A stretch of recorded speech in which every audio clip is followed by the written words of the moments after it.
cek cek cek cek cek sound cek cek cek cek cek. Selamat pagi pagi cek. Selamat pagi pagi. Oke, cek cek cek cek cek. Selamat pagi cek cek cek cek cek cek cek cek.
Paradigma pendidikan kami adalah memberi peluang bagi yang ingin berusaha untuk maju dan meraih kemandirian dengan penguasaan ilmu dan teknologi secara kreatif, inovatif, dinamis, dan berakhlakul karimah.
Visi kami menjadi sebuah universitas yang unggul dalam pengembangan ilmu dan teknologi dengan berlandaskan nilai-nilai Islam untuk kemaslahatan umat.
Assalamualaikum warahmatullahi wabarakatuh. Very good morning, distinguished guests, ladies and gentlemen. Welcome back to the 5th International Conference on Sustainable Innovation 2021. Today's conference brings the theme Maximizing Opportunities and Research for a Better Life. Ladies and gentlemen, this year, ICoSI committee received more than 1,300 abstracts from 15 countries, including Australia, China, India, Iraq, Malaysia, Paraguay, Philippines, Qatar, Russia, Spain, Taiwan, Thailand, Japan, and Germany, 26 co-hosts. And also, ladies and gentlemen, we received 823 papers and 839 video presentations. As the global situation still horrifying with COVID-19, ICoSI running virtually from AR Fahrudin Building, Universitas Muhammadiyah Yogyakarta, and stream on YouTube channel Yogya. For your information, all speakers and crews involved in this event has been tested and performed health protocol standard prior to the event. This year, ladies and gentlemen, there are 11 focal conferences from various disciplines. Those are health and nursing, including ICMHS, 5th International Conference of Medical and Health Science, ICoNurse, 3rd International Conference on Nursing Studies.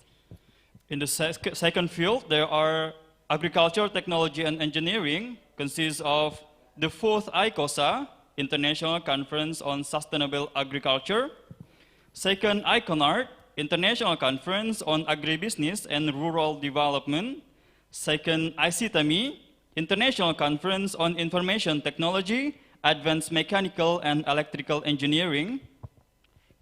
In the field of economics, business, and accounting areas, we have ICAF, 7th International Conference on Accounting and Finance, ICOM, 7th International Conference on Management Sciences, and ICIEFI, the 5th International Conference on Islamic Economics and Financial Inclusion.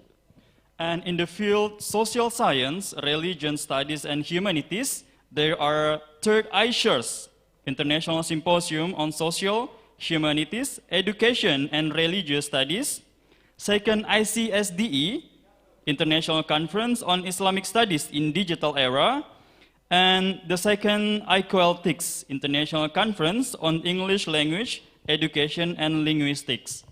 Ladies and gentlemen and distinguished guests, right now, ICISDE, the 2nd International Conference on Islamic Studies in Digital Era, has been starting their event, so please enjoy ICoSI 2021.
Good morning.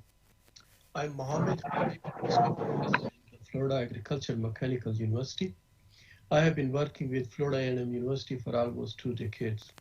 First, I would like to thank the Universitas Muhammadiyah Yogyakarta Organizing Committee, Dr. Ehsan Nur Kumar and Dr. Siti Nur Asiya for inviting me to this important conference to discuss with you my thoughts on a topic that is very close to my heart and expertise. Today, I'm talking about recent advances of crop protection for global food security and sustainability. Indeed, this pandemic has created unique challenges globally for all of us, but specifically for small farm growers, food production system, the food industry, as well as for sustainability in general. In the last 1.5 years, we have seen food shortages increase in food prices, food chain disruption, unavailability of farm workers, and vulnerability of households around the world. While the human population continues to increase, we have a responsibility to protect and conserve enough food to sustain human health, environment, and natural resources. Also, as scientists, teachers, and extension specialists, it is our duty to find sustainable solutions to improve production system and to impart training to students and growers and reshaping their knowledge, skill set, and ability to be successful in producing sufficient food around the world. The outline of this presentation is important of food, global food production, challenges and opportunities in producing high quality food, global food security and sustainability, crop protection practices and technology, digital insect identification and diagnosis, serving stakeholder and clientele, teaching and teaching practices, partnership and collaborations. Why food is important? Let's discuss. Food is critical for human growth and development, a commodity that brings fuel to economies and livelihood to growers, can bring peace and security to nations globally, provide nutrition and can heal human diseases and conditions, create crisis during time of shortage and conflict, bring us together around the solutions. According to Dr. Norman Borlaug, food is the moral right of all who born into this world. In my opinion, this is an excellent quote from a Nobel laureate. Global food production occurs mostly in open fields, greenhouses, high tunnel, conventional, organic, natural. Also, several years have been seen hydroponic and vertical production of vegetables and small fruits in urban and peri-urban areas. There are numerous challenges to food production systems that we are facing in recent years. Most of these are associated with human interference either at production and at policy level. Others are associated with climate change, for example, increase in CO2 level, high temperature, high radiation, and increase in intensity and frequency of natural fire, hurricane, tornado, typhoon, flooding, or booms, etc. These bring opportunity to find innovative solutions that can be cost-effective and efficient to sustain food productivity around the world. At least 10,000 species of insects are classified as unwanted or considered pests. Of these, several hundred species are particularly destructive and require some degree of control. They destroy food as well as the forage, pasture, and grain needed to produce livestock, and in addition, they can transmit many diseases of plants and animals.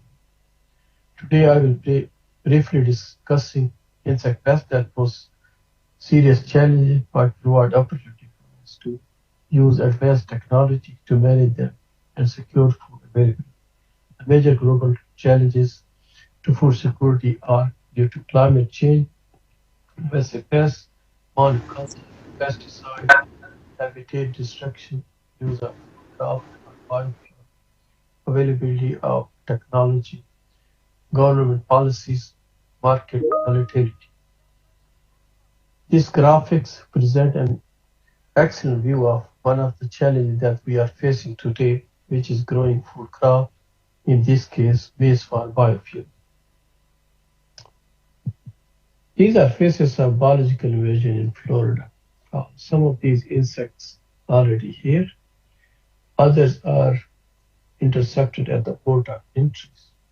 In Florida, we have more than 12,500 insect pests, and about 12 new insect species are being established every year.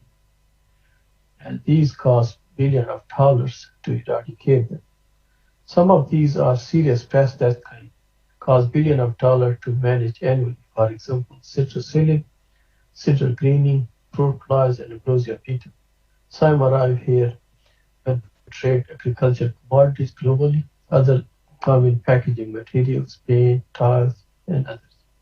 Some of these species can be eradicated, however, they can return repeatedly and need resources and time to re-eradicate. Controlling invasive pest flora is a continuous process which needs new innovation and technologies. We need to support socially, economically, and ecologically sustainable food systems that promote health, the current and future health of individuals, communities, and the nature environment. A healthy, sustainable food system is one that thrives in face of challenges such as unpredictable climate, increased pest resistance, increased water costs, and decreasing energy supplies. Conserve, protect, and regenerate natural resources, landscape, and biodiversity. Meets our current food and nutrition needs without compromising the ability of the food production system to meet the needs of future generations. Now the question is how we can accomplish this. Certainly this can be accomplished in several ways. One is to protect our food crops from serious insect pests. The second is to conserve food at mass scale. IPM is one of the approaches being utilized in the United States and abroad to protect food crops. What is IPM? Integrated Pest Management is a science-based decision-making process that identifies and reduces risks from pest and pest management-related strategies. IPM coordinates the use of pest biology, ecology, and available technology to prevent unacceptable level of damage by the most economical means while posing the least possible risk to people, property, resources, and the environment. Why is IPM important? IPM is necessary to protect crop because humans do not have a single technology that can manage all serious pests effectively. IPM uses knowledge of pests and host biology as well as biological environmental monitoring to respond to such problems. Management tactics and technology designed to prevent unacceptable level of pest damage, minimize the risk to people, property, infrastructure, natural resources, and the environment, reduce the evolution of pests resistant to pesticides and other pest management practices. The major reason behind IPM philosophy is we humans do not have a single tool or technology that can control that many pests that we desire to control in many crop production systems. Demand for food globally is increasing as the human population are continuously increasing, meaning farmers have to produce more food to feed the hungry global world. The pesticide industry has to deal with pesticide resistance and need to enhance the shelf lives of their product to be relevant in the global market. In brief, IPM tools and strategies can sustain and increase grower yields and can minimize food crop losses. In the United States, currently we are implementing a nationwide IPM roadmap to support stakeholder and clientele while enhancing food security. Now the question is how do we need to prevent or cure food crops? Pest management need to be evidence-based rather than relying on the calendar-based application of pesticides. Pest prevention deals with situations where the pest arrival and infestation can be avoided or delayed, while in case of cure, we need to control increasing pest densities so that pests will not cause further economic damage to food crops. Growers have to deal with both in open field and controlled production system. These are the major tools of IPM that we use to prevent or cure food crops. Principles of IPM can be deployed in other areas, for example, forestry and urban pest management.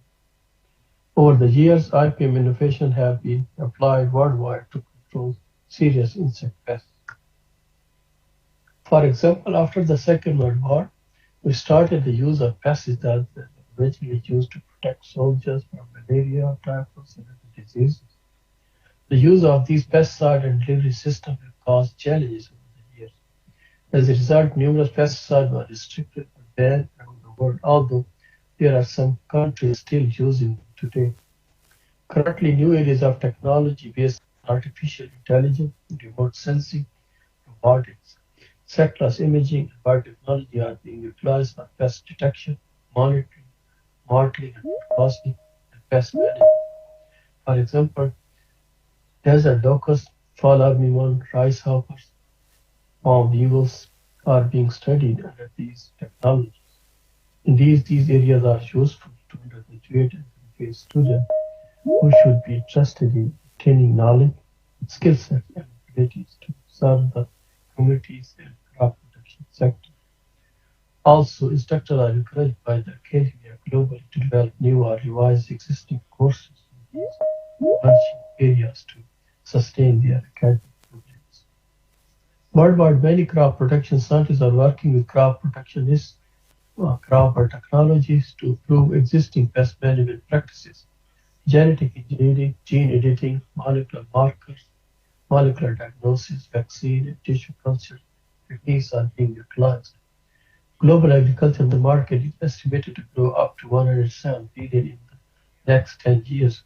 The market is currently standing at $40 billion.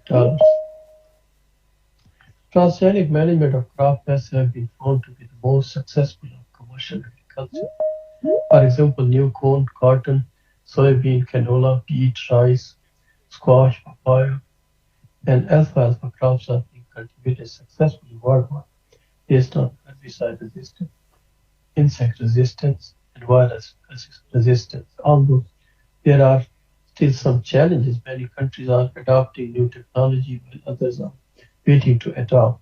Some are allowing GMO-based food crops in the market while waiting to recommend or allow growers to produce. The United States is currently leading the world with these technologies and collaborating with many countries to sustain food security around the world.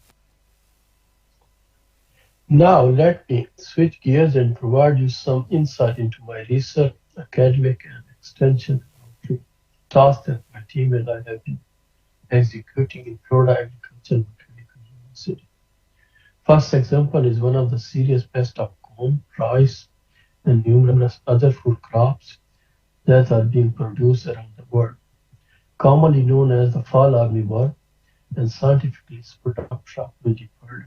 It is native to South America and is now widely distributed in Africa, Asia, North America, Caribbean, and Australia.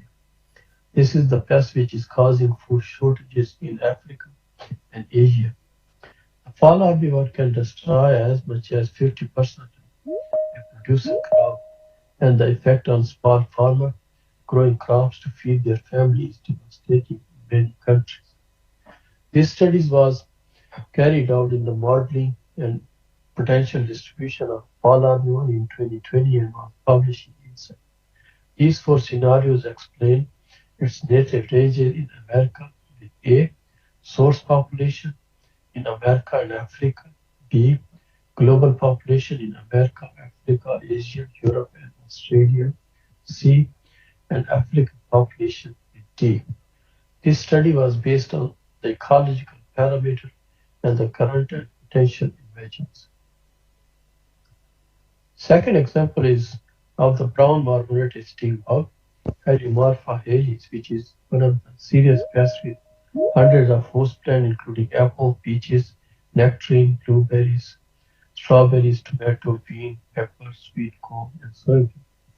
In 2010, outbreak of this pest caused 37 million losses to apple and many other specialty crops in the mid-Atlantic region. This serious pest is native to China, South Korea, and Japan. Since 1996, it has invaded many countries and causing economical crop losses every year. This US map shows the potential for brown marmorated sting bug expansion in the United States. The white color to orange represent unsuitable to optimal ecologies for its expansion. This pest arrived in North Florida last year when we reported it first time in the Florida Panhandle in summer on chestnut, muscadine grape, and blueberries. We are working with University of Florida. Some of my graduate and undergraduate students are working on this. Example 3 is example of another serious invasive pest, the Asian longhorn beetle from Southeast Asia, which arrived in the packaging material in the United States. It is not a good flyer, but can cause serious problem for hardwood trees, including maple ash, poplar, and willows. The pest is major challenge for maple syrup producer and also for the forest and national areas, for example, in New York, Massachusetts, and Ohio. The pest can overwinter in multiple stages because larvae of the Asian longhorn beetle feed inside the branches and tree trunk. Its detection is difficult, so we use a specific device which uses various sensors and record larval feeding vibrations that can be recorded in the computers and can be replayed. In this slide, you are seeing one of my graduate students, Daniel Steneland, is working with my UST collaborator, Dr. Richard Manke, listening and recording larval sound of the Asian longhorn beetle feeding inside the maple infested wood piece. This acoustic detection study has field application, and we are using this technology for other insects, for example, palm weevils and storage pests. In this slide, you are seeing an AED device that uses a sensor and a card to detect palm weevil larvae feeding inside the palm trunk. From the recording, we can distinguish traffic noise, bird noise, children noise playing in the background, also any other insect like cicadas, and various stages of the beetle larva. One of my chores is to train graduate students to properly identify and diagnose various pests and beneficial species. In this image, two of my graduate students working on palm weevils to understand various characters in their early stages. One student, Omotola Dosumu, in orange shirt, graduated and works in the Homeland Security Department at the Charleston Airport. The other, Courtney Eddington, is pursuing her PhD at the Penn State. We use Lucid tool to develop and deploy digital identification tools online. Recently, we are trying to acquire CT scanning and X-ray 2D and 3D imaging equipment. One of my collaborators, Angela Crespo, has developed some of these images of the brown marmorated stingbug, which I would like to share with you. These are the insects we sent in ETOH for scanning, and it took about 2 hours to have clear image of the whole body and internal structure of the insects. We were able to observe the shape and internal structure of the brown marmorated stingbug. Also, we can measure the whole body of the brown marmorated stingbug from different angles, the internal cavities, thorax, and abdominal structures. We were able to obtain pin adult specimen scanning images for 140 minutes, and these are 3D images. These type of images are stored in computer and can rotate to 360 angles to observe all structures, any eggs of predatory insect, for example, technic fly egg laid on the abdomen, sternum, here. Let me switch again to another important task that my team and I do to support the stakeholder and clientele, especially small farm growers and public in Florida. My student, I developed digital and hard copies of invasive pest alerts and publish these in the local newspapers and university's website. Based on these images, we train student and grower to identify beneficial species which control serious pests, for example, the brown marmorated stingbug, the open field conditions. Now let me provide you some detail on my institution, Florida Agriculture and Mechanical University, and then I come back to teaching and teaching practices. Florida Agriculture and Mechanical University is an 1890 land-grant institution in Florida. The mission of the university is the advancement of knowledge, resolution of complex issues, and the empowerment of citizens and communities. The university provides a student-centered environment consistent with its core values. The faculty is committed to educating students at the undergraduate, graduate, and doctoral and professional levels, preparing graduates to apply their knowledge, critical thinking, skill, and creativity in their service to society. Florida A&M University's distinction as a doctoral research institution will continue to provide mechanisms to address emerging issues through local and global partnership. And now back to teaching and teaching practices. Globally, each academy is empowered to have their own mission and vision. However, the mission and vision statement of many universities are similar in nature. Each university has its own 5-year strategic plan. Generally, the teaching practices and performance measures are aligned to strategic plan. Success rates for teachers are the indicator how they provide knowledge, necessary skills, and enhance student ability and undergraduate student on time. Student recruitment, retention, and graduation rates are critical for academia to successfully implement goals and objectives of their mission. Now let's switch me final time to another important area, that is trade and partnerships. The United States and Indonesia are major trade partners, and we are looking forward to enhance this partnership. In 2018, Indonesia exported more than 10% of the product to the United States, and we are looking forward to have more trade between these two countries. In 2020, the United States agriculture export to Indonesia reached to $2.8 billion, and Indonesia is number 11 among U.S. agriculture export markets. This means United States and Indonesia are major trade partners, and we can further build upon this partnership.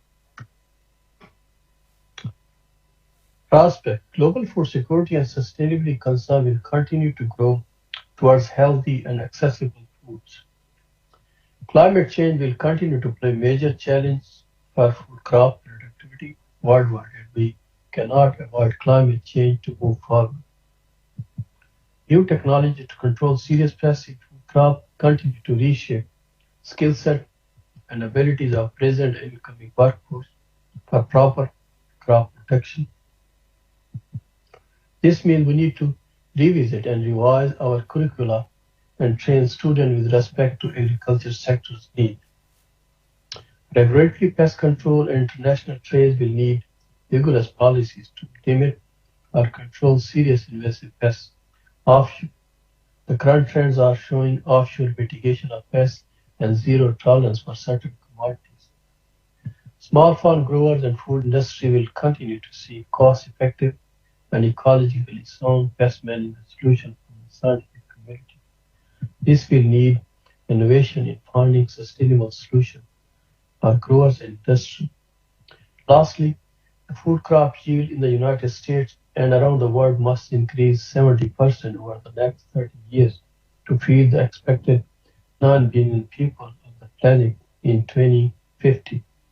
And we must do so while ensuring the safety of our foods and the sustainability of our farmlands. Only 11% of the Earth's surface is arable farmland, and that portion is declining each year. We need to not only produce more food, but we need to conserve around 35% food that is being lost every year worldwide after production. Acknowledgement. My students, collaborators, and partners support me tremendously to achieve success for my unit product A&M University.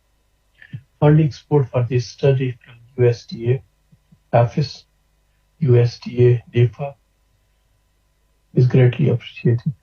I'm grateful to Dr. Amanda Hodges, University of Florida, and Dr. Varithan Chai, City of Gustavo, Florida Department of Agriculture and Consumer Service, for the traps and sativa passes of brown marble stigma needed for this study.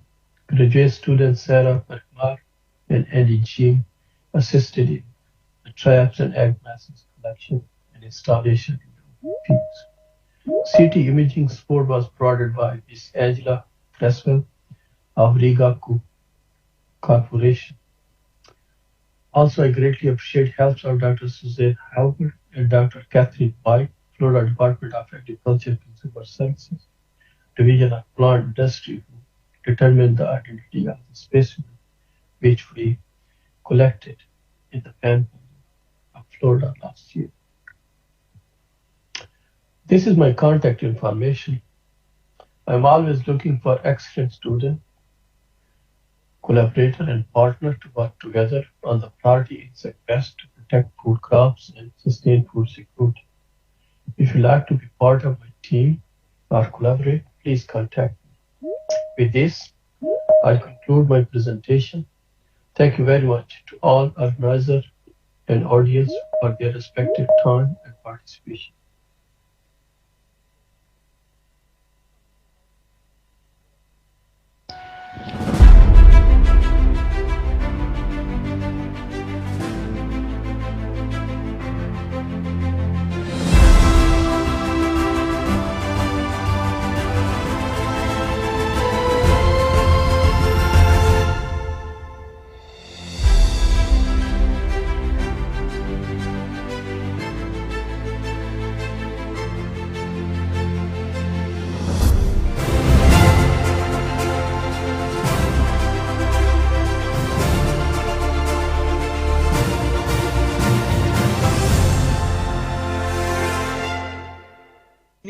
Of higher educational institution, what do they represent, what do they symbolize, and what are the role they play. We represent educational institutions where undergraduate and postgraduates learn and where faculty teach and conduct research. True. What has COVID done to this? We function as small cities. You look at Gama, because it's the oldest university in Indonesia. And then around you, what do we have? You have complete security forces. You have energy plants, you got sports facilities, you got mosques, you got social institutions, and many other civic institutions. The moment you empty the universities and the dorms, what happened to this function? We provide local and national leaders, and our experience inform on us what to do and what we do during this period, our political identity. And when Golkar or Partai Demokrat or PDIP look at you, they don't look at you from the perspective of you are new. They look at you, what were you doing as a student leader? You know better than me the role of student leaders in Indonesia historically. Now, what has COVID done? Who knows? Your next or future president will be known how, at a local level, he, she overcome the COVID crisis. I mean, don't forget your earlier leaders for the first 30, 40 years were those leaders who played a role in overcoming the Dutch and the security issues. President Sukarno and President Suharto, even to some extent Habibie, even to some extent Gus Dur, okay, and Megawati and others continue the legacy because of their parents and so on and so forth. So what happens? We provide local leaders, okay, and national leaders. That role will never change because we in Asia, Southeast Asia, look at universities as providers of ideas and leaders. And then we are also major employers at the local level, whether in terms of the docents and others. What have the closing down of educational institutions done in terms of driving local economy? I think this is a fundamental questions to be discussed and raised, especially in countries where there's no welfare system. Critical question. And many universities, like for example Gajah Mada, they operate hospitals, they operate nursing schools, and they are part and parcel of the healthcare system. Once you close down many of the institutions, it do have an impact in terms of its provision of social services. Now, what I'm trying to highlight is that universities perform multifaceted role, including yours. And you have many stakeholders. And you have a complicated revenue model system, whether it's tuition, government grant, alumni donation, endowment revenue, and others. And how do these institutions come to grip in a COVID and post-COVID environment? Pak, enggak ada rupiah tak bisa hidup. No money, no talk. So, how are we going to move forward?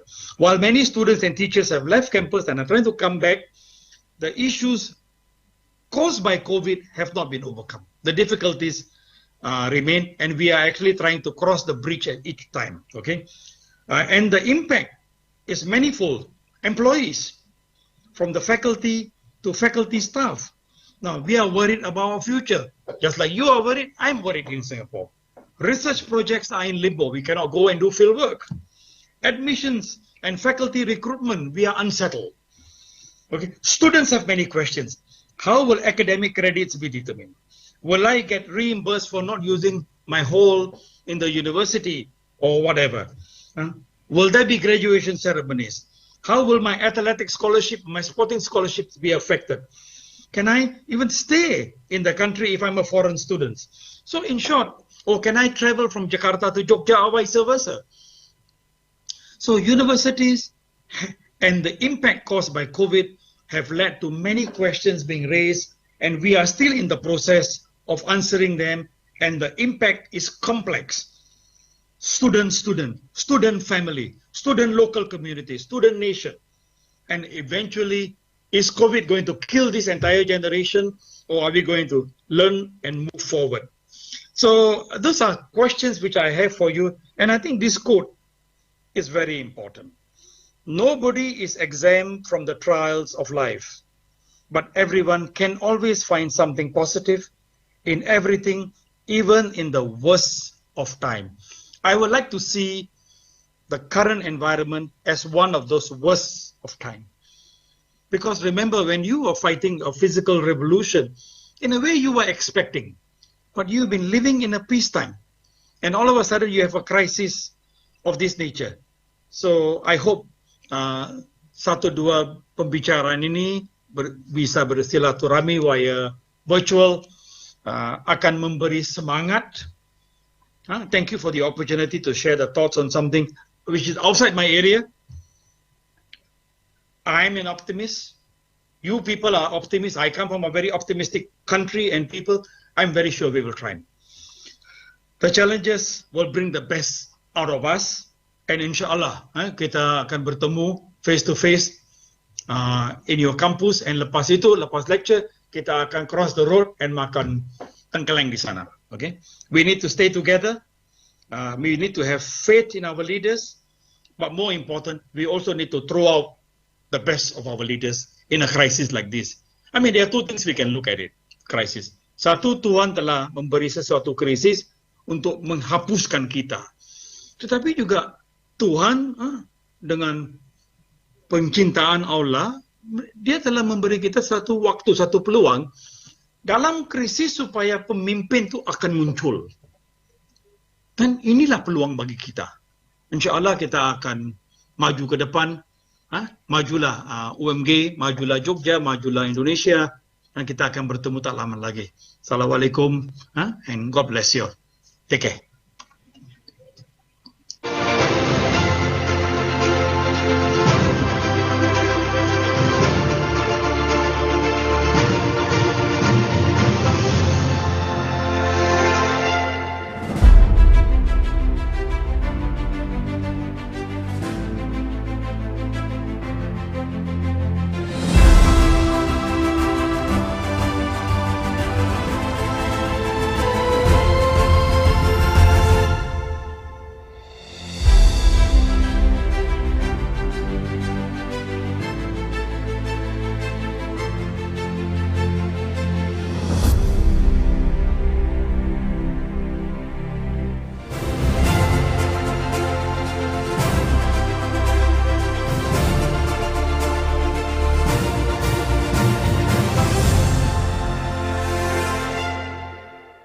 Interaction that can be detrimental to the respective CEO.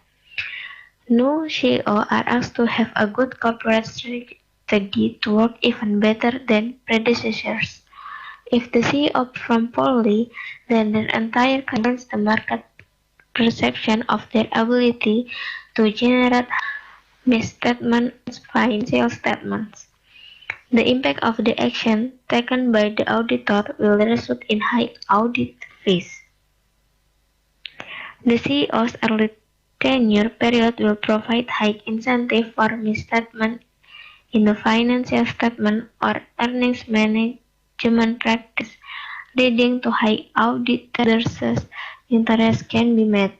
In addition, companies that report High earning will encourage the auditor efforts to conduct rigorous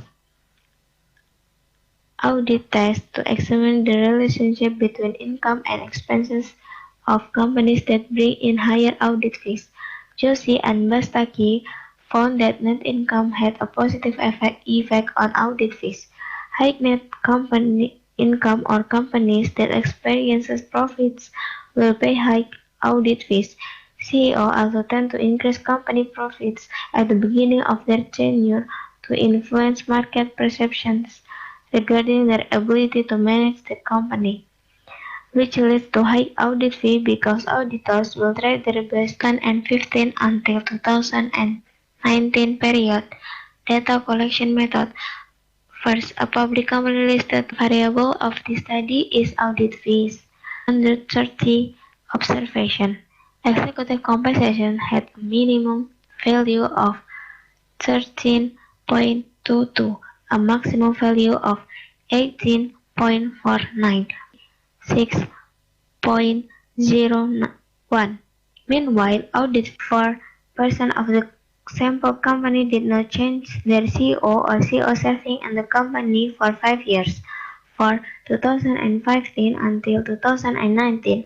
Otherwise, 60.6% of company changed their CEO or new CEO served for 1 to 2 years in 2015 until 2019.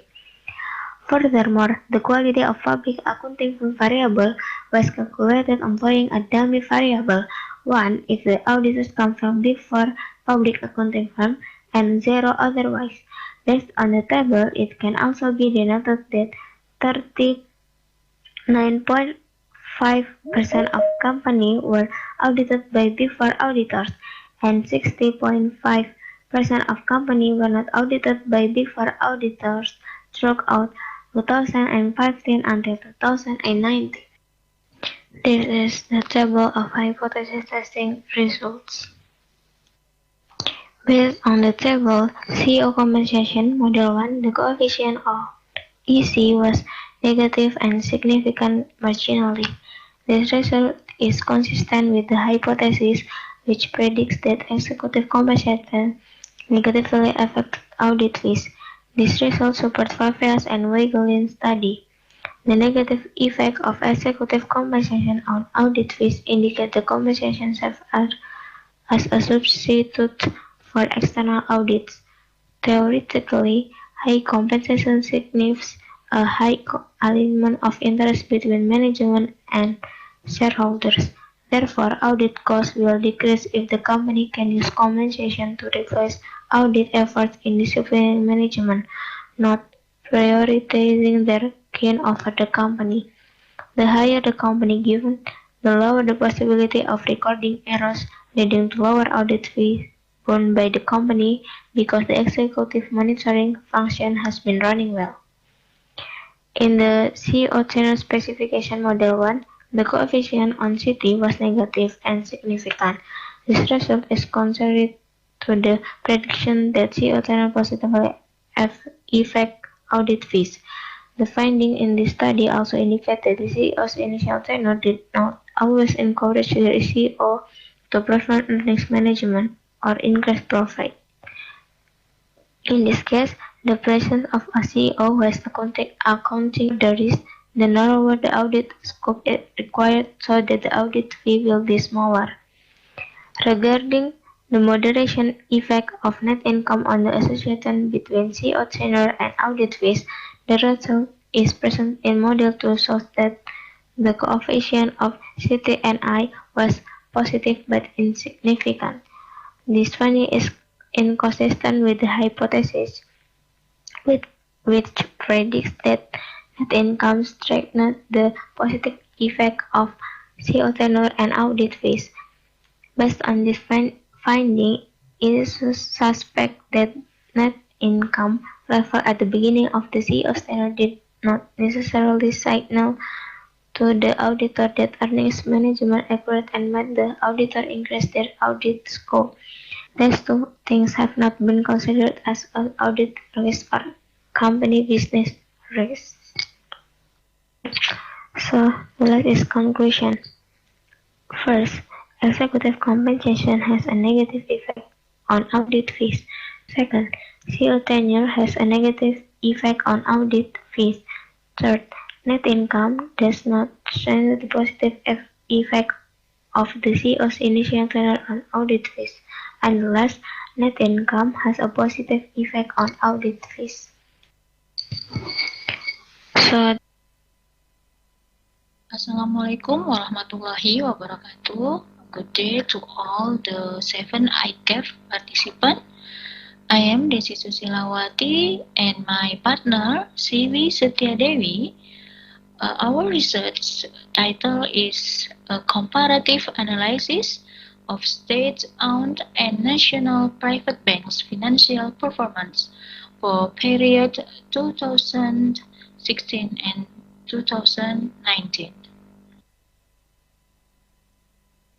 Our background research, as we know, bank is one institution that play an important role in economy of a country. Bank has a intermediation function is to collect funds from people who have excess funds and distribute to the community, to the society who lack funds. Let's we get back to 1998 when there was a bank global crisis happened. It hits all over the world. Banks have a liquidity difficulty.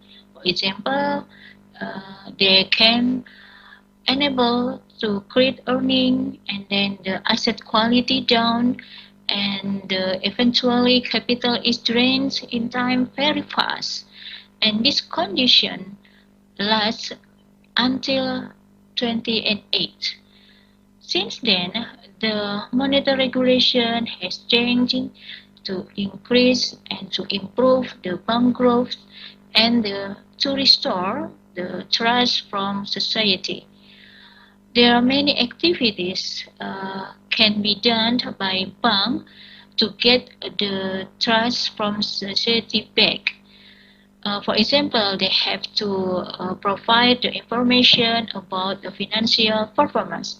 They have to report the publish so the investor or the interesting parties or potential investor can get their understand and can enrich their understanding about the financial performance. Usually hard to be risk. We have the net interest margin, and for operational consists of profitability aspect and the risk aspects. Why we use the comparative study or the comparative research? Because as we know that the private national bank and the own state bank, we know that the competition is unavoidable. It's getting harder. How the private banks and how the state-owned bank make sure get the trust from the society, so the society can invest their money to the bank.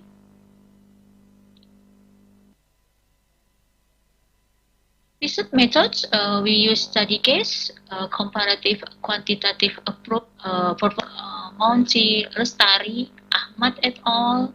State that there was no difference financial ratio CAR between government bank or state-owned enterprises and the national bank. Silalahi state that there was no difference based on BOPO, but Verita on the other hand, Monty said that there is a difference between financial ratio, BOPO, between two statements.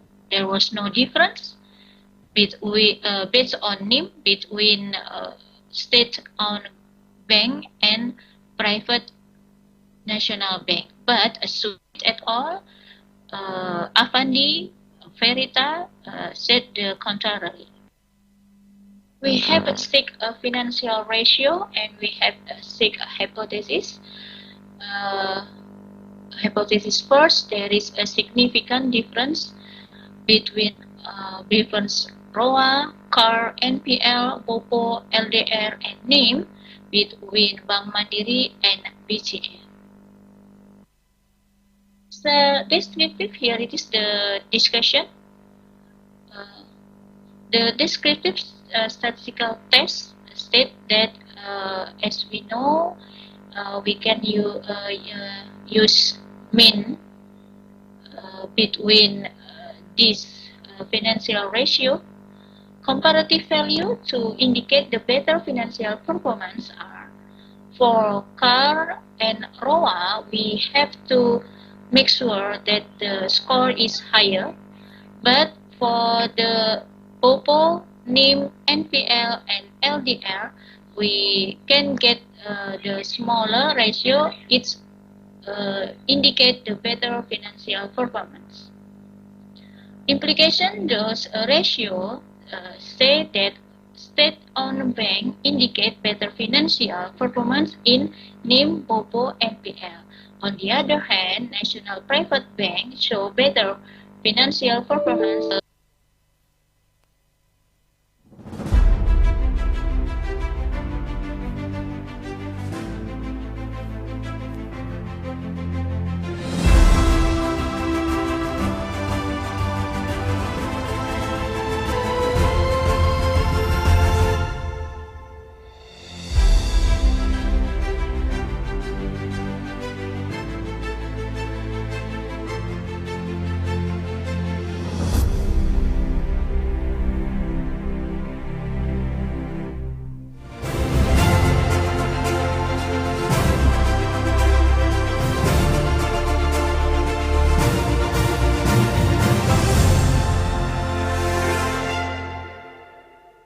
This is supported by a study by Wu et al. In 2020.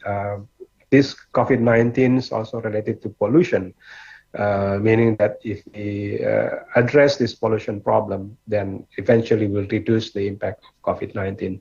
So there's a link between the disease, environmental, as well as economics activities. This is more and more news on green economic. So these are the opportunities actually for implementing green economy, especially in the COVID-19 era. This picture I got from Hepburn et al. 2020. Again, I would say the second quadrant, which is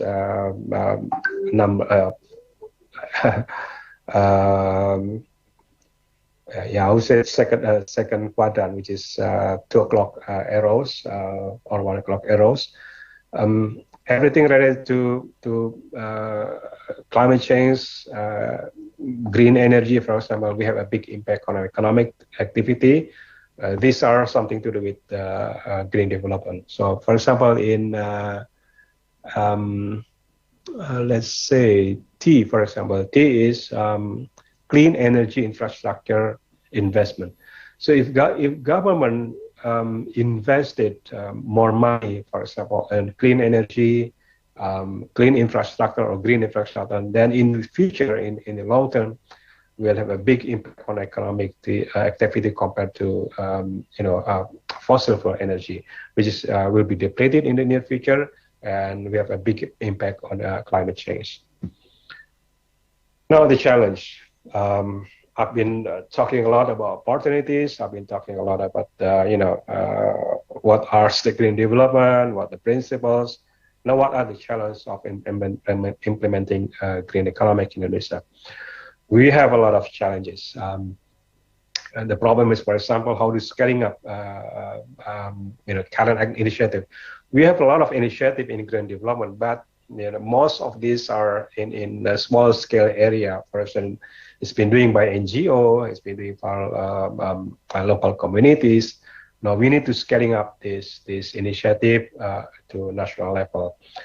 The challenge also is something to do with the trade-off between the big push. Should the government spend a lot of energy, a lot of money, a lot of efforts in implementing big green development, for example, or should we do it in a piecemeal way, meaning a lot of small activities, but millions of small activities in a green development and a green economy, then it will have a big impact on a national scale. We have challenges also in terms of support from local government, especially from the parliament and local government, because parliament in local government all the way to national government are fully occupied by a political agenda instead of green development agenda. So this is very, very challenging in Indonesia. Again, how to minimize bureaucratic bottleneck, because this is also a big problem in Indonesia. Conflicting laws and regulation. Some laws say you should do this, and the other laws say you should not do this. So a lot of conflicting regulation. Filling the gap of insufficient fiscal support, because some region, for example, are more concerned on one of economic activity instead of doing economic development in a green way. Not to forget also how to generate awareness, because millennium generation people or young people, for example, they're more interested in getting a job in a high-tech company, for example, or even in simple way doing object online, for example. So it's not really interested in a green development. The last two challenges something to do with poverty eradication and mainstreaming in the media. If you read the media, mostly, if you see the television, mostly has something to do with celebrities. They're not interested in mainstreaming green economy. If you read newspaper, again, the news is still the same. So the challenge is how to mainstream this green development in media, online or printed, and in all platform media. This is already 45 minutes, so I'll close my presentation with final remarks that remind us again that the green development is not really something really a dream of the dreamers, but it could be implemented. It's really the paradigms that we've been looking for in the future, because it offers inclusive, sustainable, and fairness development of paradigm, all the way from to nature to all the way to human well-being. Now, the green development in Israel is also suffer for fashion syndrome. What I mean by this, that we've been listening to this jargon 10 years ago, 15 years ago, 20 years ago. The government said, okay, Indonesia will pursue green economy. But along the way, if the government changed, the administrative change, and the priority of difference also changing. So this is what we call fashion syndrome. Change the government, change the policy. Now, some green development tends also project-based. If we have international aid, for example, from Europe or US or from other countries, there's a lot of people are interested in project-based green economy. But once this funding is ceases, once this funding is pulled out or this fundings end, then the project of green economy is also ended. The fourth one is changing the mindset of policymaker, I guess, because green development is the paradigm. This is something to do with how policymaker thinks of choosing the right path of economic development in the future. So changing this mindset is not really easy. It's still challenging in Indonesia, because our policy makers, mostly from political parties, are more interested in their interests instead of interests of other people.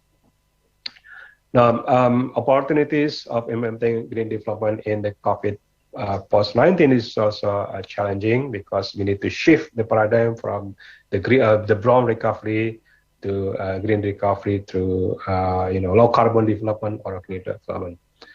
And lastly, the role of local leaders are paramount in implementing green development, because if local leaders are not interested, the local leaders are not paying attention to green development, then forget it. Even though we have nice regulation, we have a very good concept in green development, then this will not be materialized if we don't have good local leaders, or even the national leaders who's concerned with implementing green development. I think that's all for my presentation. I hope this will give you new insight on green development in Indonesia, the opportunities and the challenges we are facing in implementing green development. Thank you very much. Okay, thank you, Prof.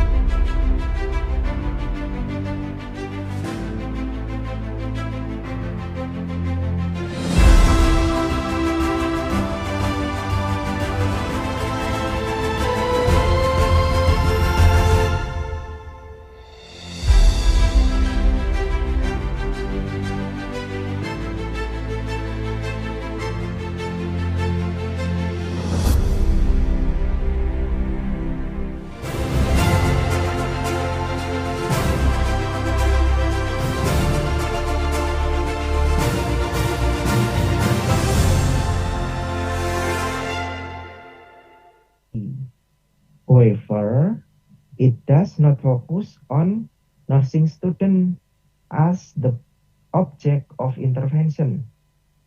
That is very necessary to conduct an in-depth exploration of the people mindfulness intervention to reduce student anxiety.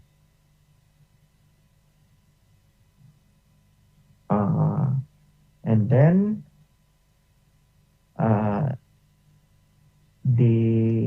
this is exploring with scoping review. This scoping review aims to obtain various types of mindfulness intervention and exploitation of mindfulness intervention that can be used to reduce nursing student anxiety. Well, and then next, the methodology. This article review used the RSK and O'Malley method. The RSK and O'Malley method in conducting a scoping review analysis must go top 5 stages.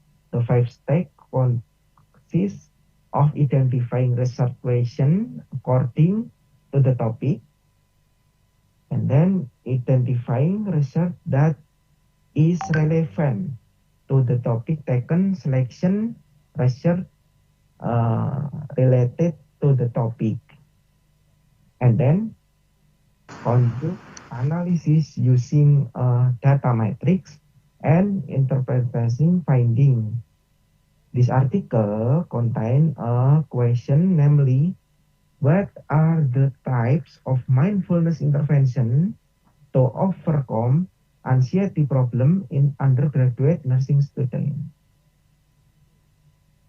And then article were collected through the online database of ScienceDirect, Scopus, Semantic Scholar, ProQuest, and Springerlink.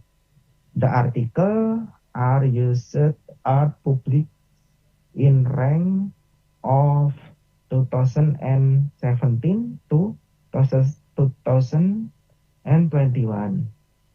The research for the article that Boolean operator or an method.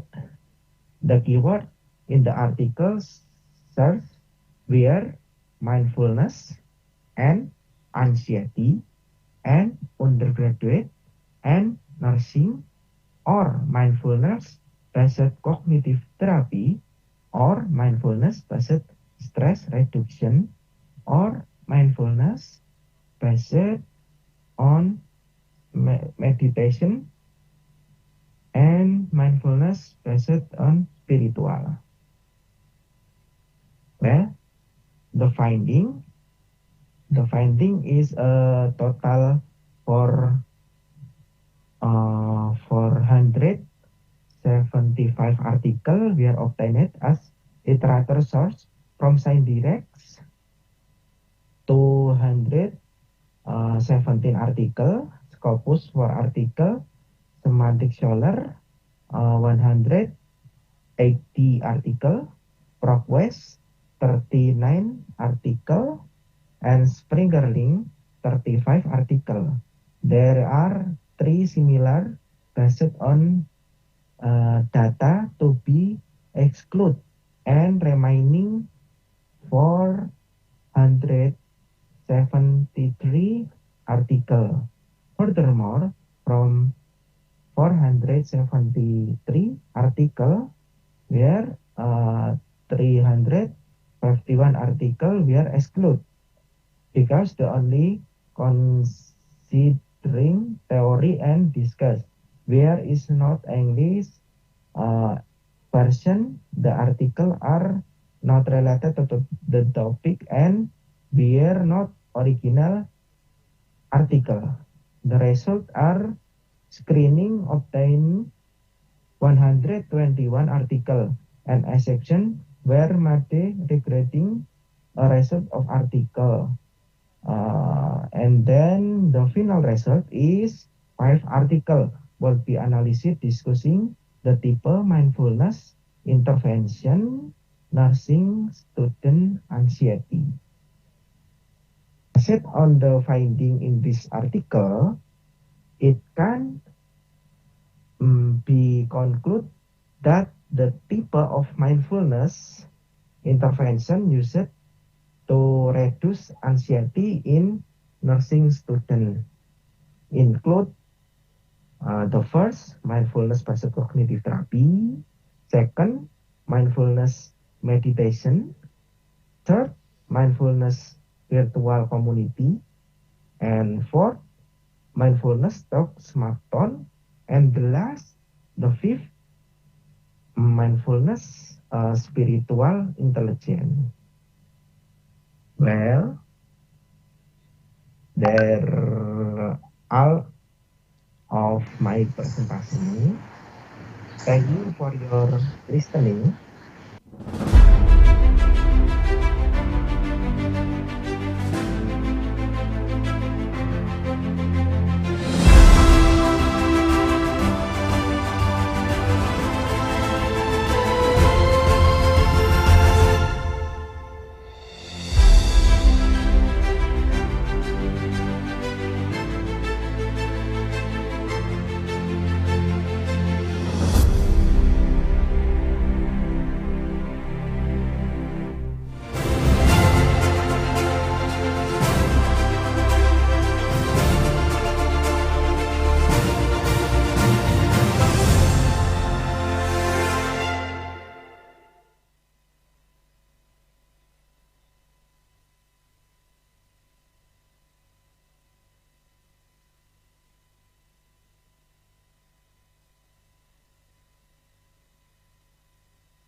Kind of design later on, right?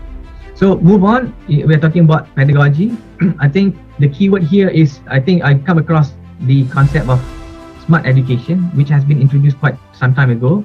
But I think this is a best time for us to revisit this smart education concept, where we are talking about self-directed, motivated, adaptive, resource-free, and technology embedded, right?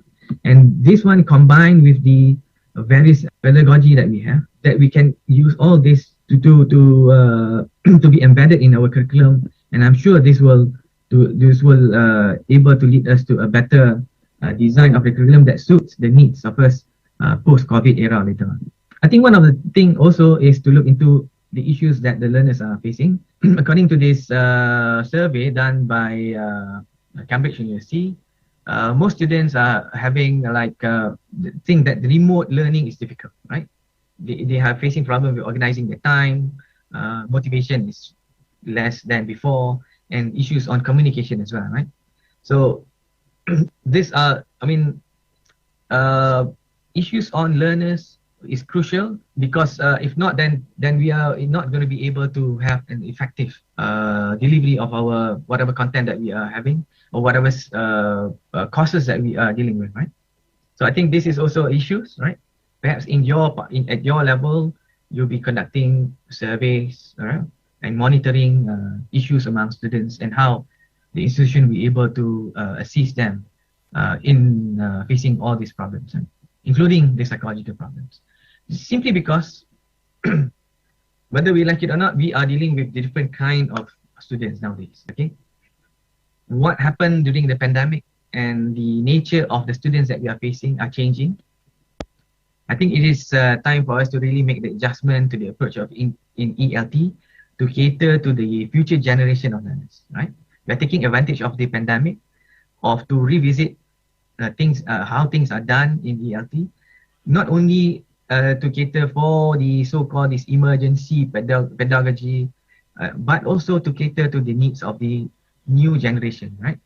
Just like Generation Alpha were born in 2010 or 2020, or even Generation Z, which are already in the system, right? I'm not going to touch more on this one, because there's a lot of issues that can be talked about in terms of their the characteristics of learners, of these millennial learners, Generation Z, and also Generation Alpha, right?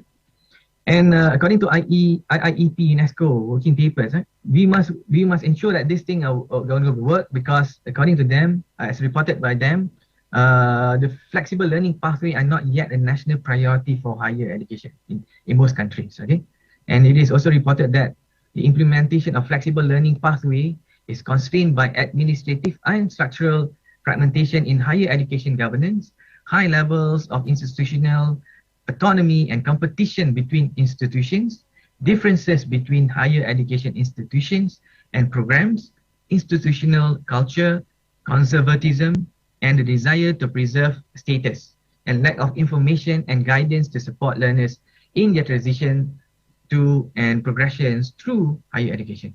I think I leave it to you to decide on whether what is reported here is true, and how much it is concerned, how much it is reflected in your particular institution. But I think the pandemic has already helped us to see the importance of us moving forward into this some sort of like flexible learning pathway as mentioned by UNESCO. Right? I think in conclusion, I can say when we strike the balance between these elements, the things that I mentioned earlier, right? I mentioned so-called these ingredients that we have: the technology, the pedagogy, content, delivery, curriculum, infrastructure, synergy, and support, and so on and so forth. During this emergency period, or even post-pandemic later on, would provide us better control on facing the challenges in teaching and learning of English. The pandemic has changed many things, and it has also altered our perception, shifted our perspective, and at times make us more optimistic, and at times even pessimistic on things that we do. But what is important is for us to learn all these new norms, learn to adapt and to live with it, and eventually we can say to ourselves, once bitten, twice shy. So for that, thank you so much for listening. I hope that you'll be able to benefit from what you have heard from my humble presentation. With that, I thank you so much. All right, what an insightful talk from Dr. Razi, who showed us how the pandemic has influenced teaching and learning, and also offered us future direction on teaching and learning post-pandemic, so that we can prepare ourselves. All right, ladies and gentlemen, the time is quite pressing, so let's move on to the question and answer session. I'd like to invite you to give questions. First of all, maybe you need to please click the raise hand button if you want to ask questions.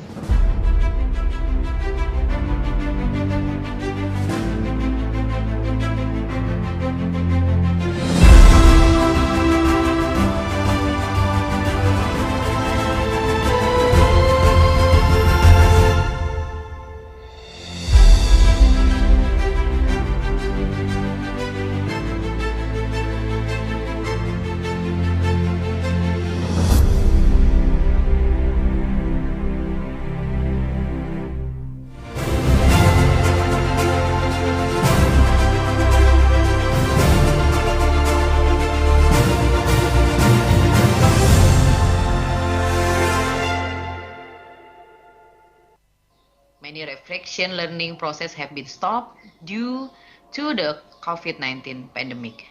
Many practice activities have been stopped. The process of getting used to the implementation of Salat also stopped.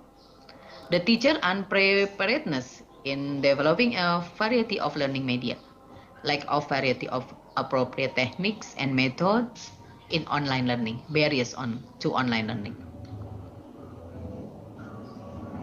Departing for the background of the problem above, the researcher is interested in conducting classroom action research by raising the title, Effort to Improve Student Salat, Understanding through the use of audio-visual media, the pandemic COVID-19 at Ar-Rahman Motik Elementary School, Jakarta. Classroom action research in grade 1. Research focus is effort to improve student understanding of prayer through the use of audio-visual media. So focus, we have two. One, the use of audio-visual media by teacher. And two, understanding of student Salat. The formulation of this problem is how is the use of audio-visual media and how do students understanding Salat. To find out research purpose, to find out the use of audio-visual media and to find out the students' understanding of Salat. The research methodology use classroom action research, chemist target models, source and data type, primary and secondary, research subject, student in grade 1, data collection techniques and instrument, observation, interview, questionnaire, and documentation. How is the use of audio-visual media in the cycle? 1. Planning state. The teacher or researchers prepares learning media in the form of audio-visual and audio-visual about Salat material. Audio, voice recording of praying readings, visual, image of complete Salat movement, audio-visual, video movement and Salat readings, making assessment instrument for audio-visual and audio-visual learning media, making lesson plan. Implementation state. Use of audio media is as follows. Ensure learning media in the form of audio, visual, and audio-visual, and all equipment is complete and ready to use. Opening the Zoom meeting class and explaining the subject matter to students, namely about learning Salat. The teacher periodically observed the online learning process. Follow-up, observation, and reflection. Conclusion, the teacher, researcher takes an assessment of all the process that have been carried out from the beginning of the study to the end of the study. Evaluates the result of students by giving the task of making a video of the Salat complete with readings and movement and sending it to the Google Classroom. Research result. This is the research result. pre-cycle and after cycle.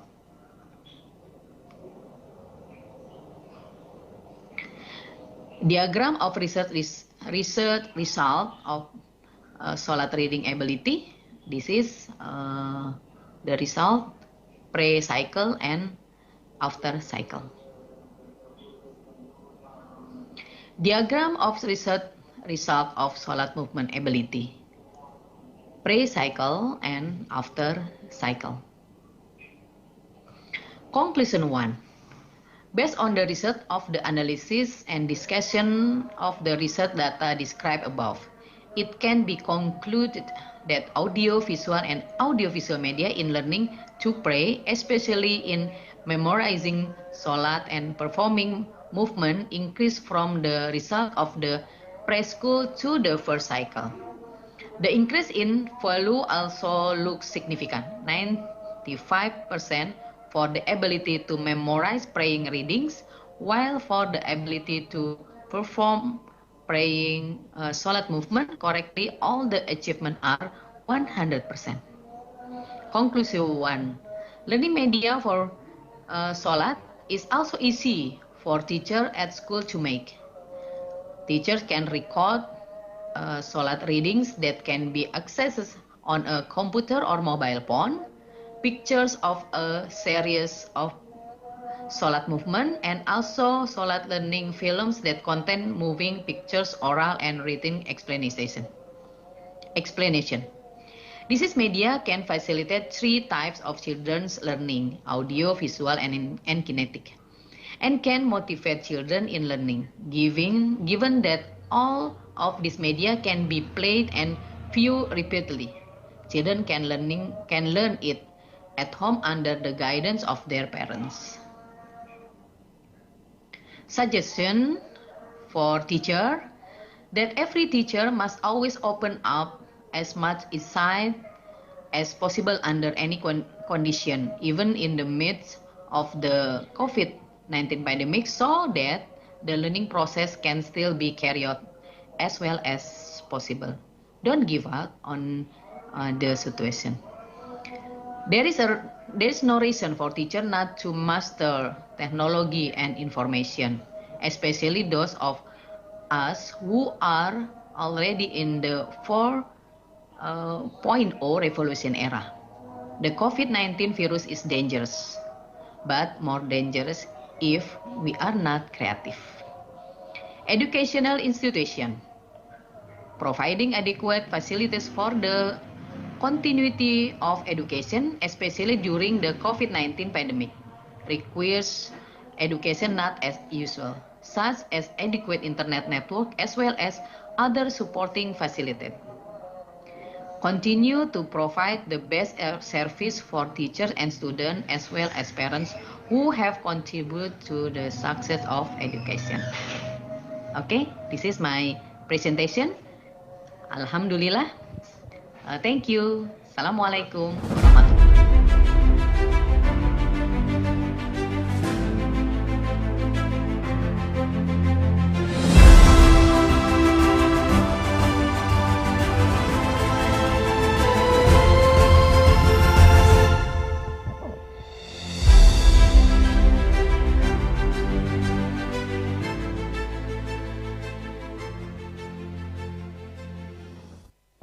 Good morning, ladies and gentlemen. Welcome back with me. You are still in the 5th ICoSI 2021. We just watched the live presentation from ICISDE, and currently, I would like to bring you to another focus, which is ICERS, and we have connected to Sister Aisha in ICERS. Hello, Sister Aisha. Can you hear my voice? Okay. I can hear you, Agus. Okay, Sister Aisha, please, with your report. Sorry, can you repeat? Okay, you are pleased with your report. Okay, thank you. Good morning, dear participant. Right now, I am at the ICERS, the 5th International Symposium on Social, Humanities, Education, and Religious Study. And right now, beside me is Mr. Tomin, the chairperson of this focal. Good morning, sir. Good morning. Good morning. Okay. So, can you tell story about the second day of ICoSI? How the ICERS going?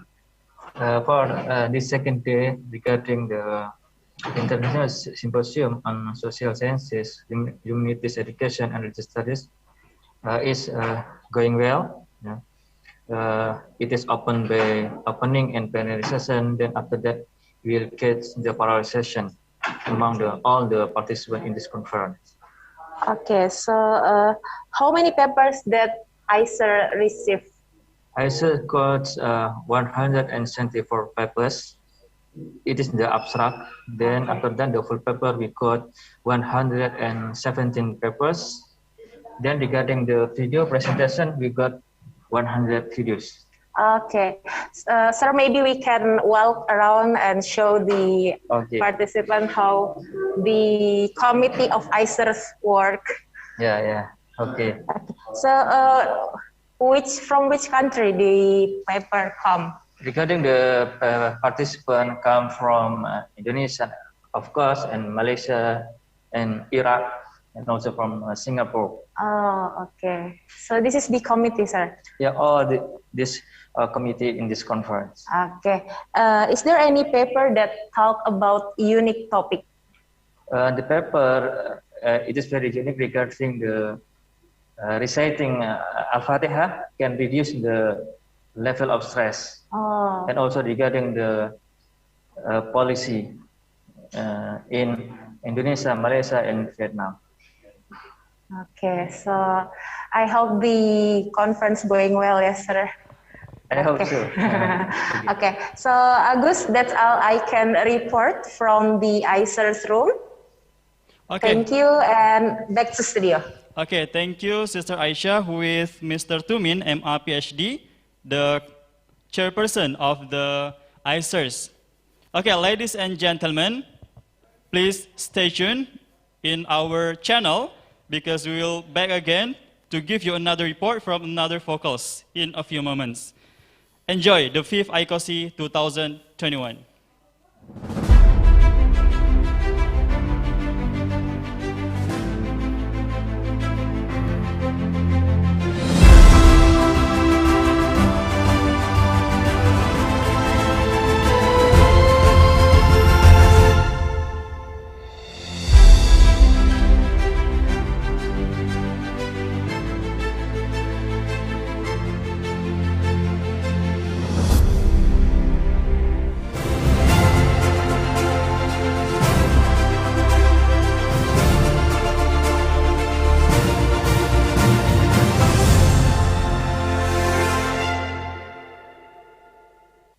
In metabolism, and the 4 and the 5 score is the lower score from the insulin resistant and hyperglycemia.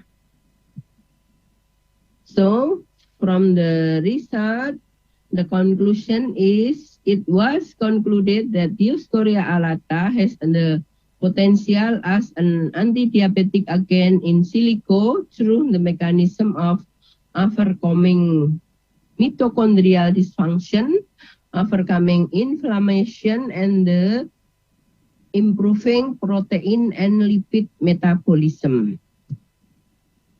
The acknowledgement for LP3M UMY as funding of this research.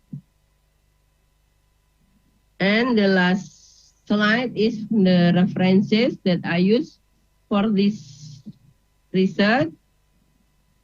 And thank you very much for your attention. Wassalamualaikum warahmatullahi wabarakatuh.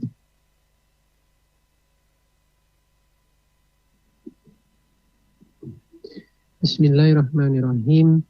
Assalamualaikum warahmatullahi wabarakatuh. Alhamdulillah wa bihi nasta'in ala umur dunya waddin. Asyhadu an la ilaha illallah wa asyhadu anna Muhammadan abduhu wa rasuluhu la nabiyya ba'dah. Subhanaka la ilma lana illa ma 'allamtana innaka antal alimul hakim. Alhamdulillah. First of all, I would like to thank to the committee of the HMHS ICoSI 2021 to have a honorable opportunity for me to deliver my research project entitled GenMai RT-LAMP-based method for alternative detections of SARS-CoV-2. So let me start my presentation. So as we know that SARS-CoV-2 has been massively spread among the people, and it also has been declared by the WHO since the end of January 2020 as a global pandemic under the name of COVID-19. Currently, we know that the progress of this disease is quite concerned, become a big concern of the world. And then we need to think about the immediate and accurate detection system, as also have been reported that it become key, been realized also by the scientists and also the WHO as the key to control the SARS-CoV-2 transmission rate. For the gold standard and the reference detection method for this viral, RT-PCR still as a reference, and for the confirmations of the SARS-CoV-2 infection status. Unfortunately, these techniques require specific and skilled operators to perform the reaction and the detection procedures. Not only the skilled operators, but also the advanced technology is required. In addition to both condition or circumstances, we also realize that this RT-PCR also takes time to get the result. Since the nucleic acid amplification test-based detection methods still become the highest levels to be a reference standard for this viral detection, RT-LAMP are also known as alternative and AAT-based method, which provide a simpler approach to detect the existence of specific nucleic acid target. The capacity of this RT-LAMP also have been proven by Kitagawa et al. This methodology, this concept is simplify the RT-PCR complete reactions.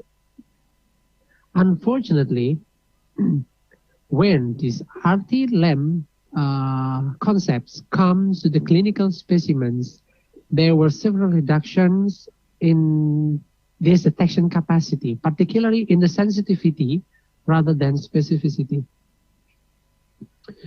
Therefore, several additional reactions, adjustment, are also required to confirm the sensitivity and furthermore the accuracy of the RT-LAMP-based and AAT method for the SARS-CoV-2 detections. That's why this research is aimed to confirm and adjust the NAAT-based SARS-CoV-2 detection method and also develop the GenMai as an alternative home surface SARS-CoV-2 detection procedures.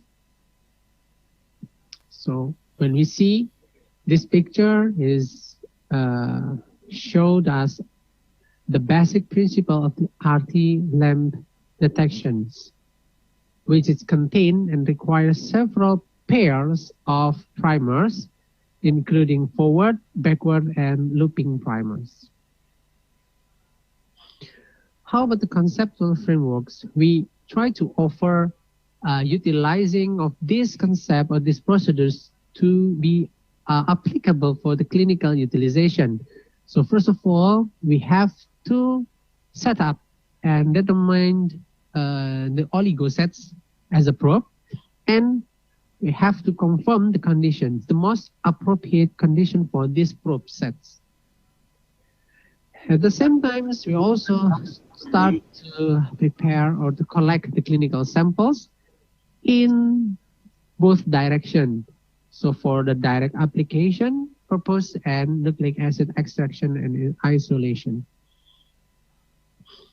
So by combining, after confirming the most appropriate probe sets condition for the RT-LAMP, then we are utilizing the nucleic acid extraction result, the isolated RNA from the virus, and then we confirm the RT-LAMP reactions condition. So after confirmations and get the most appropriate condition, direct application from the clinical samples to be detected and to be reacted through these modified RT-LAMP reactions performed. Okay.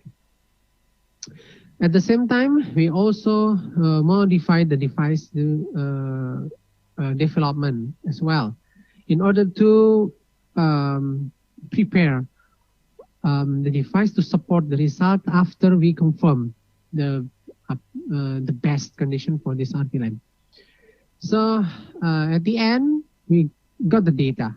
Then we did the synchronizings and check the sensitivity, specificity, including accuracy levels. So the purpose of this research is to evaluate the accuracy of our developed GenMi system in SARS-CoV-2 detection capacity. And the materials and methods, basically our research belongs to clinical observational laboratory. And the materials utilize the clinical nasopharyngeal and oropharyngeal specimen, clinically saliva specimen, GenMi system itself, of course, refrigerated centrifuge, and BSc class 2 at least. And the method, basically, we improved from the calorimetric based NAAT detection system. For the facilities, our trial and our optimizations being supported by Molecular Medicine and Therapy Research Laboratory, Faculty of Medicine and Health Sciences, Muhammadiyah Yogyakarta. So, come to the result part. This is actually become the part of our preliminary preparation. So we prepare several sets of oligo and probes to as the key to detect the SARS-CoV-2, and we can see here we have several pairs of the primers. So the left side is representing the ORF1A, and the second is ORF1. ORF open reading frames, and this in the middle, the third middle, is a spike region. We try to target the spike region as well, and nucleocapsid region. Then for the result discussion, the preliminary trial for the primary sets, we try 4 sets of the primers to detect. So finally, we could see, we could confirm, we could get the result from the primer C and D. It shows the good result. So from this primer set, we confirm the next step is the condition of the incubation. So finally, we get the 15 minutes. It's the best condition for the incubation of this RT-LAMP after mixing and prepare the mixtures. Then, after confirming the several appropriate conditions, we run the test within 15 minutes with the optimized condition. And this is the result. This is the before treatment, and this after treatment, before treatment, after treatment. So basically, through the colorimetric principles, the after 15 minutes, the color of the solution will be changed, turn into yellow. If they are not changed the color, then stay in the red color, means negative result. So finally, in my GenMi, to get this result, we could get the sensitivity 93.3%, specificity 100%, and accuracy around 97%. And this is the nomograph results. So thank you very much for your kind attention. So this is brief information also to all of us. The most furious, not furious, but terrifying viral lately spread in Indonesia. So the Delta variant. So we can see the several mutated point in the receptor binding domain in the spikes. So thank you very much for your kind attention. Assalamualaikum warahmatullahi wabarakatuh.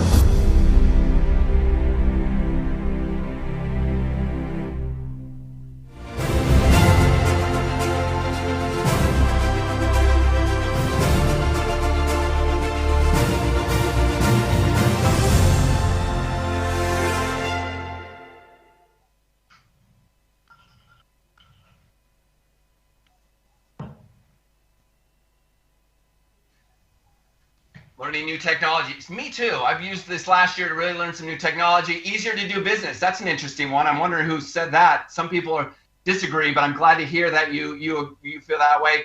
More creative room for me as a lecturer and more insight to research. Excellent. Excellent. Great. There's Retno. Good to see you. We'll send you over right now.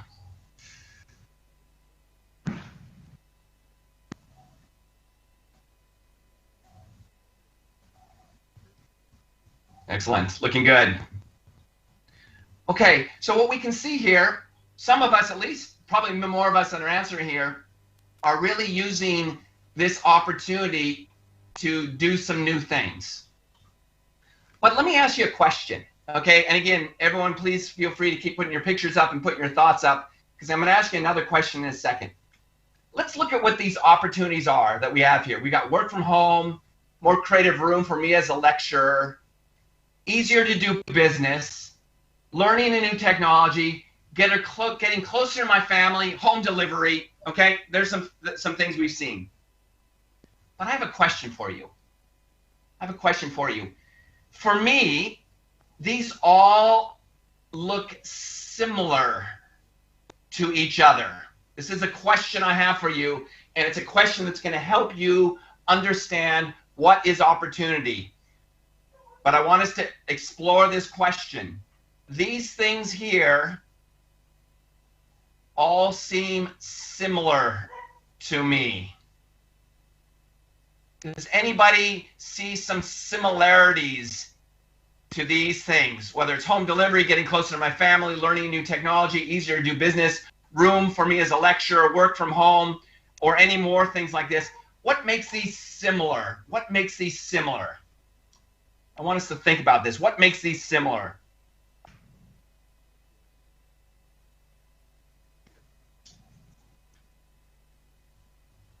Any thoughts? Send something in the WhatsApp thing. Again, I want this to be interactive, and I want us to see the opportunity of interactivity.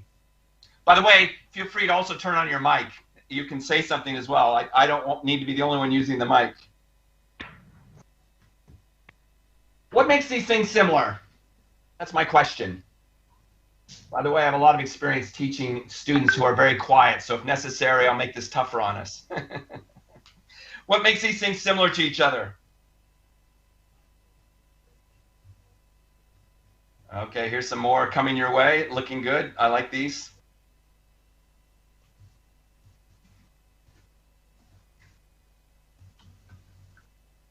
Having more time to do things, overcoming the challenge is the similarity. Overcoming the challenge is the similarity. This is interesting.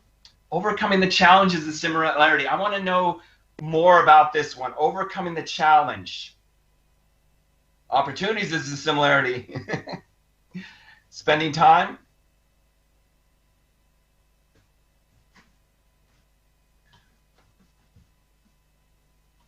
Excellent. So here's one thing I see here. Overcoming the challenge is the similarity. This is a very interesting comment, all right? Overcoming the challenge is the similarity. And this is from Ratian. Oh, he's my boss today, right? Okay. Ratian, since you're the one who put this up here, you said overcoming the challenge is the similarity. What is the challenge? What is the challenge? Do they all overcome the same challenge? What is the challenge? Hi, Ed. How are you? Good morning. How are you? Good morning. I'm very fine. Okay. You asking about the similarity here. So, according to my opinion, so at the moment, all of us are facing the same challenge. How to facing the coronavirus like this, the pandemic, how to get out from the pandemic. Yep. So, based on this challenge, and then we are using another different kind of perspective, different angle. Other people, the other person, they're doing business more easier. The other people doing, they can work from home. So from different angle, so based on perspective A, this pandemic can be getting closer with their family. For the other person, this pandemic, they can learn the technology, so they can optimize the challenge by using their own strength. That's the meaning by my statement. To overcome, everyone want to overcome this pandemic as an opportunity. Okay, this is very interesting. This is very interesting. So Ratian says, or Ratian believes, and I think most of us would believe this, that the main challenge we're overcoming the challenge of the pandemic. Okay? Now here's my challenge to you.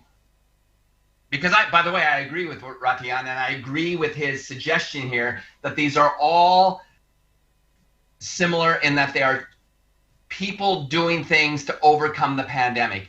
That is the important message here. That is the important message here. Each of these is a solution. Each of these is a solution. Each of these is something we do. Okay?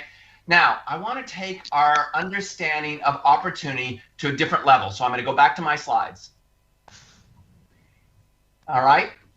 So, and sometimes I do this. I'm not going to do this today, but I put these slides in here because for those of us who are instructors, I wanted you to see a little bit what, how I use this both in university courses and also when I'm teaching in an incubator. I'm trying to get people to understand what opportunity is. And at the beginning, I start with an example that everybody knows. So I assume, I don't know for sure, but I assume we all know Alphamart, right? Okay? I assume we all know Alphamart. But I'm going to skip through this. I just want you to see how I developed this thing about opportunity. And remember, where we are so far is everyone has written in those post notes what we do, what our solution is. Okay? So, but for me, and this is the main message about opportunity, for me, an opportunity is not only solution. Okay? And for me, an opportunity is not just home delivery. It's not just getting closer to my family. It's not just learning a new technology. It's not learning how to be more creative with my teaching. This is only one part of the opportunity. And this is the second most important message of today is when we recognize that an opportunity is brought together by four things, it allows us to open up what we can explore. Okay? So one of the reasons I asked that question to start with is yes, most of us think of an opportunity as a solution. Home delivery, getting closer to our family, being able to be more creative, having time to learn a new technology. And by the way, I'm not saying any of those aren't important. I'm just saying they're not complete in understanding the opportunity. So I want us to do one more exercise. Same question as before, but this time tell me the problem and the person affected by the problem in this pandemic situation. What is the problem and the person that is affected? And be specific, okay? So I'm going to make this slide. So instead of, oops, let me skip through this. So instead of, let me just go here. Instead of talking about what we did, I want us to talk about a group of people and the problem that they're getting in the pandemic, okay? So let's write that again. Everyone write that again. And I'll give you a simple example. And I'll type it in here first so we can see it. And then you can think about it with the solutions that you had before, all right? So one of the problems is I am hungry, but I am afraid to go out into a crowded space. All right, I'm going to send that, and we'll put it up there. Okay, I'm hungry, but I'm afraid of going out into a crowded space. All right, so let me put that up so we can see it. So in this case, there's a person, it's me in this case, and I have a problem that I'm hungry. So I'm not talking about home delivery now. I'm turning the opportunity around and writing it from the point of view of a person and a problem. And it doesn't have to be I, but I'm okay if you start with I. We know our problems first. So I'd like us each, let's write another, do the same thing that we did before, but instead of writing it from the point of view of what we're doing to solve it, let's write it from the point of view of what our problem is, who it is, and what our problem is. And the who can be us, the who could be our students, the who could be our parents, the who could be our kids, the who could be our friends, the who could be small businesses in our community who take care of tourists. Like that was one of them, right? We can put that one in right there. Businesses or tourists have no customers. All right? So please, I'd like to see us write 3 or 4 or 5 or 10 things, not from a solution point of view, but write it now from a people with a problem point of view. Let's change this around, okay? So please put some notes in there, send them to the WhatsApp group, and they will automatically show up here. Okay, somebody type some things in here, please. Let's get a few more. But this time, people and problems rather than solutions.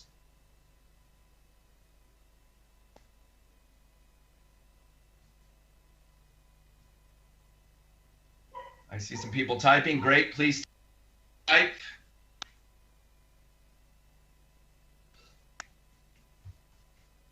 Oh, interesting.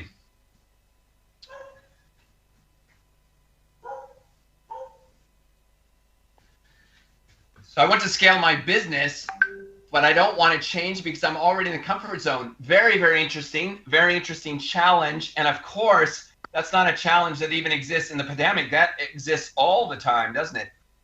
Any more? I want you to come too. Here's another one on the way to you guys. I want to go to Thailand for a vacation, but too many restrictions. Listen, I'm going to type this one in. I want to go to Indonesia to present to ICoMs. Okay, same problem. I know what you're going through.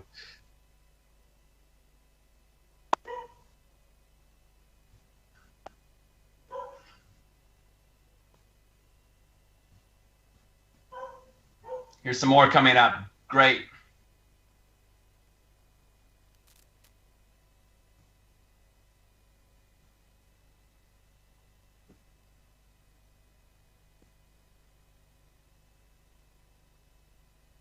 I don't want to spend too much time choosing products in a shop. I agree, I understand. I want to make my own food business opportunities to serve others. Okay, so what's happening here is we're changing hopefully we're changing our thinking. hopefully we're changing our thinking to, here's another good one. This is a very common problem. Let's see what this one is.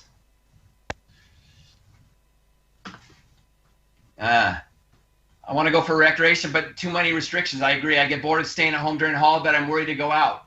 Okay, so this is great. You know, we're getting these. Now what we've done, let me go back to my slides, because we've taken a very important step in our understanding of opportunity. We are now, many times when people talk about opportunities, and if you read it in a business newspaper, or if you read it in a magazine, or you see it on the news, we hear about the solution. But I believe if we're really, really going to create new opportunities, we need to be working here at the people and problem side. We need to get people and problems working together properly. Okay? So what I want to urge us to do something here. I want to urge us to stop thinking, or not to open our thinking more broadly, that an opportunity is not just a solution, that before we have the solution, we need to have the people and the problem. Okay? Now, I have a question here. Ratian, you are online somewhere. Can I ask you a question? Oh, actually, I should ask Mr. Punang, my moderator, I guess. Mr. Moderator, can I ask a question?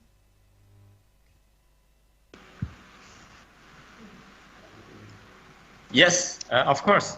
Yeah, so the question is this. I've tried to make this interactive, and we've got some good interactivity going, but now I'm over time from the original video schedule. Should I open it up to questions or continue in this kind of discussion? What is better, do you think? Okay, I think you can continue for 5 minutes before moving on to the next one.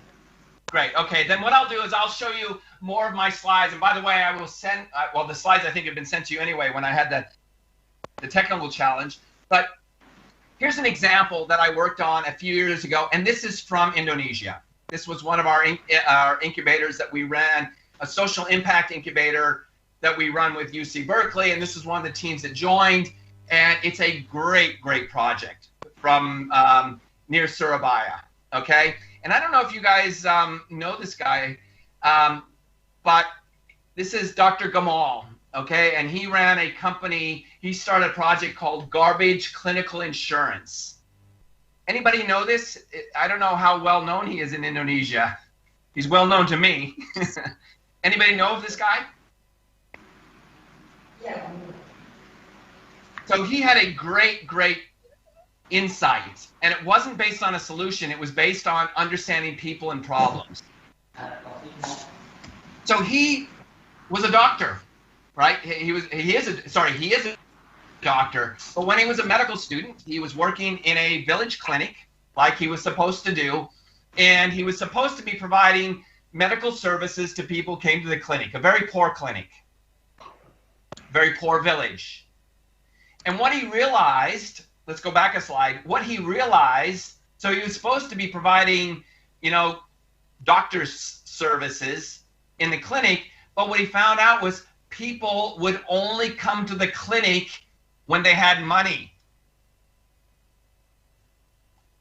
People would only come to the clinic when they had money. Now that's a huge problem. Because when should you be going to the clinic? When you're sick, right? And so what would happen is people would come to the clinic only, they'd been sick, or they weren't feeling well a few days ago, but they didn't have money then. And so they'd wait a few days, they'd get some money, and then they'd come. And he realized that was a huge problem. People could not come to the clinic when they were sick. They felt like they could only come to the clinic when they had money. So he came up with a solution. He said, well, listen, if you got, and these were very, very low income people. A lot of them were garbage scavengers already. You know, that was their source of money, okay? This was so again, what I want to emphasize here, when we're visualizing an opportunity, very specific group of people, very specific problem. So these garbage scavengers working around the village had no money. They were living day by day. And then they had no fixed income, right? They couldn't pay regular medical bills. So what he did was he set up a system where they would bring recycled materials to his clinic every month. And he had a system. He said, every month you need to bring this many bottles or this many kilograms of cardboard or whatever. And then his clinic started the service of recycling the materials, and he would keep them in an account ledger.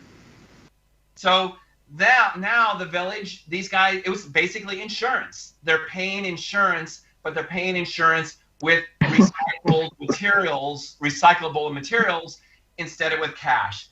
Brilliant idea, okay? And it came from the fact that he was focused not on the solution of providing medical services. He was focused on the fact that these garbage scavengers had very little money, actual cash, and they had no fixed income, so they couldn't pay regular medical bills. And he turned that around and said, okay, just bring me recycled materials, and you could bring it any time during the month, and he would keep them. And at the clinic, he built it up so there was a receiving area, there was a scale to weigh the cardboard and everything else, and they kept it. And it's a brilliant project, okay?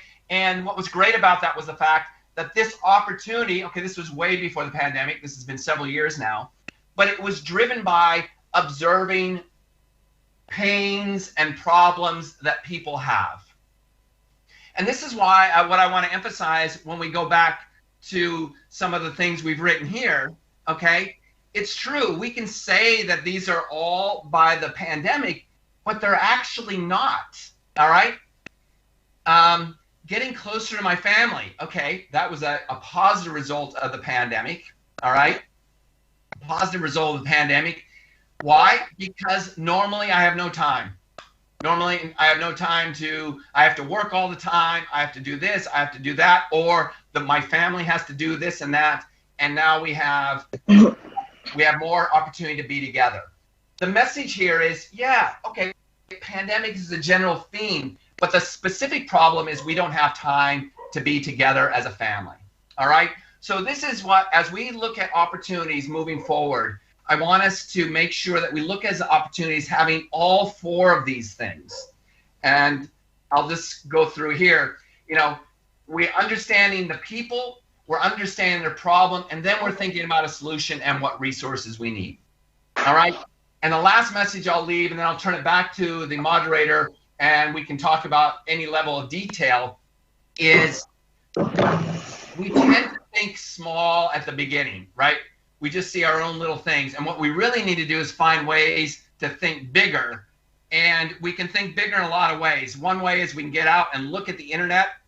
Internet has all kinds of interesting, different people doing different things.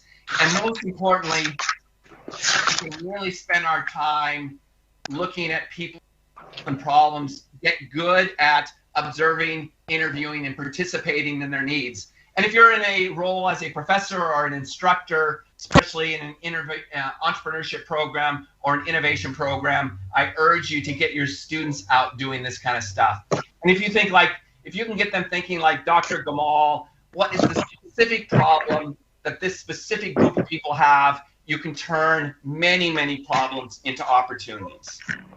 And I'll just leave you with one last thought, and then we'll get into a discussion.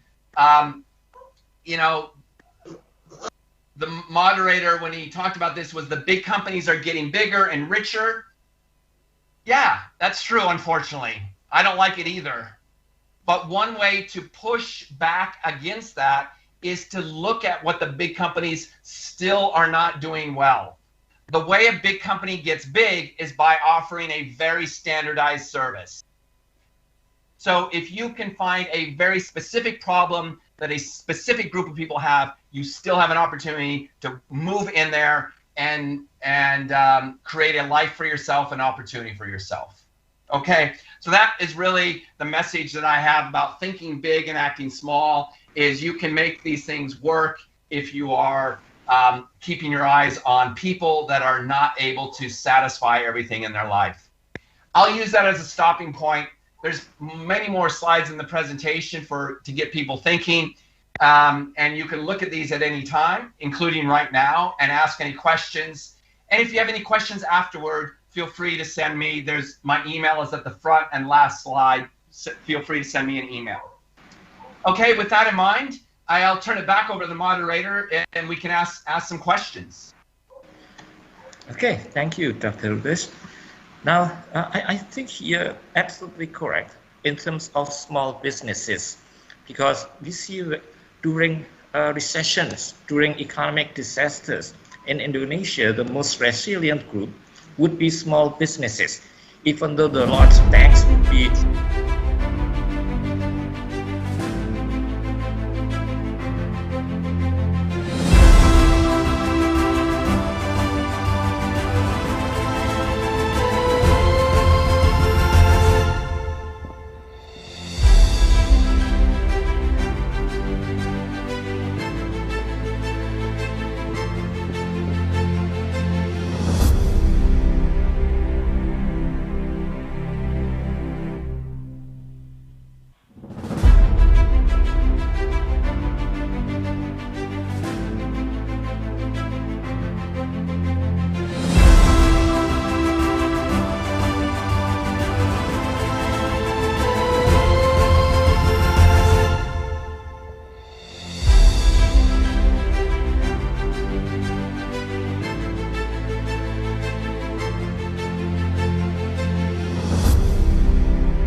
practice, use fire.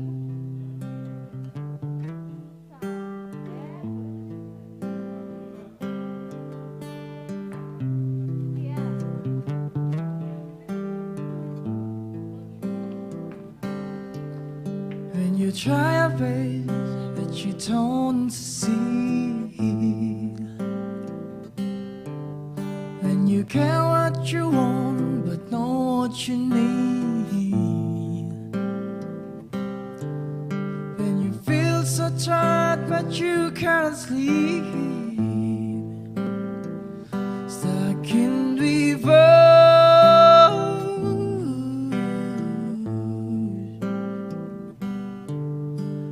Tears come streaming on your face. When you lose something you cannot replace. When you love someone but it got to waste. Could it be wrong?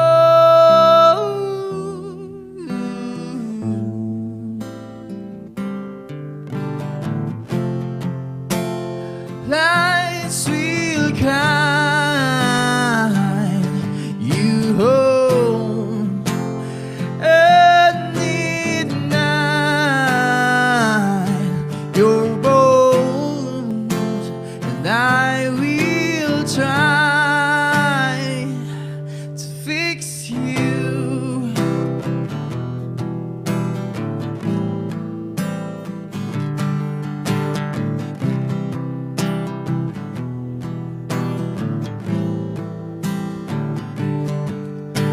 And high up above, floats on below. When you chew it love to let it go. But if you never try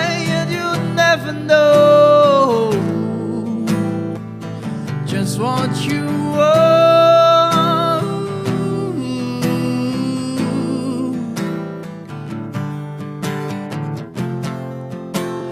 Lights will guide you home at midnight. Your bones and I will try to fix you.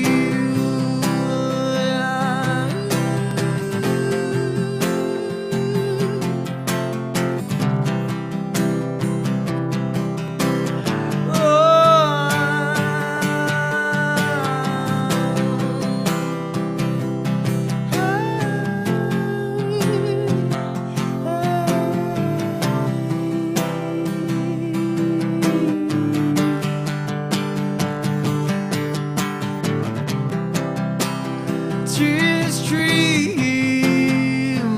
on your face when you lose something you cannot replace. Tears streamed to your face tonight.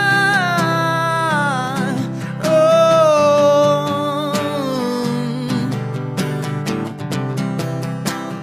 tears stream on your face. I promise you I will learn from my mistake.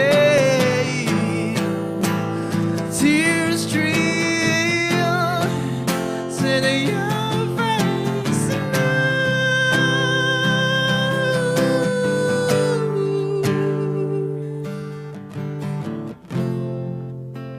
Lights will guide you home at midnight. Your bones, I will try to fix you.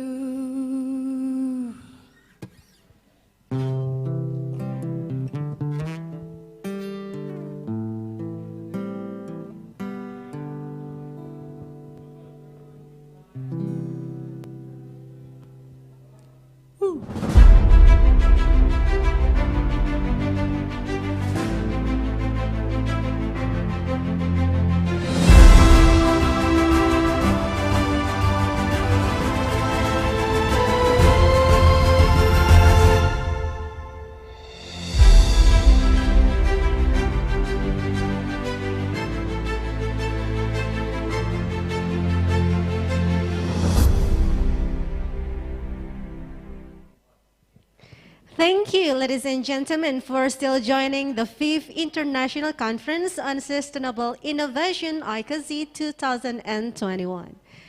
Ladies and gentlemen, right now the 7th International Conference on Management Science, ICOMS, has been running their program, and I have connected to Sister Aisha, who will give us any information regarding the event.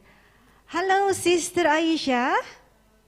Hello, Santi. Hi, can you hear my voice? I can hear you clearly. Okay, Sister Aisha, now please your report. Okay, thank you. Dear participant, right now I am at the ICoMS, the International Conference on Management Sciences 2021.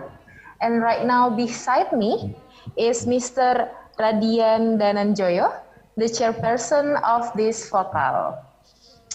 Good morning, sir. Morning. How are you? Okay, fine.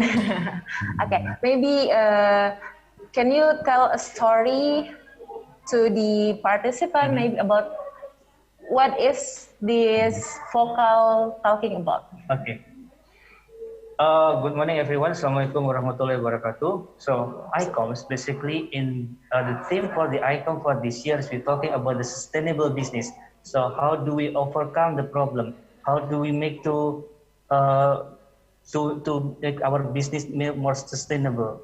That's the theme for for this conference. Especially on the pandemic era. On the pandemic era. Okay, so what session is happening right now? This is the plenary session, Plenary session. number 3, because we have a four speaker at the moment. Okay. So how many paper ICoMS received this year? This year, the full paper, we received 90 papers. 90? 90 papers. From which country? We got from Spain, we got from Malaysia, we got from Thailand, and we got from Taiwan.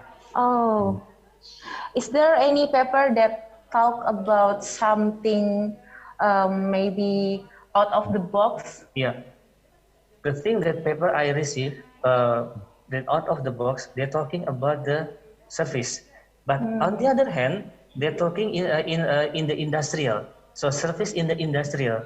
Normally service is only in the service company, but they're talking about a service in the manufacturer company. So it means that there is different paradigm from the service product logic focus into the service logic focus. That's the interesting topic for us. Interesting topic, right? Okay, so how is the conference going so far, sir? So far, yeah, the conference is running well, and then the attendance is 90% of the paper also attend to the plenary, and then during the parallel, almost all of the participants attend to the plenary. The parallel session, yeah. I hope the ICoMS going well until the end, sir. Yeah. Okay, so. Thank you, Santi, that's all I can report from ICoMS. Okay, Sister Aisha, thank you very much for the reputation. Thank you for the reportation, Sister Aisha. From ICoMS 7 International Conference on Management Science, also thank you for Mr. Radian Dananjoyo, SAMMMSC, PhD, from ICoMS Focus Room. So ladies and gentlemen, that was our report for this moment, and we'll be back again to report you about any condition of each focal conference later. Please stay tuned and enjoy the 5th ICoSI 2021.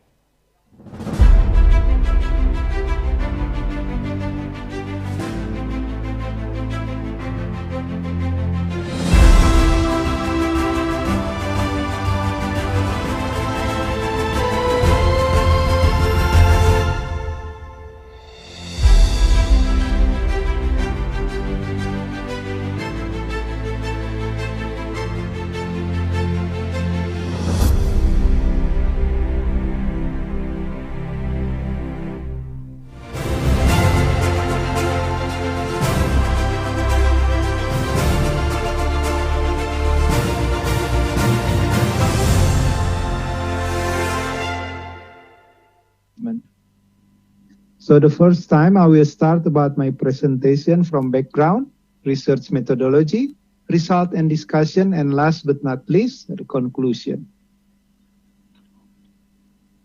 This picture shows that the island of Java is known to have many active volcanoes and is located in forestry area, especially in West Java province.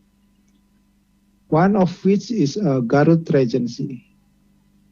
We see forest area reaches 107,865 hectares, or 35% of the Garut Regency, which is divided into 70% protected forest, 24.7% conservation forest, 5% limited production forest, and 0.15% production forest. Our research is located in one of the forest farmer group, which is located in Mount Papandayan, Garut Regency. In Garut Regency, there is 610 forest farmer group and spread over 42 districts. Forest farmer groups, or FFG, around Mount Papandayan established since 1997 until the current situation. So the dynamic of the actors in the FFG to increase, control, and maintain access to state-owned forestry land that is used as agricultural land by the FFG. So based on the background description, the purpose is of this study is to analyze the mechanism and type of access and also analyze the dynamic of the social network formation. The research methodology use a qualitative and data collection technique, use interview, observation, and focus group discussion. The participants and informants are chief and members of FFG, community figures, and village officials. The location of this research in Kramatwangi village, Cisurupan district. Data analysis use access mechanism analysis and social network analysis. The research timeline from September 2020 to April 2021. The result of discussion, firstly, so I like to illustrate the point of showing you the timeline picture of FFG community forest farmer group. The initial explanation for this result begin with a general description of the condition and the timeline for the formation of the forest farmer group. Then the beginning of coffee cultivation by FFG on forest part of Perhutanis land since 1997 until the current situation. The result and discussion about access mechanism and type of access, we see that FFG members currently continuing to maintain and improve access to the capital, technology, knowledge, markets, and also social relation. In gaining access strategy aspect, we see that the FFG conducting deliberation with the FFG members, stakeholders, industry, retailer, and also the government. In maintaining access strategy aspect, we see that maintain the close relation with retailers and exporters, and implementing the agreement, and also maintaining forestry land management for coffee plantation. In type of access aspect, we see divided into three aspects: is the partnership, social relation, and market relation.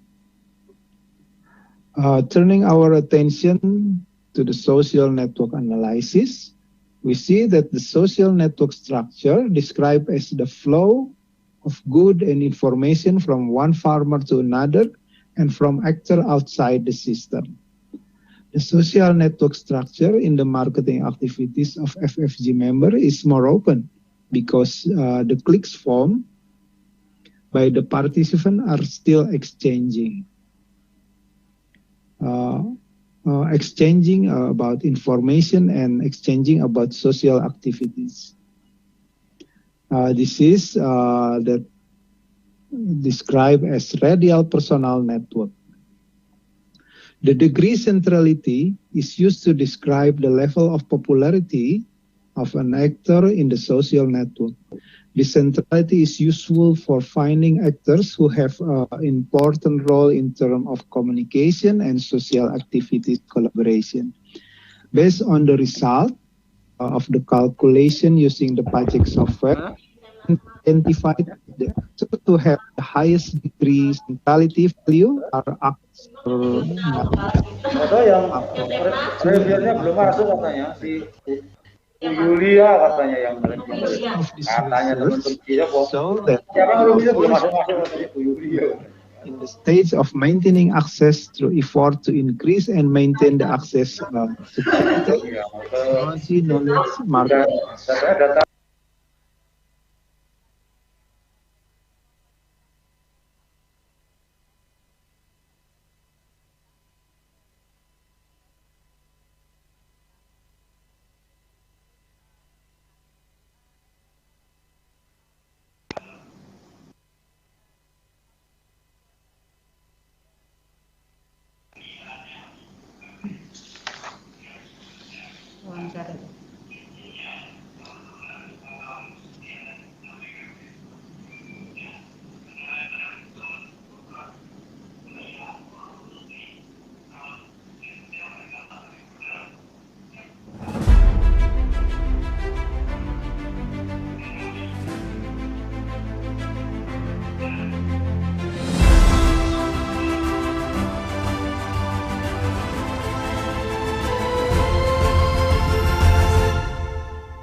The problem above required the development of the electrocardiography, namely the Holter monitor. Holter monitor is a portable device that is used to continuously monitor various electrical activity of the heart and the cardiovascular system. Holter monitor can be used to detect arrhythmia during placement for at least 24 hours for symptomatic palpitation. The reading result will also be stored so that it what occurs, the development or even the evaluation of the Holter monitor science was first published. The design of this Holter monitor is to make it easier for the medical patient during operation because it is equipped with micro SD storage media, making medical staff and patients to store medical record. Based on flowchart in the figure, the working process of the device begins with a start where we can start here by press to the on button on the device. The process with initializing the program and continuing with the identifying the micro SD by the program. Whether it has been identified or not, if the micro SD has been identified, the program will read the heart signal. If on the contrary, when the micro SD has not been identified, the program will not read the heart signal. During the reading of the heart signal, the results obtained are also converted into ADC from and then stored in a micro SD. When the reading is complete, the device can be turned off immediately. However, if the reading has not been complete, the device will be continued to the read.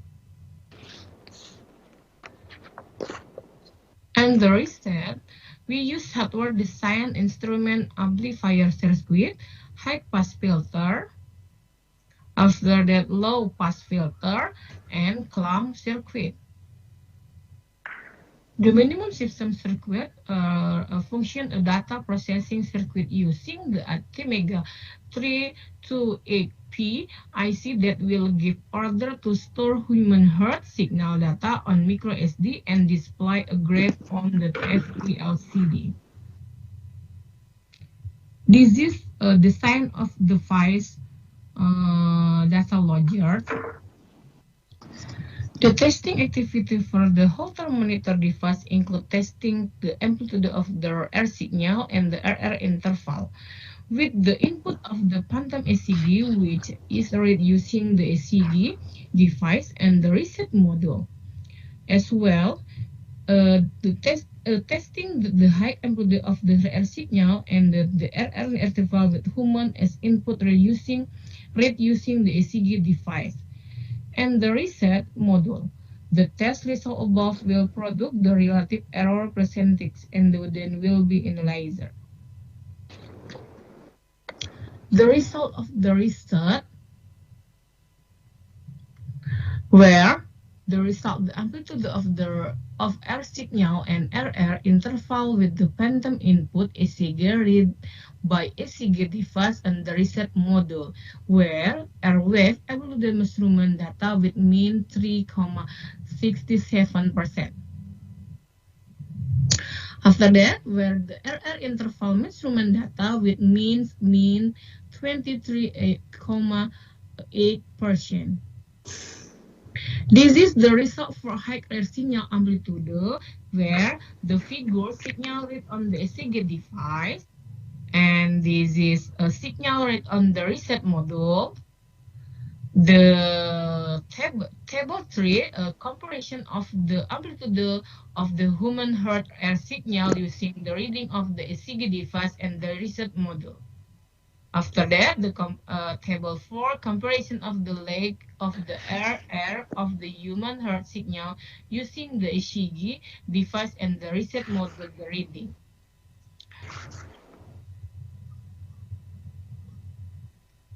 Okay, this is the last PowerPoint.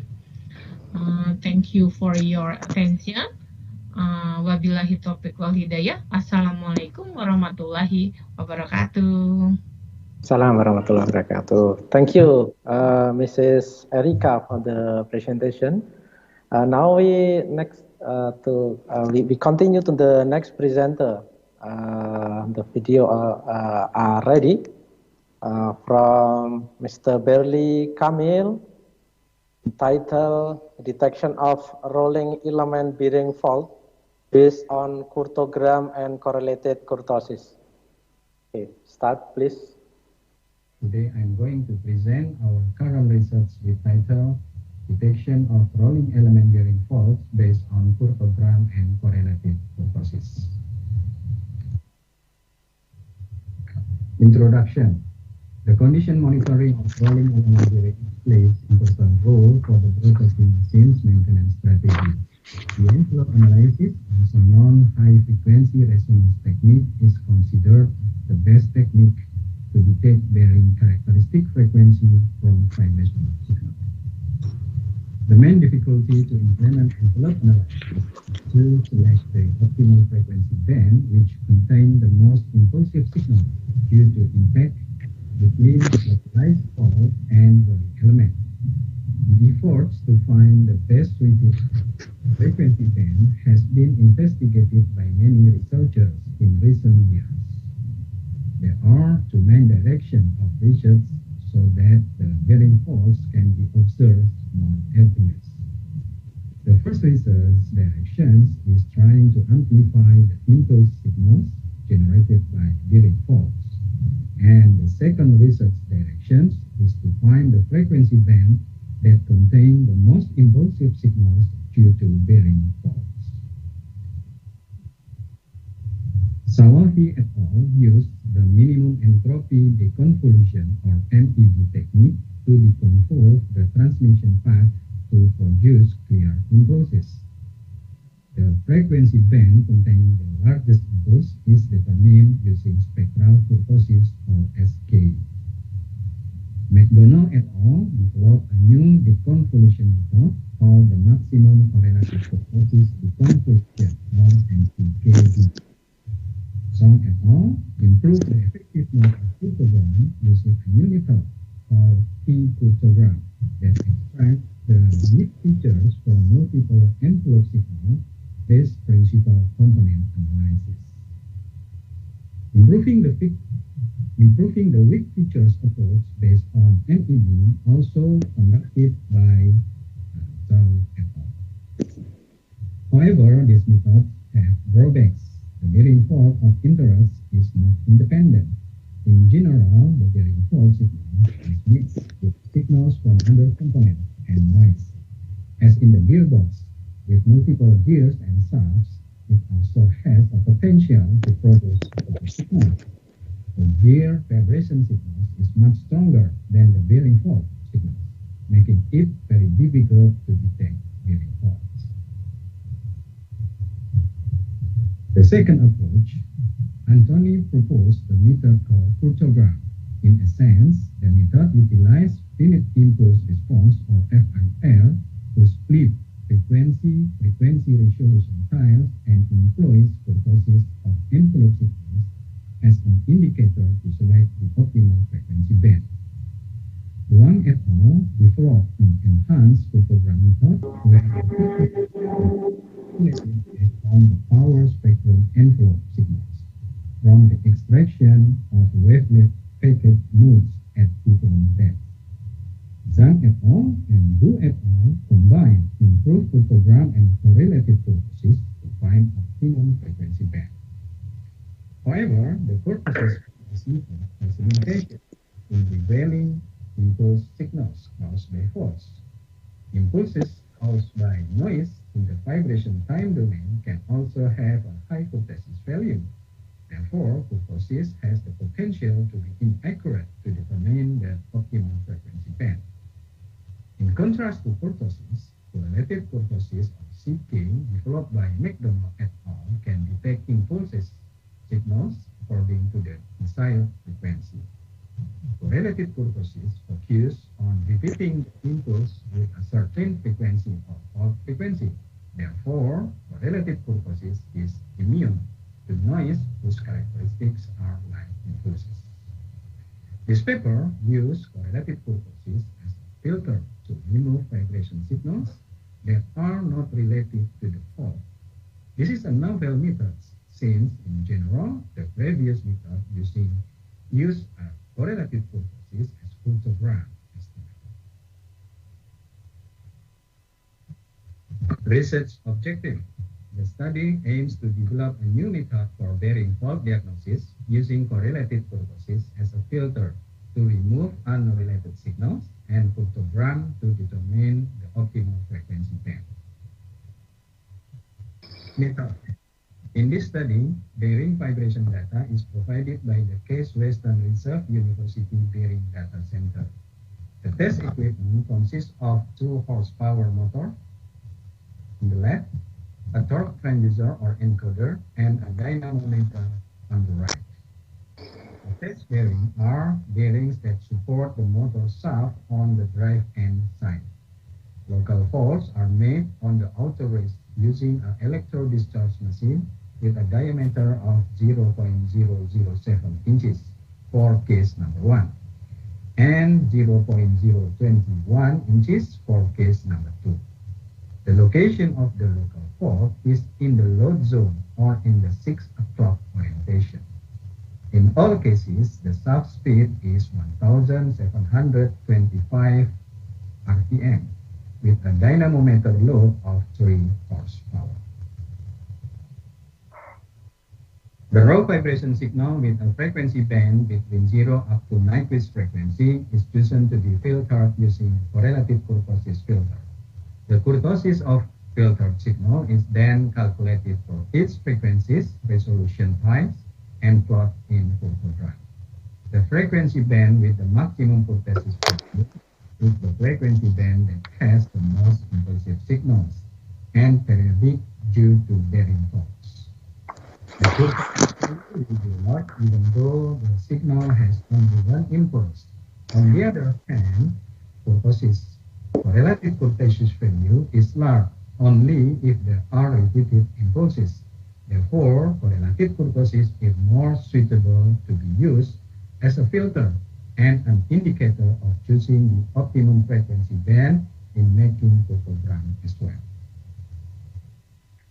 Results. The time domain for case number 1, auto race fault 0.007 inches, is shown in the left figures.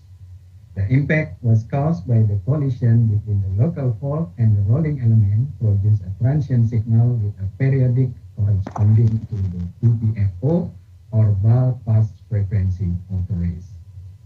It is observed that the vibration signals is mixed with noise with the signal to noise ratio or SNR negative 8.11 decibels. The optimum frequency band obtained by using photogram can be seen in the middle figures. The optimal frequency band is located at level 0 with a center frequency of 3 kHz and a bandwidth of 6 kHz. The spectrum envelope with the frequency band as suggested by photogram is shown in the right figures. It is obvious that the outer race fault and its harmonics can be identified easily, where the BPFO amplitude and its harmonic appear dominant compared to other amplitude. This is in line with the expectation from previous figure, where the time domain obviously shows the impact signal.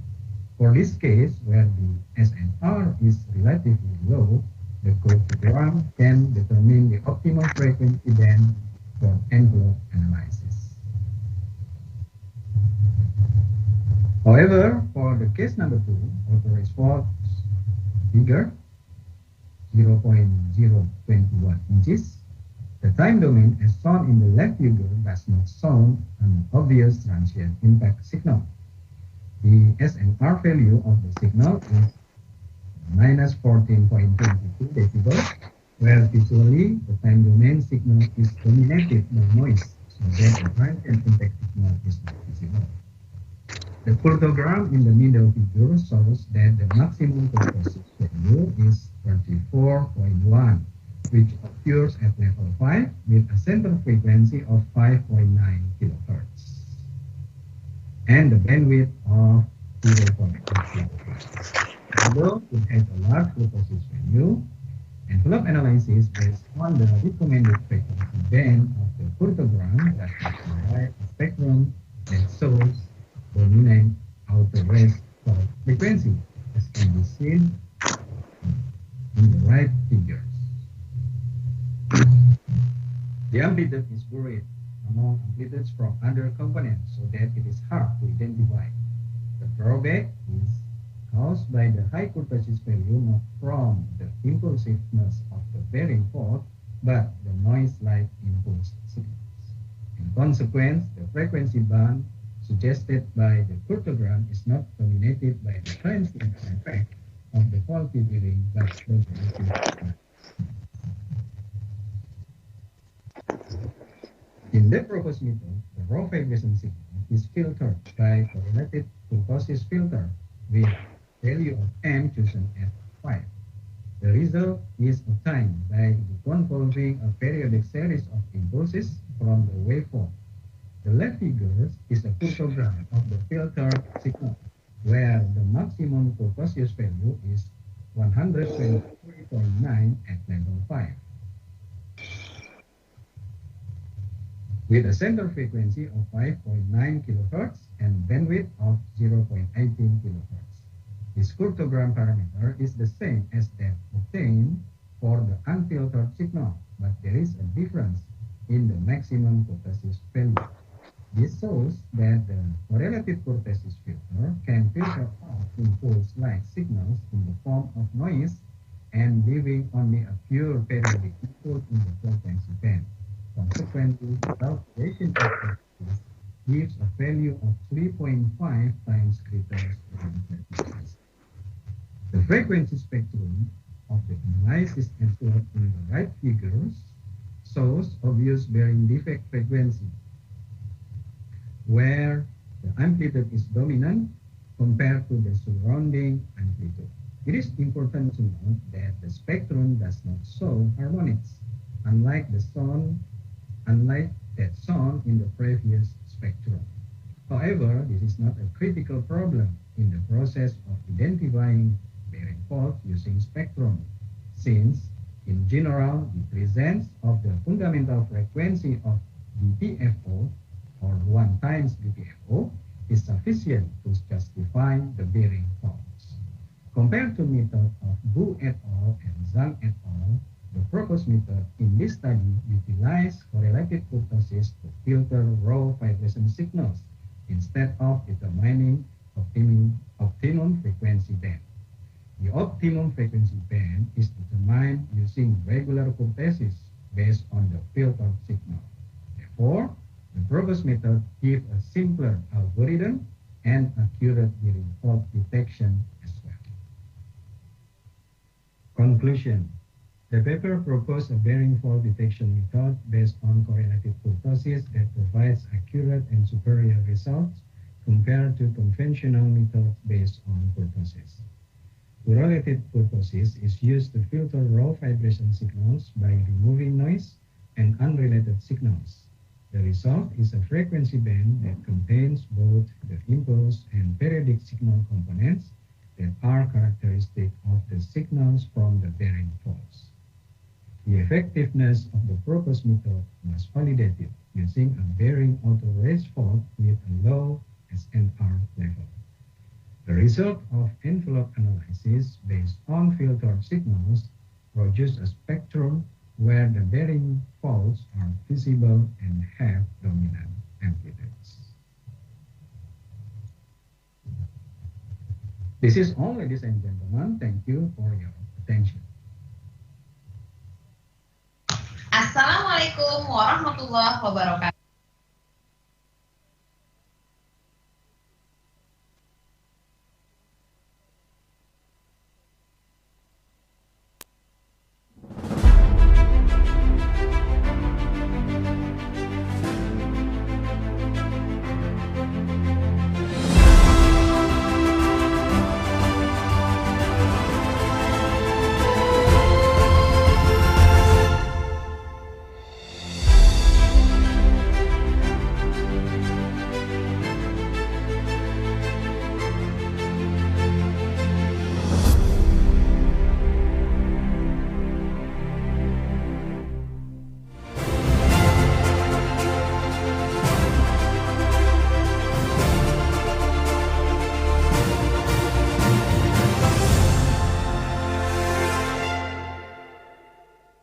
46 and all organs were observed for anatomical, pathological change.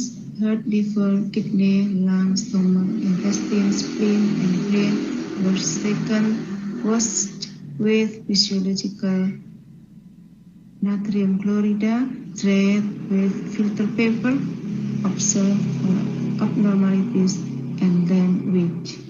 After weighing, the organs were stored in 10% formalin pure, pH 7.0 for histopathological observation. Observation of histological preparation of organ carried out by pathologists.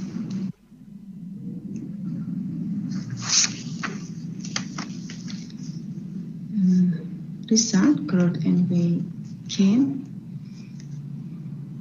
All red in the control group and treatment group grew and gained weight. The analysis when we ANOVA P equal 0.225. This is an insignificant difference. The result of monitoring clinical symptoms and animal behavior manually or using CCTV in cage and open field did not show any clinical symptoms and behavioral signs of toxicity. The behavior of the mice in the entire test group is the same as the control group. Pathology monitoring of rat organ in all research group shows that there are no change in color, consistency, and change in shape. The result of relative weights of organ shown, although the graph show that there is a difference in relative size of organ between groups, the difference is not significant. P greater than 0.05. In this table showed that only 3 organs were injured: the liver, heart, and lung. One rat from the treatment group at a dose of 5,000 milligrams per kilogram body weight experienced focal hepatitis and hemorrhagic myocarditis. And most of the lungs from the control and treatment group were diagnosed interstitial pneumonia grade 1 and 2. Lung congestion was found in 1 rat from control and 2 from dose 2,000 milligram groups. But cross-Galvalis analysis P greater than 0.05. Conclusion: the oral acute toxicity test of the single dose of Acylac polyherbal on female spraguedolia rat obtained that Acylac is declared to be a practically non-toxic formula based on the result. No death, no clinical symptoms were found, and no change in the behavioral experimental animal, no organ pathological change of color, consistency, and relative organ size, no significant histopathological change were found in the liver, heart, and lung, and LD50 of Acylac polyherbal formula is more than 5,000 milligrams per kilogram body weight. Suggestion: subchronic toxicity test is required to complete the result of this acute toxicity test in order to obtain information on the safety of using the Acylac polyherbal formula as a basis for clinical trial in human. Thank you very much for your attention. Here's my reference.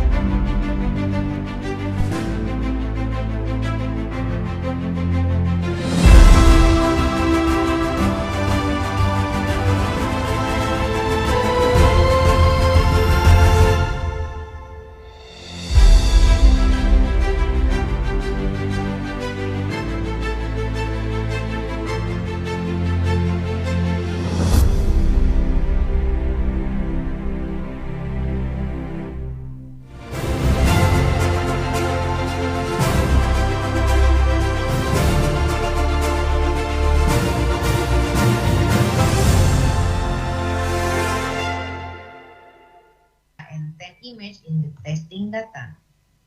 The image data used were in grayscale and JPEG format with each size like etc.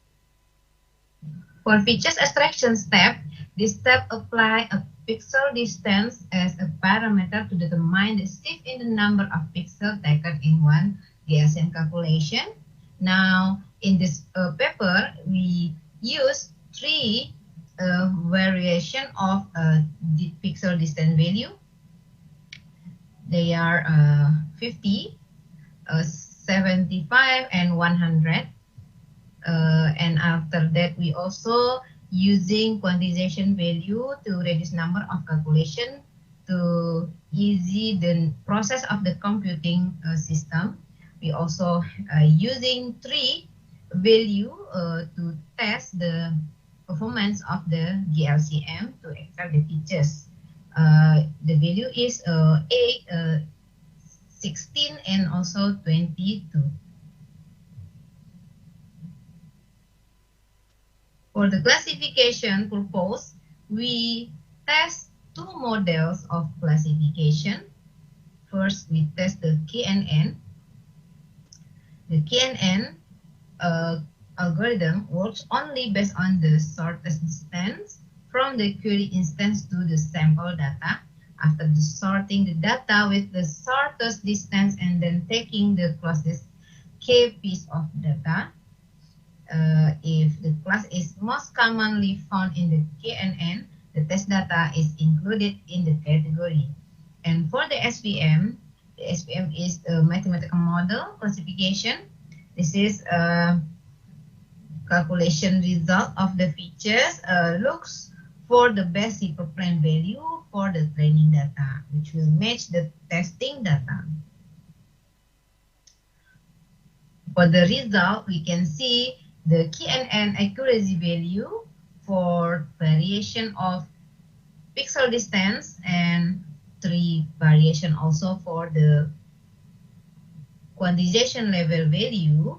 We can see the variation of the data set. We can see the highest accuracy is when the D value is 100 and the quantization level value is 16. Otherwise, for the SVM result, we can see the overall the accuracy value is increased than the KNN, and we see the highest average accuracy is when the D value is 75 and quantization level value is 8.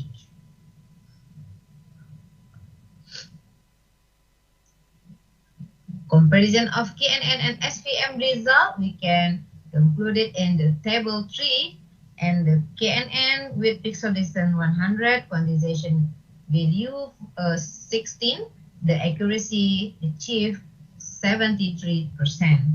Meanwhile, SVM with pixel distance only 75 and quantization level value only 8, the accuracy can achieve 90%. For the conclusion of this research, based on the result of comparison study of spanner abnormality detection system with KNN and SVM methods, it can be concluded that GLCM method could be used to determine characteristics of spine image with output in the form of 4 features: contrast, correlation, energy, and homogeneity, used as input for classification stage. In our studies, we use 22 difference of paper in the 5 last years. This is information about me. This is email address and also Scopus author ID and ORCID ID. That's all for my presentation today. I call for the authors will have same field, same contribution, same expertise with me. We can manage collaboration in research for the next future. Thank you for the attention. Assalamualaikum warahmatullahi wabarakatuh. Waalaikumsalam.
Ladies and gentlemen, meet me again. You are still in the 5th ICoSI 2021.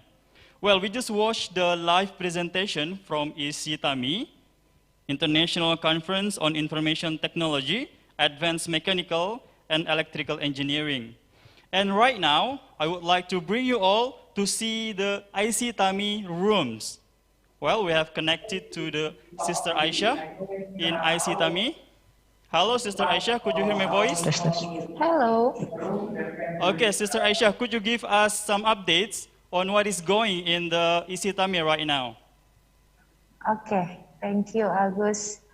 And dear participant, right now I am in the room of ICTAMI, the second international conference on information technology, advanced mechanical and electrical engineering. And right now, I am with Mas Adnan as the secretary of this vocal. And Mas Adnan, could you share a story about what is ICTAMI? Okay, I want to tell you about ICTAMI. ICATAMEE is a vocal for conference of ICoSI.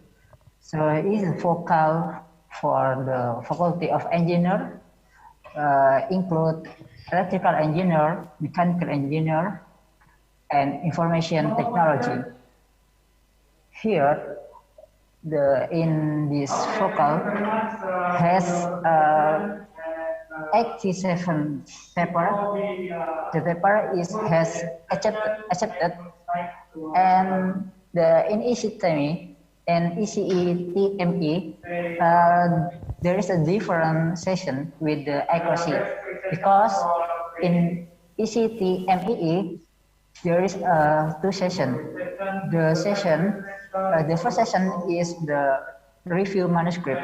The review manuscript, so the paper has review and accepted by the reviewer. So if the paper that cannot accepted, so the paper cannot be presented in the conference. Okay, and the last session is presenter session in the day of conference. So the paper has accepted, they can present the paper in the present session. Okay, so what session is happening right now? Now is the present session. The present session. So it's different with the ICoSI. If the ICoSI, the paper who has a video, he can present the paper without the accepted paper. But in ECTME, we must review the paper is qualified or not for the presenter. Okay, so only the qualified paper will be presented. Yeah, that's right. Okay, so how many countries joined ECTME this year? In this year, there are seven countries from Azerbaijan, and the second is Canada, third is Algeria, Africa, and the fourth is Indonesia, and the fifth is Malaysia, sixth is Saudi Arabia, and the last from Turkey. So far, yes. Okay, so thank you, Mas Adnan, for the time. Welcome.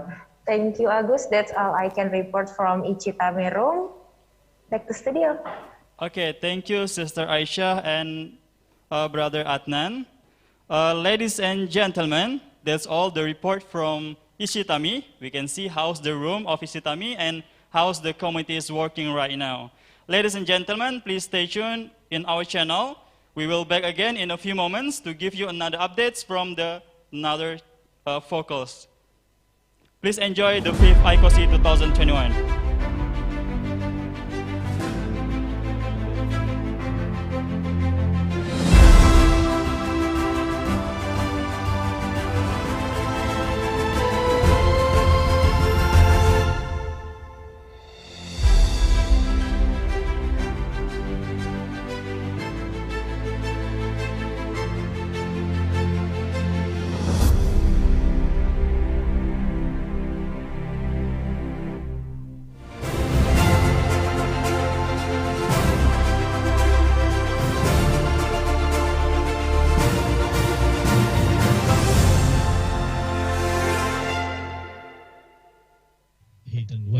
hidden process, a black spot process, which is actually a mathematical and calculation of many variables of the BMI or the activity pattern.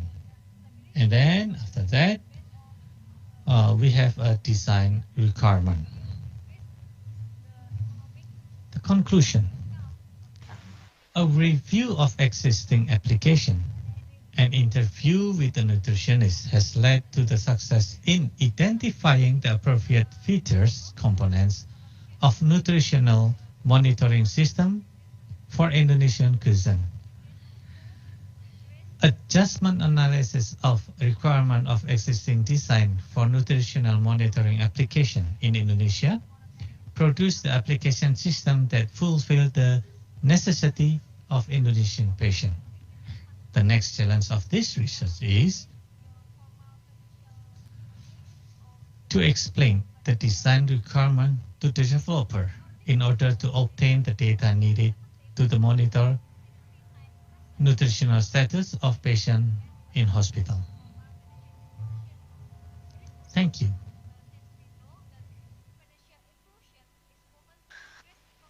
Okay, thank you, Mr. Winnie. This is the wonderful presentation. And before we go to the next video presentation, I want to remind again about to all participants. Please ask question to another presenter in this chat room with the format name, your institution, and to whom the question and is your question. Okay, we go to the sixth video presentation with from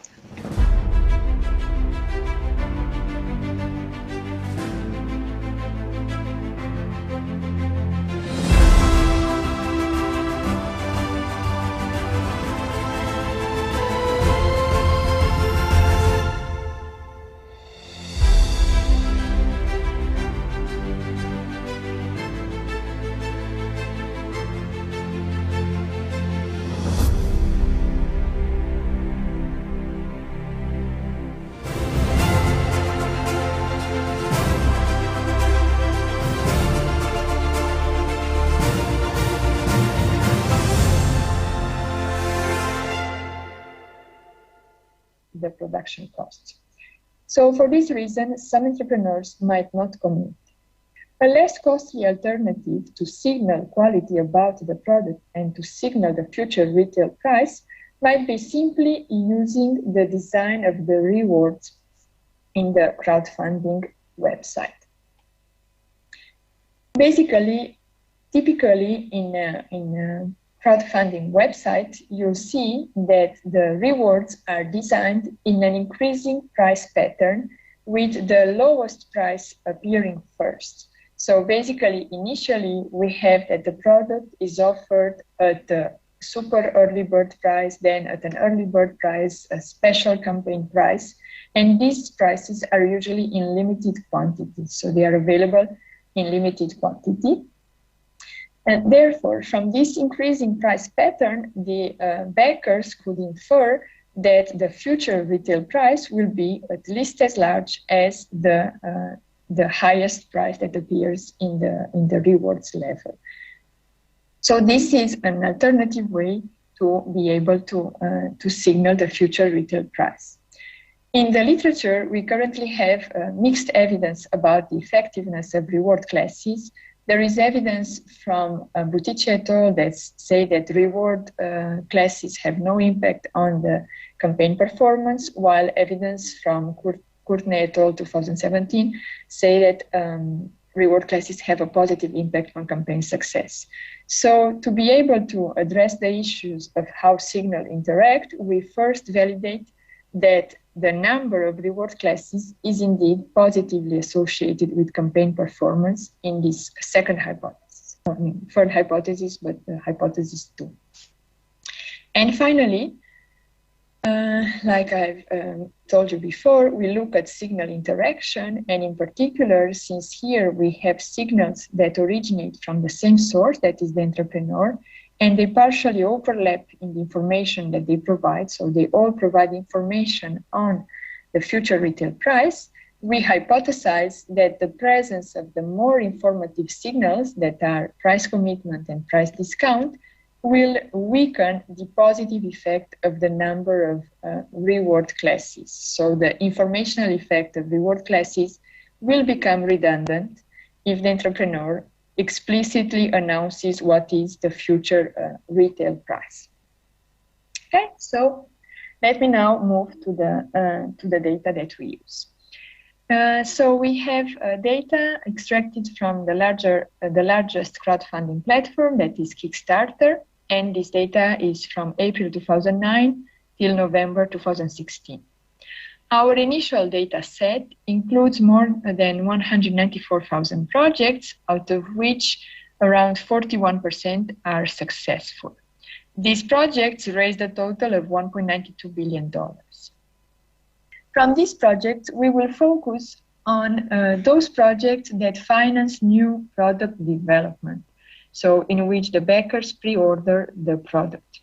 So these are around 21 subcategories like accessories, product design, video games, wearables, and so on. This is what we call our population, and it includes a total of 30,751 projects, out of which, again, around 41% are successful.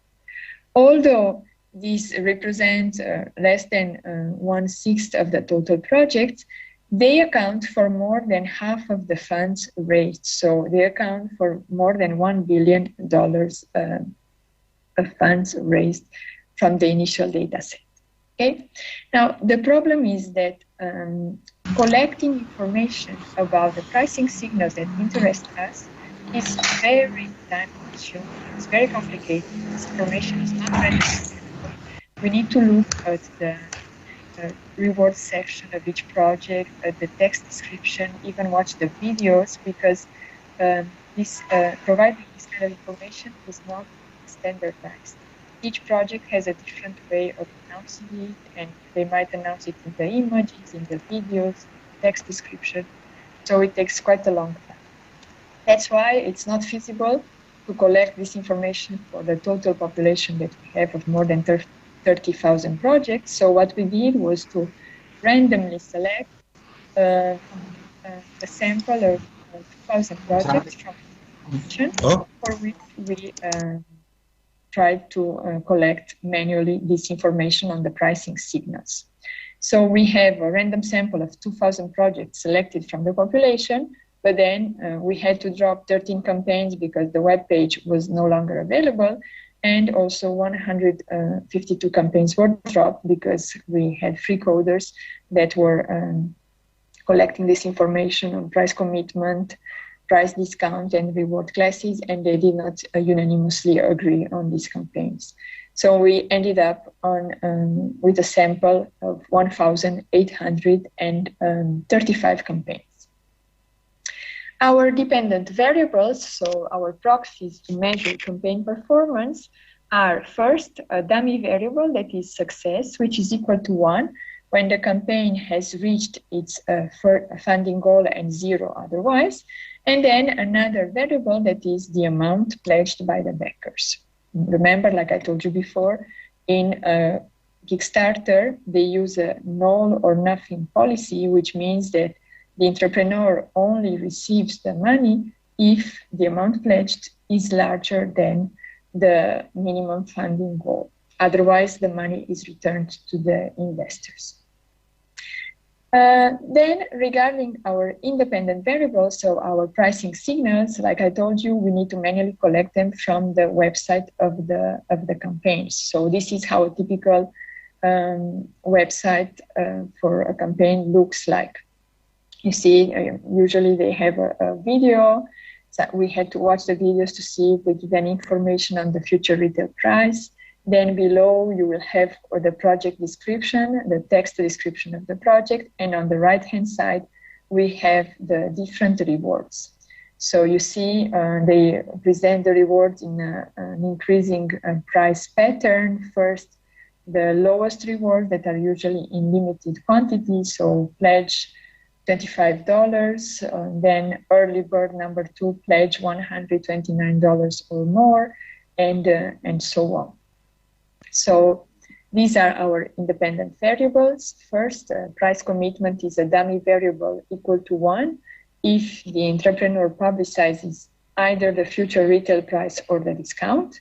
So I gave you here an example. You see that in the rewards section, they say pledge $179 or more, and then they say basically that the regular retail price will be $199. So from this, you can infer that indeed the product is offered at a discount during the crowdfunding campaign, at a discount of $20. So in this case, since the future retail price is publicized, we have that the entrepreneur employs price commitment, so price commitment is equal to 1. Then we have the publicized discount, that is an average discount that we compute relative to the future retail price. And I gave you an example here as well. You see that they say pledge $185 or more, and below they put you will be saving $115 off of the retail price of $299. Okay. And finally, the number of reward classes. We basically again check the reward section to compute the number of different reward classes that the entrepreneur is offering. We also control for a set of variables that were previously used in the literature and that are shown to affect the performance of a campaign, such as the goal of the project, whether the entrepreneur has a previous crowdfunding experience, so a previous success or failure, if there is a patent, the count of the words, images, and videos, the duration of the project, the category, and the year. Now, in order to check if the random sample that we have is representative of the population, we have performed two checks. The first one is to present the means of the variables, of the control variables for the population in the random sample, and to take a test for differences in means. And as we can see, for almost all variables, there is no significant difference in means between the population and the random sample, except for the project goal and the video count. Second, we run regressions of the success and the amount pledged on the control variables for the population and for the random sample, and we get very similar results. So the same size, similar significance, and very similar magnitudes for the coefficients. And these results are in line with the results of previous literature for these control variables. Therefore, we conclude that our sample, our random sample, is representative of the population, so there are no concerns regarding this. Okay. Then we present here some descriptive statistics, the correlations between the variables and the variance in inflation factors. As we can see, on average, we have that 41% of the projects are successful, and in total, we have that 15% of them commit. So in 15% of the project, the entrepreneur either publicizes the future retail price explicitly or the discount. You see that this is quite low compared to what I told you that happens for the top 100 most funded projects on Kickstarter, in which more than half of them were committing.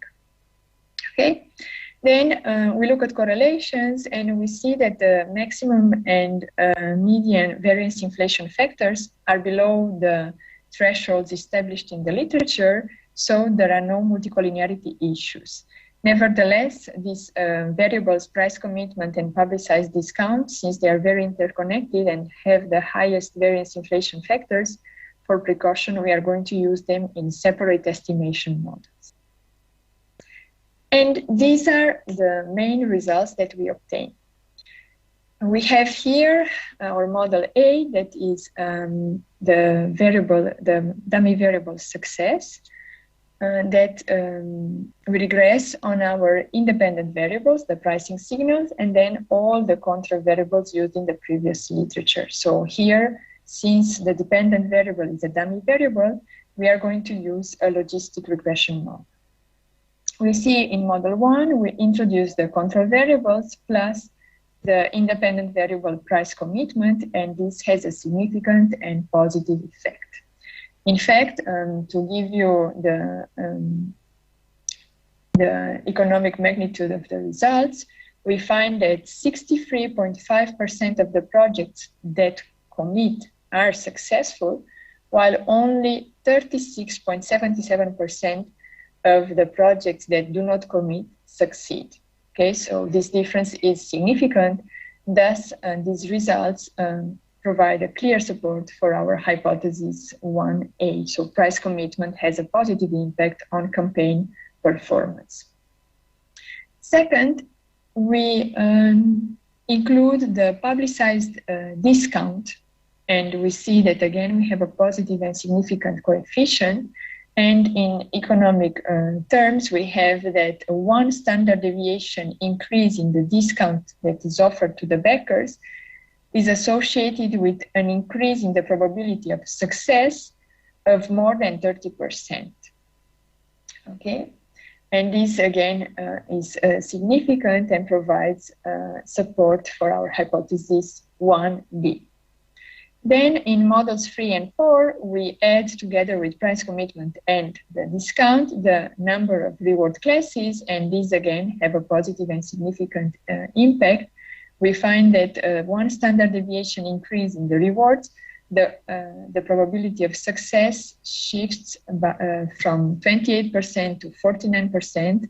So this means an increase by more than 75%.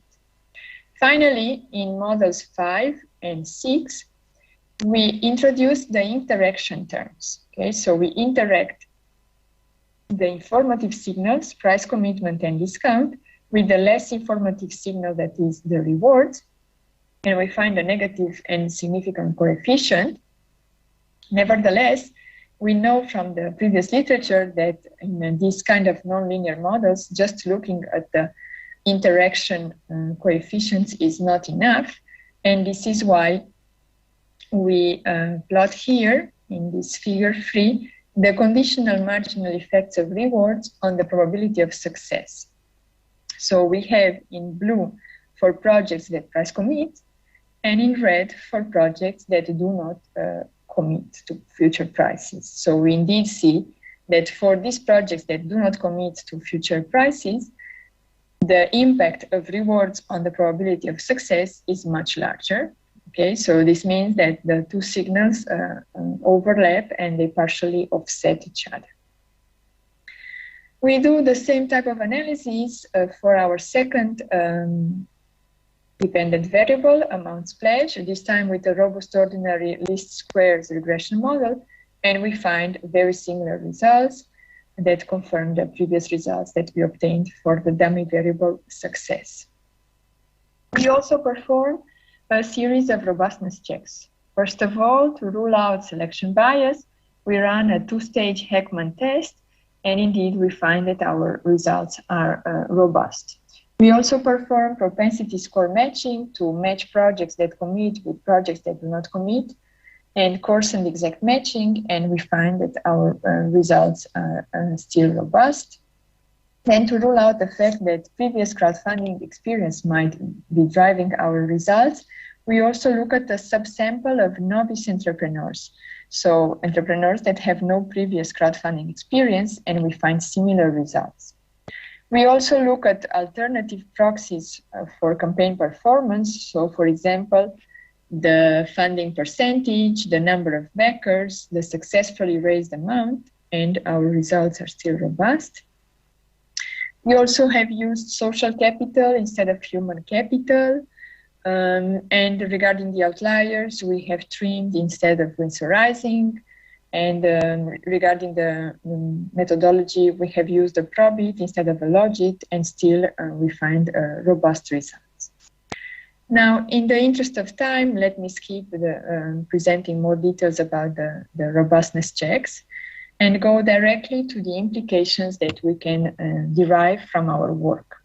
We have two sets of implications, first for policymakers and second for entrepreneurs. For policymakers, we basically suggest that to spur regional entrepreneurial activity, the policymakers should offer financial literacy programs that are tailored to the crowdfunding set. Okay, so the idea is to help the entrepreneurs through these programs so that they are able to set their pricing and reward construction strategies, and in this way, they will be better able to signal information about their product quality, and this will enhance their probability of success, which in turn will spur regional entrepreneurial activity. Also, secondly, we know that currently price commitment is only binding through reputation costs. So basically, the entrepreneur commits to a future retail price, but he can deviate from it. The only punishment if he deviates from it, if he announces a high future retail price, but then deviates from it and reduces the future retail price, is the fact that if he has to return to the crowdfunding platform, then the backers might not trust him again and might not support his second project. However, what the policymakers could do is to make commitment legally binding through regulation. This would make the signal much more costly and credible, and this could further enhance the success of the campaign. Finally, we think that we suggest that the entrepreneurs should increase awareness of the benefits of this crowdfunding platform for new experience goods, where the sellers also revert to advanced selling. So we think that these new experience goods are very similar to the products that are these consumer products offered on crowdfunding, since their quality is not observable. They are goods that haven't been experienced before, so new experience goods. And the crowdfunding platforms might be beneficial for them as well. So policymakers should increase the awareness of these platforms among these kind of entrepreneurs. Finally, for entrepreneurs, we have two main implications. The first implication is that entrepreneurs should commit to future prices to incentivize potential backers. So publicizing your future retail price might help you achieve success. And second, that they should carefully construct their reward in order to appeal to a wider set of potential backers. Okay, so let me conclude. In this paper, we explore the determinants of success in financing new product development through crowdfunding. And unlike previous literature that has focused on the backers' intrinsic and altruistic motives, we look at their extrinsic motives, the financial reward that takes the form of a price discount. We have shown that pricing signals are effective and that they significantly increase the probability of success. Our work could be extended along several directions. For example, we could look at the determinants of price commitment in crowdfunding. So we know that committing increases the probability of success. So the question is, what makes an entrepreneur commit? So why should I commit to prices? Second, we took here a static view, but one could also analyze the dynamics of price signaling if we take a serial crowdfunding. So entrepreneurs that finance more than one project in a crowdfunding platform, do they use price commitment only in the first project or in the second one as well, and so on. And finally, we have only analyzed the impact of price commitment on the campaign performance, but we know that the second period of the retail period that is post-campaign, so one should also analyze what is the effect of price commitment on post-campaign performance. Okay, so let me stop here.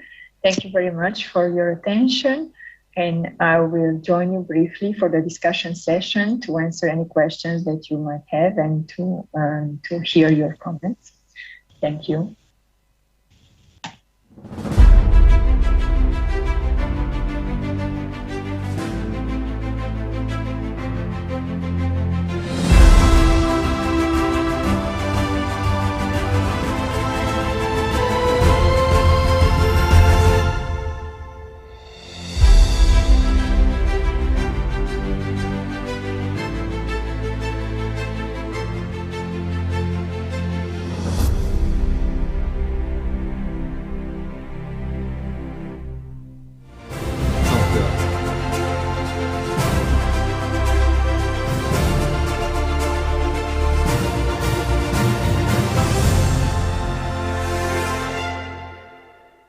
This between countries will also increase, which means the trade balance will also increase.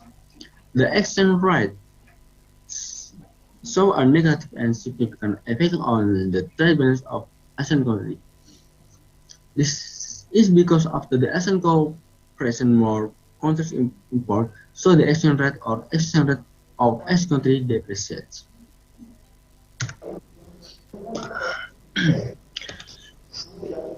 Okay, thank you very much for Khalih Aga Lumayung and Indra Zulfa from Universitas Muhammadiyah. Okay, now we look into discussions and maybe there are participants will be. Assalamualaikum, Pak Imam. Okay, please. The question. Yeah. Okay, please. Okay. Yeah. Thank you, Brother Aga. I will pose you a question related to the. I already read your paper, and there I see in your result there is a dummy variable, but I think you didn't explain about what actually the dummy variable you use in your model. So maybe you could please explain to us, the dummy variable, in the model, and what is that? I mean, what do you use the dummy variable for your model? Okay, thank you, Khalih Aga. Yes, thank you. Okay, please you can answer about this question, Mr. Khalih Aga. Could you please explain about the dummy variable? What is the dummy variable at your research?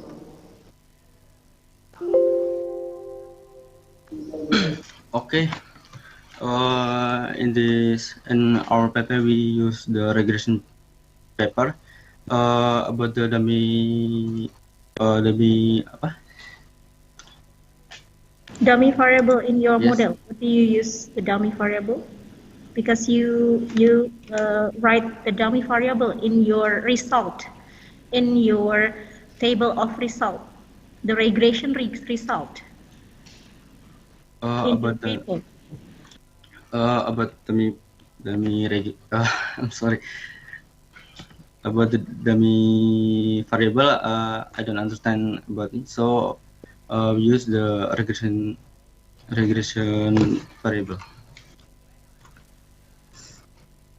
Okay, I think it is the suggestion for the clarify to clarify about the meanings of dummy variable. Not the meaning, Pak Imam, but what you use the dummy variable, maybe before, after, something like that. You should state it in the operational definition of variable. What you use the dummy variable. I mean, what kind of dummy variable that you use in your model? Because you only just said it dummy variable, and there is no explanation regarding your dummy variable. Yeah, sometimes we use like before, after COVID-19, like that. So maybe you can explain in your paper about the dummy variable that you used, in your paper. Thank you very much, Pak Imam. Okay, thank you very much, Mrs. Tiahtitis, for your suggestions. To more complete the paper by Mr. Khalih Aga Lumayung. Okay, we move the next presenter. In the title is Debt Threshold Estimation on Twin Imbalances in ASEAN 6 countries, will be presented by So Sin Lin from Unimas, Malaysia. Everyone, I am Sin Lin Su from University Malaysia Sarawak, Malaysia.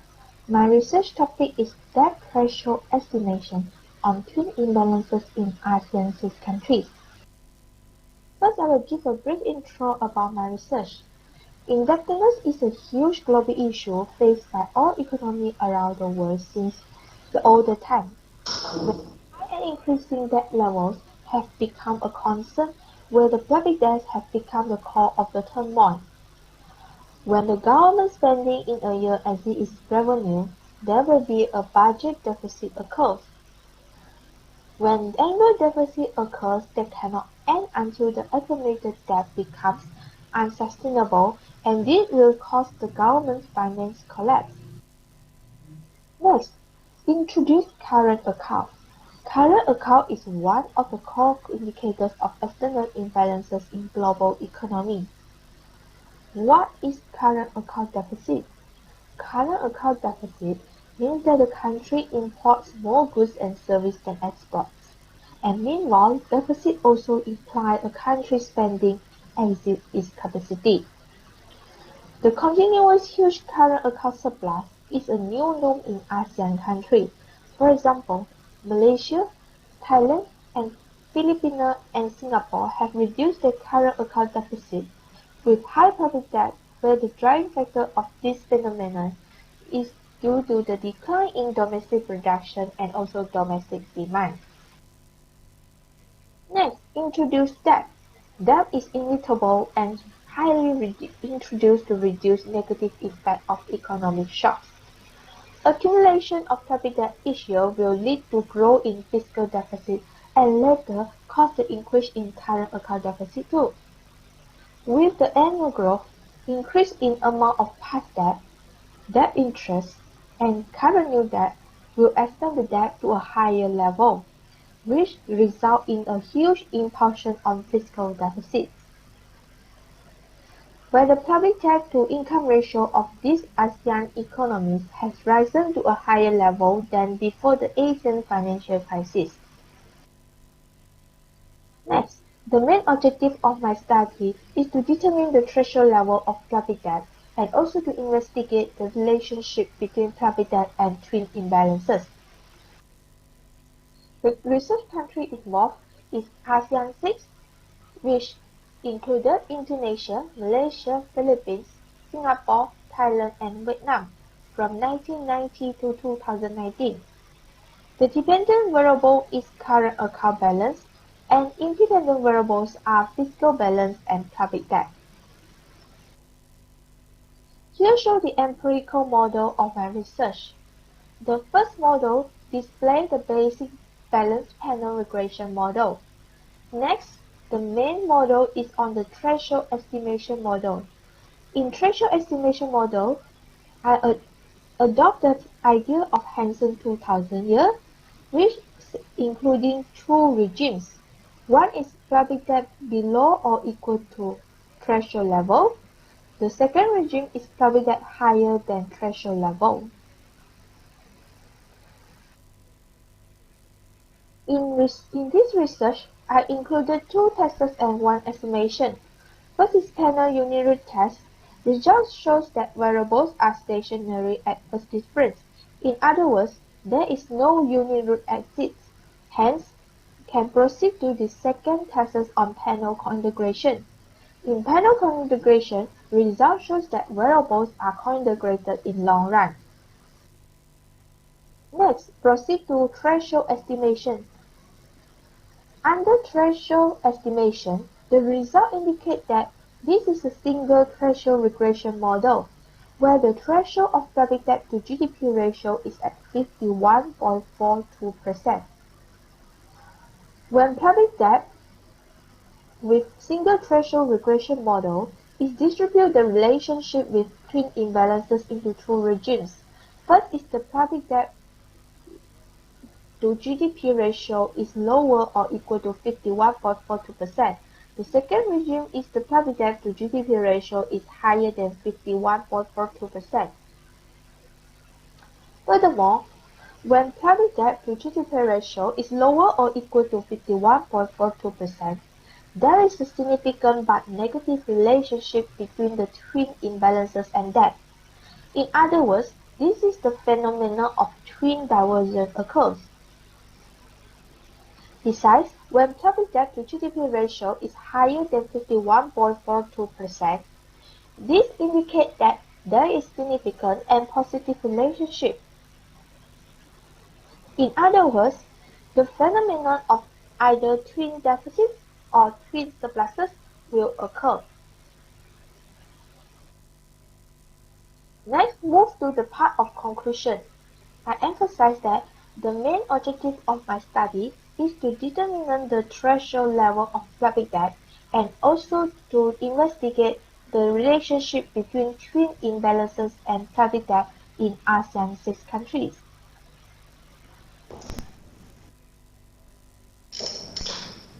Okay, thank you very much. So, Xin Lin, about your nice presentations, and the title is Debt Threshold Estimations on Twin Imbalances in ASEAN 6 countries. Okay, I invite the presenters, maybe. Imam, I have a question. Okay, please, Mr. Dimas Bagus. Okay, thank you, Pak Imam, for the time. I'm going to ask the threshold that you mentioned just now. Is it the optimal threshold that you mentioned, or other threshold, and why? And second one is this threshold is also covering the upper and lower as well, or only a single threshold? Because in my opinion, maybe it is better to have a threshold that have the upper and lower, so that we have the intervals to what extent the public the debt deficit is allowed or not. Okay, needs your response or suggestions. Thank you, Pak Imam. Okay, please, Mrs. So Sindin, you can answer this question.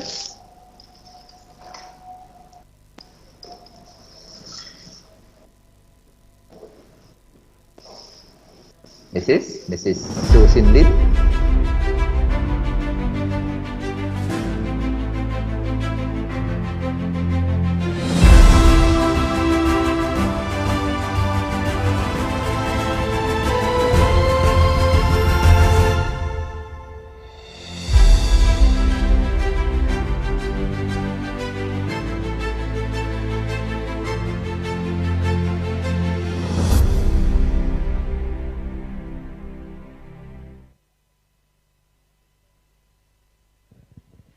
Welcome back, ladies and gentlemen, in the 5th International Conference on Sustainable Innovation, ICoSI 2021. And now, ladies and gentlemen, all participants, right now we have the 5th International Conference of Medical and Health Science has been running their program. And I have connected to Sister Aisha right now, who will give any information regarding the program. Hello, Sister Aisha. Hello. Yes, can you hear me clearly? Yes. Okay, now please give your reputation. Okay. Right now, dear participant, I am at the ICMHS, the International Conference of Medical and Health Sciences. And now, beside me is the chairperson of ICMHS, Dr. Ika. Yes. Right. Okay. Good afternoon, Dr. Ika. Yeah, good afternoon. Okay. Maybe can you share to the participant about ICMHS, what this conference is talking about? Yes. Okay. Thank you, Miss. I want to explain about the International Conference of Medical and Health Science 2021. In this conference, that is the theme of this conference is an everlasting journey through science and research, small steps toward humanity. This conference is work from the School of Medicine, Faculty of Medicine, and Health Sciences. And this conference, we have 4 tracks with the full paper track. There are biomedical science and clinical science, medical education, and the public health. So the amount of the papers that come into committee of the ICMHS 2021 are 168 papers. And this paper will be published in the Scopus Indexed Journal, in the National Accredited Journal, and the ISBN Proceeding. Yes. How is the conference going on the second day? This conference in the second day, that is today, the activity conference of the ICMSS 2020 is the parallel session that belong to the 5 parallel session room, and there are in this morning, and the second will be held in the afternoon. After the break. Yes. Okay. So that's all I can report, Santi, from ICMHS. Okay, thank you. And back to you. Yes. Yes, thank you, Sister Aisyah, for the report. And also thank you, Dr. Ika Satyawati, MSc, as a spokesperson from the 5th International Conference of Medical and Health Science, ICMHS. So, ladies and gentlemen, that was all the report from this moment. Please stay tuned and enjoy the next report still in the 5th ICoSI 2021.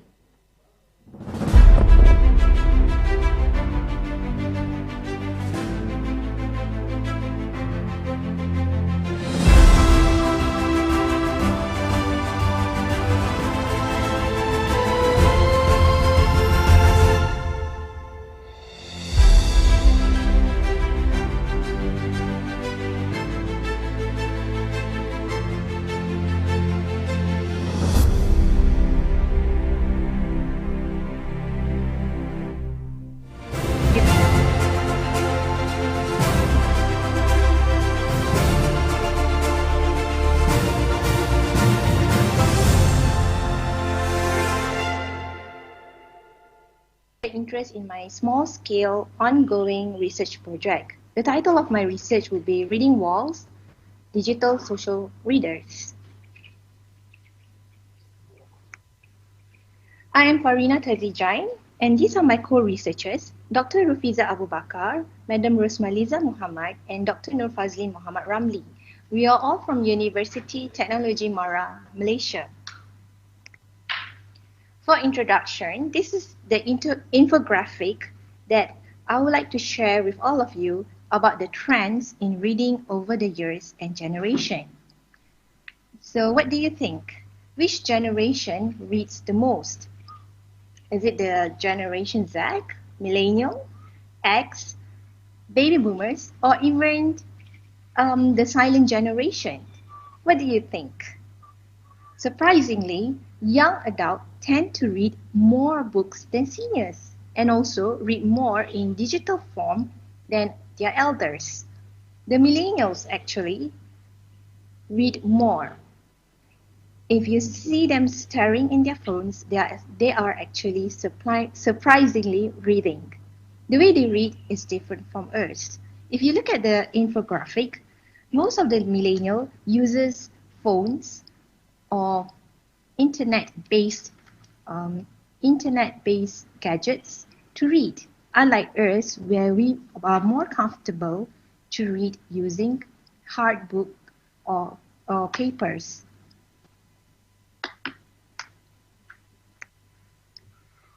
So this goes to the question of social readers.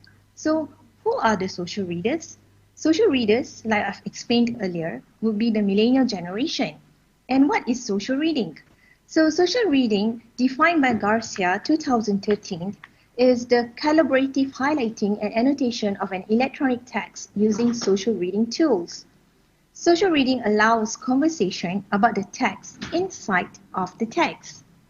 So the millennials form the large society of social readers. So this is about the research. So I would like to share the research that we did from March to September 2020 of 14 University Technology Mara diploma students aged 18 to 24 years old. So what is the research about? The research looked into the objective of how and why Malaysian undergraduates participate in Wattpad in view of inline comments. The methodology that I have used is using content analysis, which is done to investigate understanding of Malaysian undergraduates' participation in Wattpad. And the samples that was conducted are from University Technology Mara, who who are actively involved in Wattpad, with a record of a minimum 10 stories being published in Wattpad. So what is Wattpad? So Wattpad is actually a website and application for writers to publish new user-generated stories. It aims to create social communities around stories for both amateur and established writers. Wattpad offers reading and writing. As of September 2020, 85% of its traffic and usage comes from mobile devices. This site has 90 million monthly users and over 665 million stories uploaded in total. 80% of users are female, whereas 80% are millennial or Generation Z. The platform claims to have an audience of more than 90 million users who can directly interact with the writers and share their opinions with fellow readers. Although available in over 50 languages, 77% of its content is written in English. A number of Wattpad users are translating stories to continue to build the platform. So this research uses and adapts TADIO 2019 framework on coding and selecting the themes for content analysis. So what we have done is we have collected the data and code and iterative the comparison and come up with the themes. So from the themes, we have coded into 4 categories. As such, the storyline development, interest in fandom, communicate with special interest in inline commenters, and improve their language learning. So from the coding that I've shown in the slide is actually the results that we have analyzed using software in Target. The millennials prefers that a brand are engaging, appreciate them, and addressing loneliness through the virtual, which is here we can see from the coding. From the results, which we have looked into in the inline comment, the results of the interview is congruent to the study done by TADIO on Italian teenagers' use of Wattpad. The 3 themes pertaining to inline comments depicted similar results, which are storyline development, interest in fandom, and communicate with special interest in inline commenters. However, one theme emerged from this study in language learning in the inline comment, which is theme 4. Theme 4, interviews were shared that they learn new words or vocabulary from the inline comments in Wattpad. So the conclusion is it could contribute to the spur of the knowledge of Generation Z's adaptation of reading and media habits during unprecedented confinement period.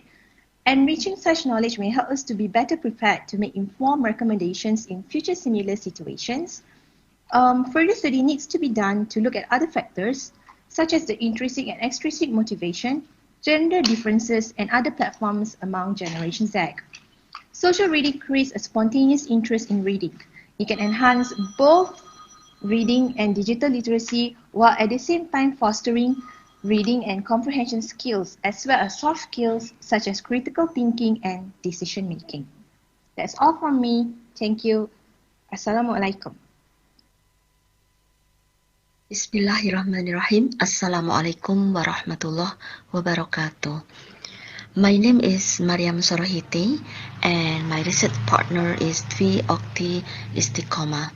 We are from Universitas Muhammadiyah Yogyakarta.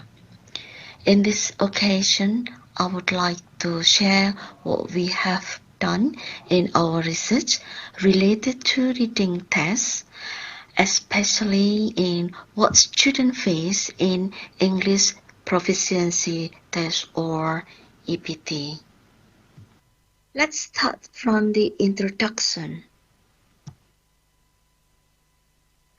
Most of the students in higher education in non-English speaking countries such as Indonesia still have difficulties in mastering English texts. The implication is that the EPT test results have also decreased. Reading comprehension in EPT requires a large vocabulary as a basic support in understanding the text.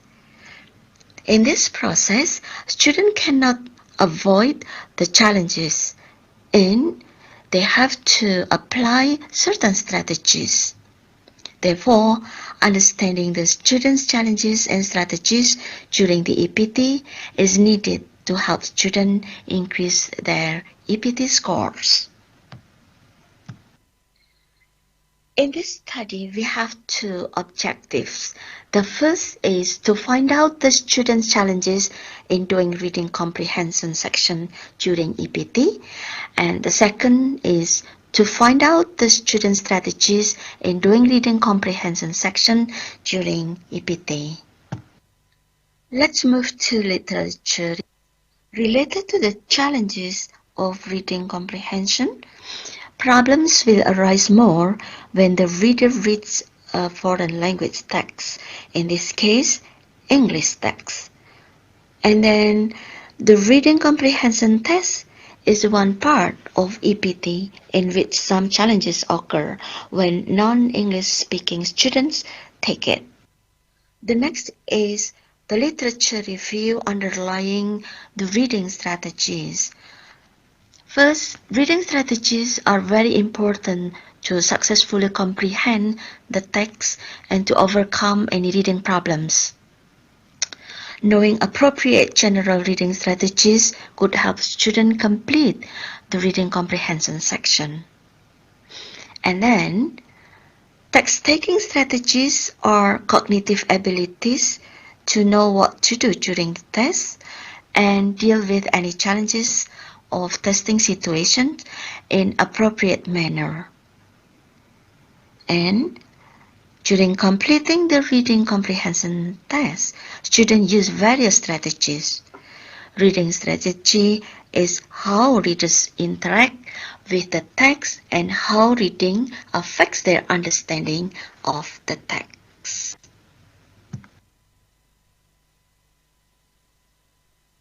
Now let's move to the methodology. In this research, we use qualitative approach, especially using a descriptive qualitative design. We involve 6 students of 2018 batch of English Language Education Department at a private university in Yogyakarta. The next, we use interview as the technique to collect the data. An interview guideline was used as the research instrument. We did transcribing, member checking, and coding to analyze the data. Now I would like to present the findings. The first is the findings related to the challenges in reading section faced by the student. The first is looking for the main idea. Looking for the main idea was revealed to be the #1 challenge faced by the participants. This confirms the previous study stating that one of the difficulties in doing reading tests was identifying main idea question correctly. This challenge might be caused by the student's limited knowledge and skills. The second finding is determining the meaning of difficult vocabulary. Determining the meaning of difficult vocabulary here was related to the question asking the meaning of certain difficult vocabulary in the text. The third is identifying pronoun reference. Finding the right pronoun will be more complicated when there are many subjects and objects written in one paragraph before the pronoun is asked.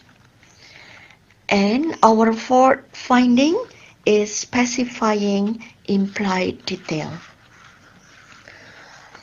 This finding is in line with the previous study, mentioning that one of the difficulties when student answers the English proficiency test in reading section was identifying implied details.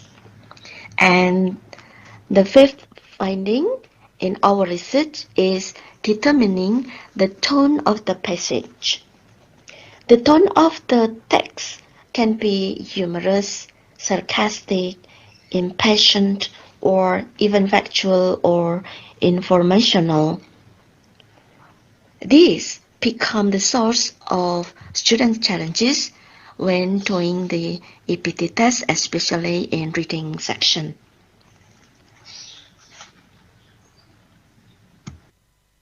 The next finding is the findings related to the strategies that the student use during EPT test. The first is reading the first sentence of each paragraph. For participants in our research mentioned that this strategy was used to find the main idea of the text. The second finding is guessing and using context clues. This strategy was especially used to determine meaning of difficult vocabulary. The last finding is skimming. Skimming is one of strategies that can be used for answering the main idea questions. This finding is in line with the previous study, mentioning that skimming is used to quickly identify the main ideas of a passage, and it is done at a speed 3 to 4 times faster than normal reading. Ladies and gentlemen, now we come to the conclusion. In our research, we conclude that first, vocabulary takes part in raising the challenges, covering looking for the main idea, determining the meaning of difficult word, identifying pronoun reference, specifying implied details, and determining the tone of the passage. Next, vocabulary is also closely involved in forming the strategies used by the student, including reading the first sentence of each paragraph, guessing, and using context clues and skimming. And the last, vocabulary plays a very important role in achieving the understanding of the text given in the text. Well, I think that's all for our presentation. Thank you very much. Assalamualaikum warahmatullahi wabarakatuh.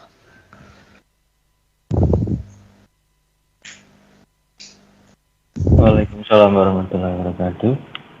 Okay, that's all remarkable video presentations that which have been reviewed. Yeah? Would anyone like to ask any question to the presenters? Please feel free by raising your hand, or feel free to leave your question on the chat box. Yeah, and then please mention your name and the question. Okay, I have one here, Pak Endro Dwi Hadmanto, please. Okay, thank you, Titis. Okay, Yeah. I'm specifically interested in asking question to Encik Salwa Othman and friends with their research entitled "The Influence of Writers' Belief in Academic Writing." I think your presentation was very interesting. Your presentation about self-fulfilling prophecy and Pygmalion effect.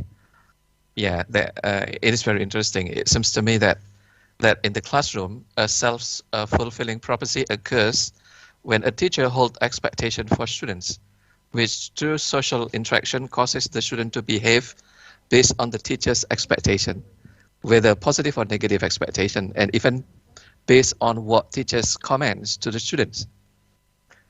I just want to give the real examples. In Australian education, for examples, teachers are fond of saying positive words like good, fantastic, great to students, resulting the students to be motivated. I sent my kid to an Australian school when I pursued my further study in Australia. Having returning to Indonesia, for example, she said to me, "Daddy, going to school in Australian school is fun, but here it is not very fun. It might be due to the self-fulfilling prophecy imposed by teachers, which is not very conducive for learning." Well, while this shows that self-fulfilling prophecy might increase student motivation for learning, I have no idea if it will also improve students' ability. So I'm curious to know if the positive self-fulfilling prophecy will lead to improve student writing ability, yeah? Because you haven't presented the result of your research. Okay, this is for Encik Salwa Othman, yeah? And the second one, is it okay if I ask the second one to different speaker? Please, sir. Okay.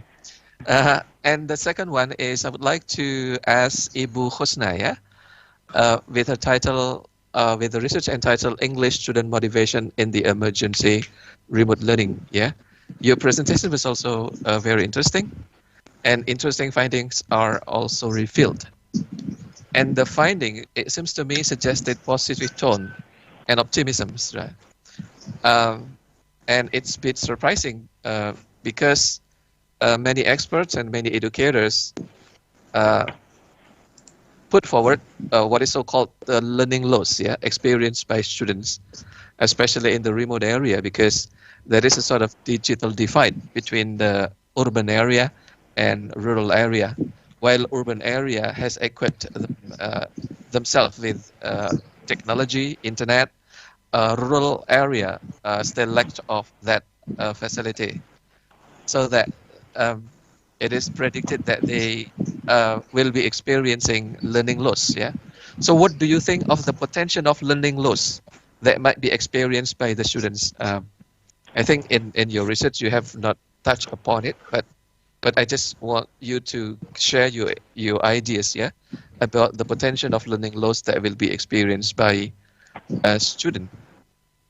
And the third one, I would like to ask to Encik Farina Tazizan and friends with their research entitled Reading Wall, Digital Social Readers. Yeah. At the beginning of your presentation, you came up with the information on the comparison of the reading's passion among different generations. That was interesting. And it was also a bit surprising for me as the informations that I have encountered, that I have read, suggested that in your informations, it is suggested that the Y and Z or millennial generation reads more than the previous generation.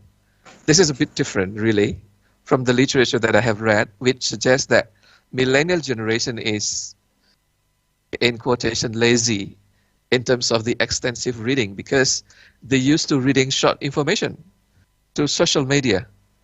Hence, if required to read thick books, the baby boomers might have more passion. You know. My question is, in the Malaysian context, how do you view millennial generation in their passion of extensive reading? Are they happy in reading extensively or not happy compared to older generation? Thank you. Thank you so much for Pak Endro for the 3 questions delivered to the different presenters. The first question delivers to the Ibu Salwa Othman. Could you please answer the question? Okay. Hi, I'm Norhanim Rahman. I'm one of the writers Okay. for Influence of Writers' Beliefs Yeah. in Academic Writing. All right. Okay. Thank you for the question. Now, you asked me about self-fulfilling prophecy. I would like to give a personal example of the classes that I teach. All right. Now, first of all, self-fulfilling prophecy is first of all, we come to class thinking that our students cannot write that much for academic writing. All right, it's the teachers. We are the one responsible for putting that in our mind. All right, and after that, our actions, whether we realize it or not, is what we do in class, the things that we do. All right, I also know, for example, there's one study that says be very careful when you write comments in your students' essays. Make sure that it's not red color. Red's not good. All right. So, and the questions that you give, All right. So the questions that you give are the one that makes your students feel that writing is difficult, because you have in your mind as a teacher, you yourself know that writing is difficult. No, bukan, no. You are the one who set in your mind that the students are going to find it difficult. So it's your thoughts, all right? Then therefore, the things that you give them, the activities that you give them are the one that is going to fulfill your prophecy. If you give them activities that make them feel that writing is not that tough after all, my activities in class, even for degree students, are colorful, are fun, are templates, even for academic writing. And at the end of it, students actually say that at the end of the semester, they say they never knew that academic writing is that easy. So it's the activities that the teachers do in class that makes the students feel that writing is not that easy. And at the end of it, the results that they give is what you predict. So it's the activities that you do in class that will that will send a message to the students that, look here, academic writing is not that easy. It's not that difficult. So it's the activities that you do actually. All right? Okay. Does that answer your question? Okay, thank you, Bu Nur. Okay. Is Bu Nurhanin answering your question, Mr. Pak Endro? He's on mute. You're on mute. Thank you, Bu Nur. Thank you, Bu Nur. Thank you. So we continue to the next question. The second question is delivered to Husna Irfiana from Universitas Pendidikan Indonesia. Okay. It's the time to answer the question, please. Okay, hello, can you hear me? Yeah, I can hear you well. So the question is about, what do you think of learning loss by students in pandemic? Is it right? Yeah. So I think learning loss will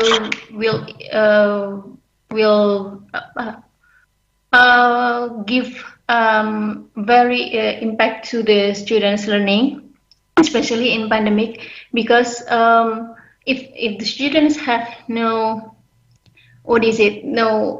guidance, and then there's no understanding about the material, and then there's no knowledge about the material, they will have no anything about what they get in their learning. So learning loss, I think it will affect also their motivation in the students, because when the students when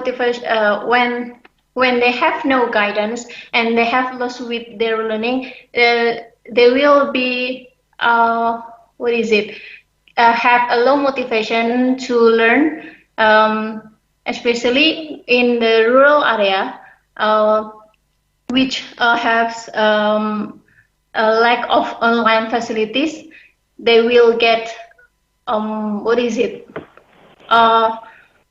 there is no everything that they get in the learning. So yeah, I think that's a very effect to the motivation also. But yes, I don't get notice to the learning loss in my research. Thank you for the.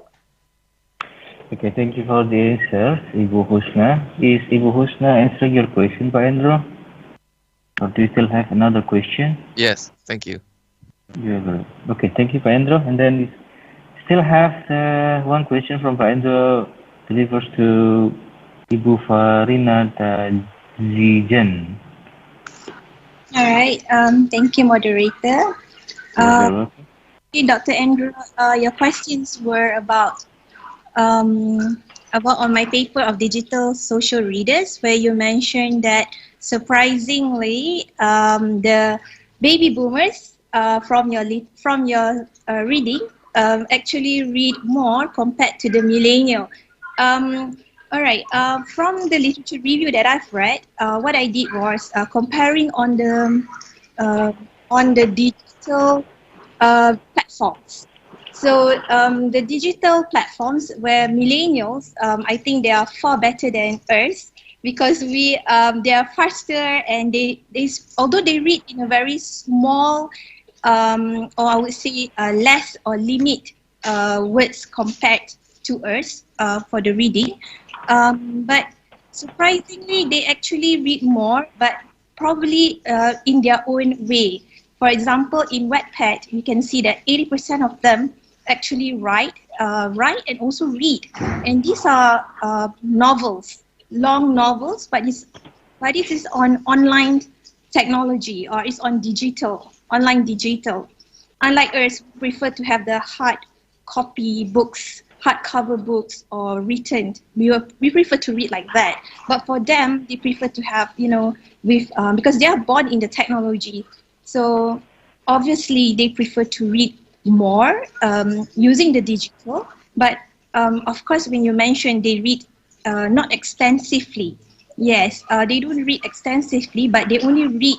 They only select the materials what they would want to read extensively.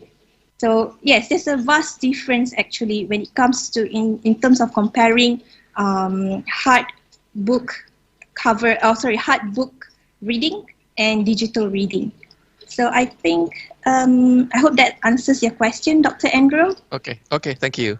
Thank you, Bu Farina. Okay, thank you so much, Bu Farina, for the answer, and thank you for the question of Andrew. We still have about 10 minutes before we end the session. Should you have any questions, please feel free to ask, or you can just put your question into the chat box.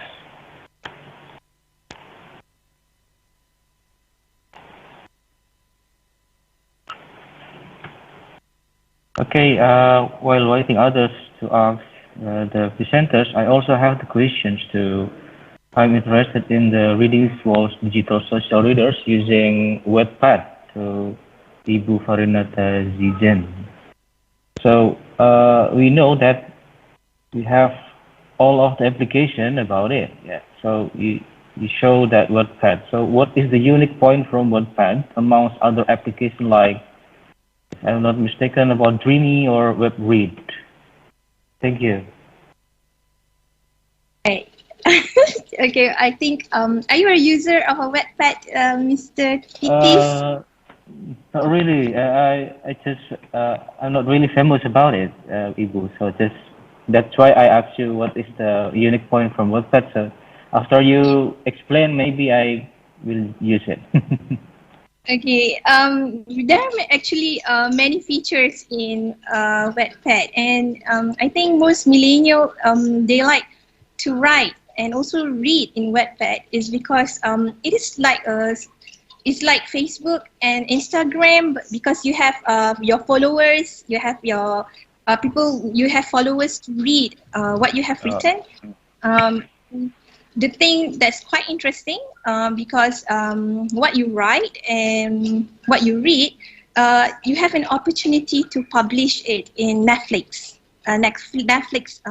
movies, so it's like a transmedia platform where authorization or writers or readers can just do it for free, and people read and follow you and follow your reading. So it's interesting because it's like a novel. You can write long, lengthy stories. You can also write in Bahasa Malaysia or Bahasa Indonesia in your mother tongue. And also because you have the followers, so you kind of get new ideas while you write, because sometimes your followers give ideas in the inline comments. Okay. Stories develop while you write, and you get to get ideas from your followers or from your fans.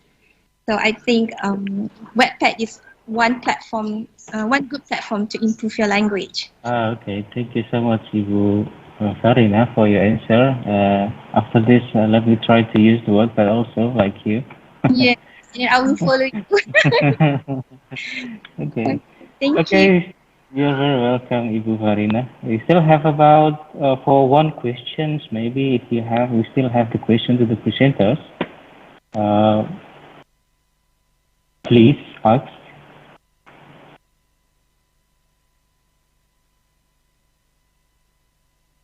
Yeah, after this session, the audience and the participants, you have an hour to break. You have to have a break, and you can have lunch. You may have you need to have take a nap maybe because we are going to start the plenary session at 1:30. Yeah.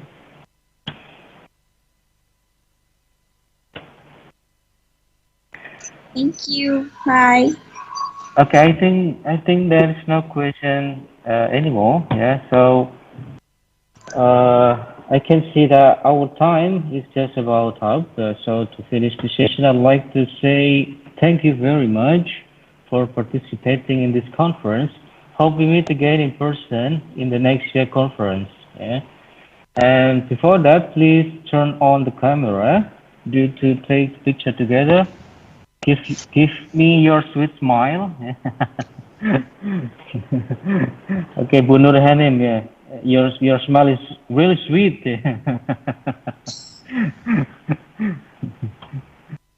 Okay, I count down 3, 2, 1. Okay.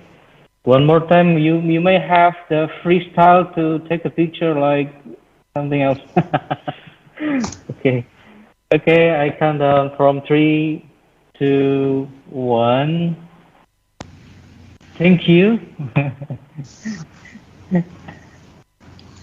Okay, so don't forget to join in the next agenda for at 1:30 with the keynote speaker Professor Jeremy Hammer, tutor for the Methodist at the New School, New York. I close with the good words from Imam Shafi'i. The purpose of the knowledge is to put it into practice. So the true knowledge is reflected in life, not just sit in our heads. Stay safe, stay healthy, stay positive. Nasrul minallah wa fatun qarib wa bashirul mu'minin. Assalamualaikum warahmatullahi wabarakatuh.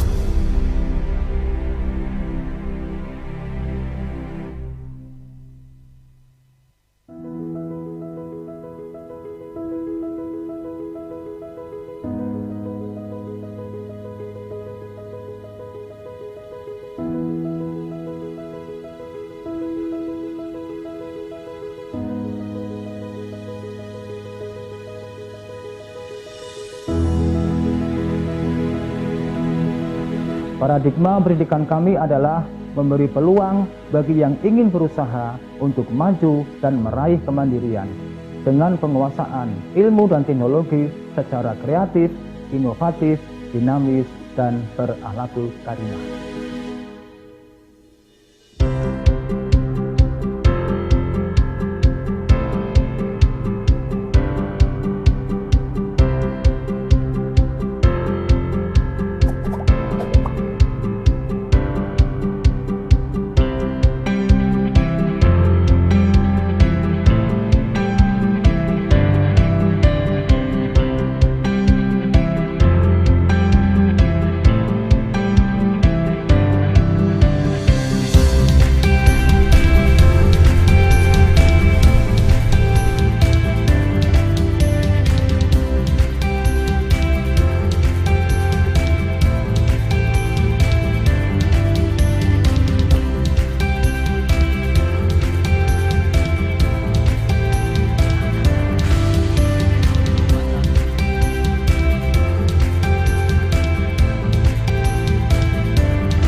kami menjadi sebuah universitas yang unggul dalam pengembangan ilmu dan teknologi dengan berlandaskan nilai-nilai Islam untuk kemaslahatan umat.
Okay, the next song from Radiohead, Creep.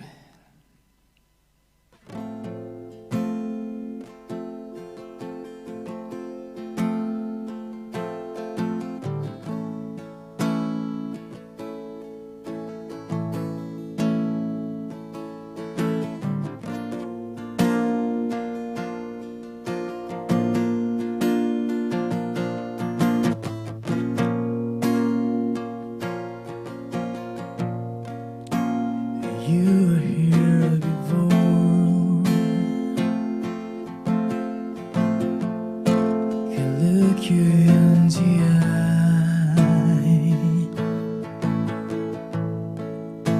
You're just like an angel. Your skin makes me cry.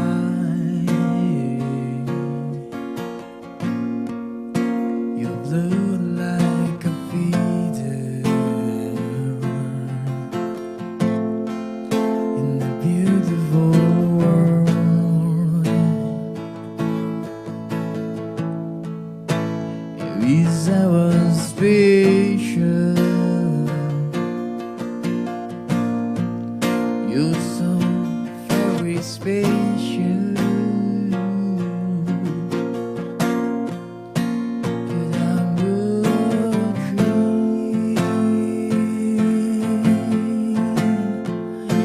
and I'm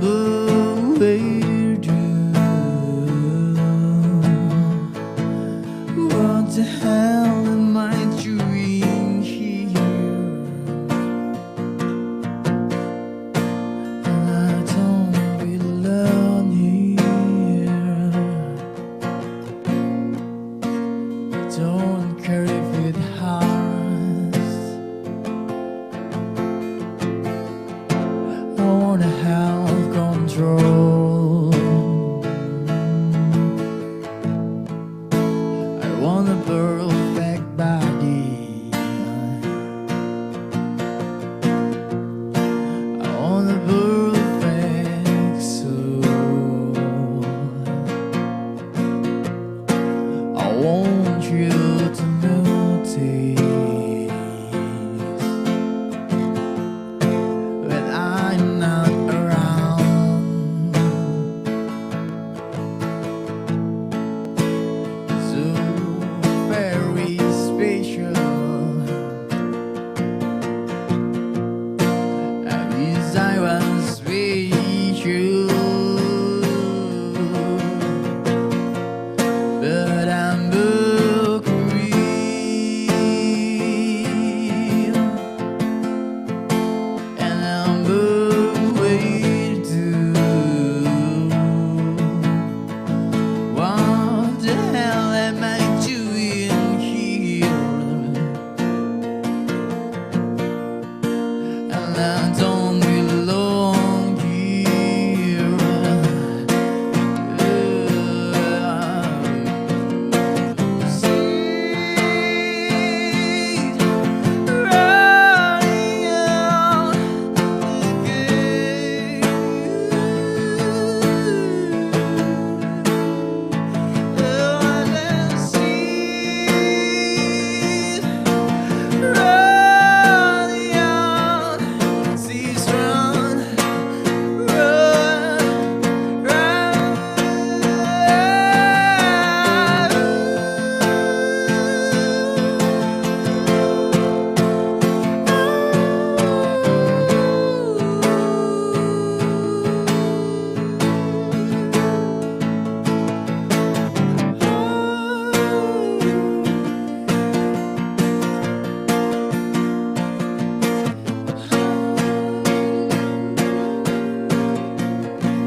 So very special. I wish I was special.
province has more problem. Based on this, it can be concluded that eastern region of Indonesia has more problem health indicator, but it is contrary to the value of the water quality index. In Table 1, present the result of factor analysis on 13 variables that meet the criteria as a model value of 84%. The model forms 6 factors, which is factor 1, presence of hypertension, sweet food and beverages, and fatty food, while factor 2 represents food with preservative, instant food, and soft drink. Factor 3 consists of salty food and alcohol beverages. Factor 4 consists of food with seasoning, while factor 5 is diabetes and water quality index. And finally, factor 6 represents smoking behavior. After linear regression test, Table 2 shows that the model involved 2 factors with a partial p-value of 0.1. That factors are factor 3 and factor 6. Factor 3 represents of salty food and alcohol consumption, while factor 6 represents smoking behavior. From the final result, the multivariable linear regression, it was found that provinces with high proportion of salty food and alcohol consumption would have a linear relationship with chronic kidney failure after controlled by smoking behavior. This problem is dominant compared to smoking behavior alone, which are also associated with chronic kidney failure. And from this result also show that there is no relationship between water quality and chronic kidney disease, although several previous studies before show a significant relationship between that. Conclusion, first, factor of salty food and alcohol consumption along with smoking behavior has a linear relationship with the prevalence of chronic kidney failure. And 2, provinces with a high proportion of the population for consuming salty food, alcohol, and smoking behavior will tend to experience increasing likelihood of chronic kidney failure. And this is the end of the presentation.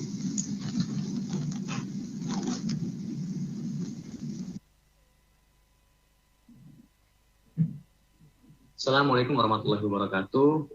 I want to introduce myself. My name is Kenny Nokramiga from a Specialist Education Program of Internal Medicine, UNS, Dr. Muhammadiyah Yogyakarta, Division of Hematology and Oncology of Internal Medicine, Department. Now I want to present my case report. 28 years old, woman with ITP ectosis Sjogren syndrome with intracranial hemorrhage and subdural hemorrhage complication.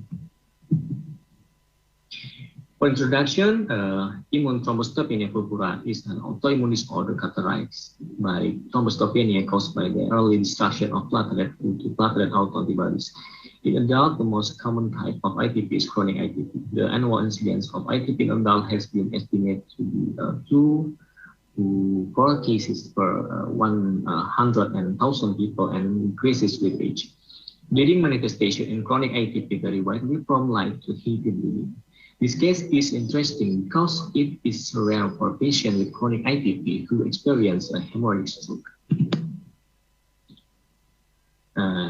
For case, female, 28 years old, presented with a complaint of bruising on her right thigh, tingling in the right limb, and was accompanied by a slightly slurred speech.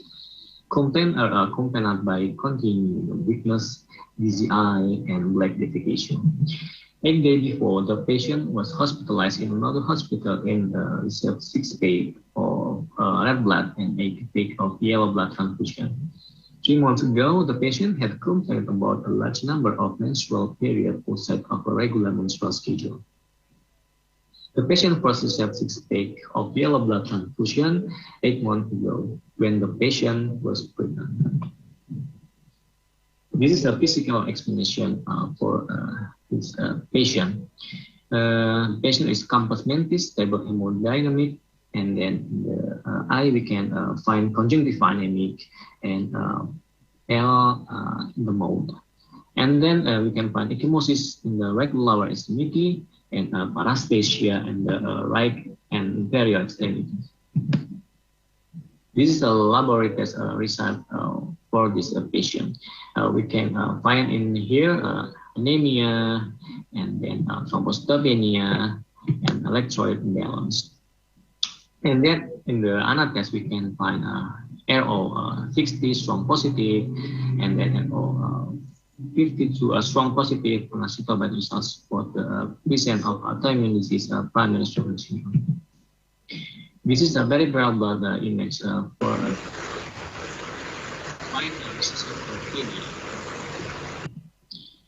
and then in the head CT scan without contrast, show intercerebral hematome in the left parietal lobe and chronic subdural hematome in the left temporoparietal lobe.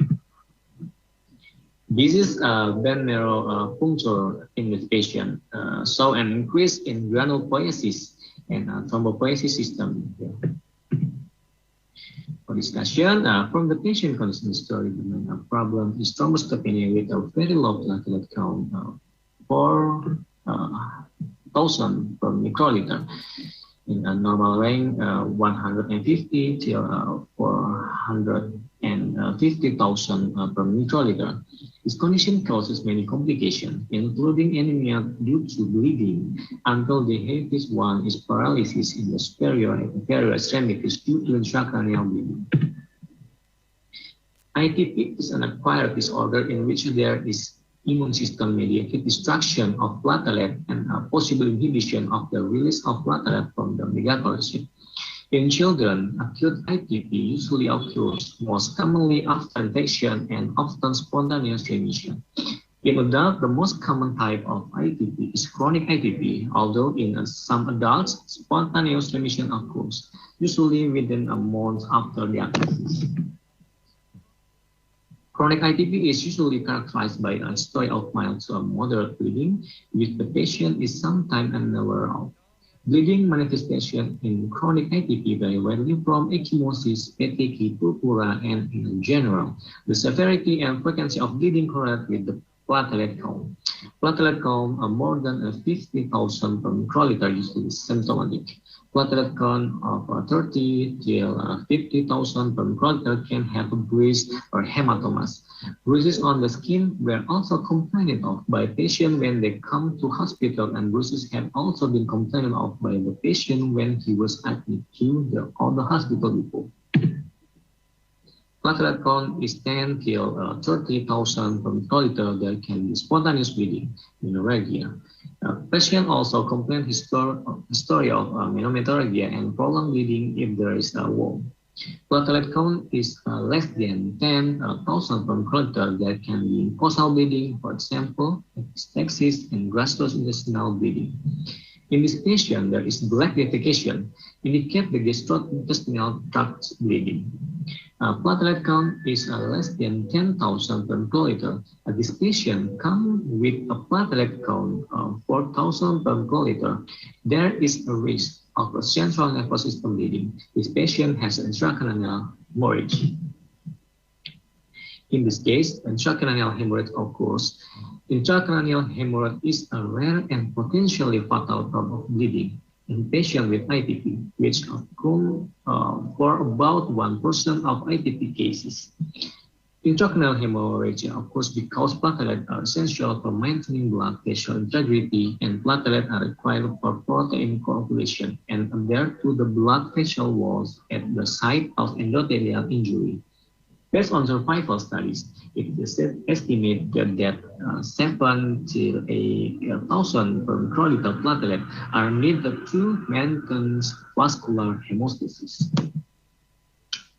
This is a cell-pathogenic mechanism of ITP. The B cell and the plasma cell are normally regulated and produce autoantibodies which bind to platelet and megakaryocyte, causing destruction or degradation in the spleen and liver.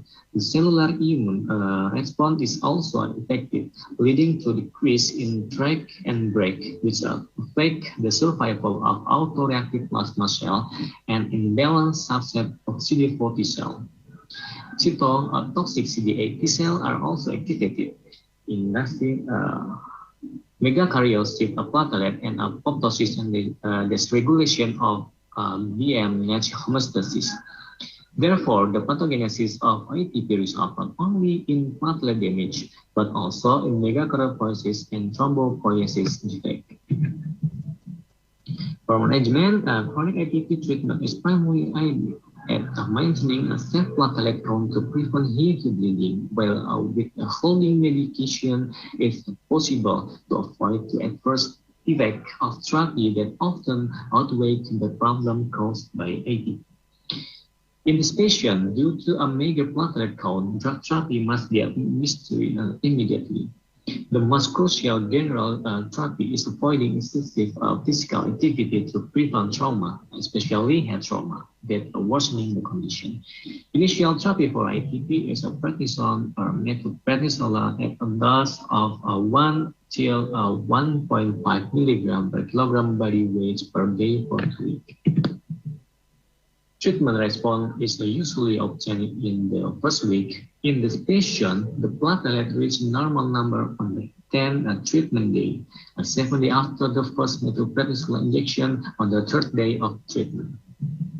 The patient clinical and laboratory is improving. The patient is in a plan for polyclinic treatment with 16 milligram of methylprednisolone, 180 milligram mycophenolic acid, and neuroprotector therapy.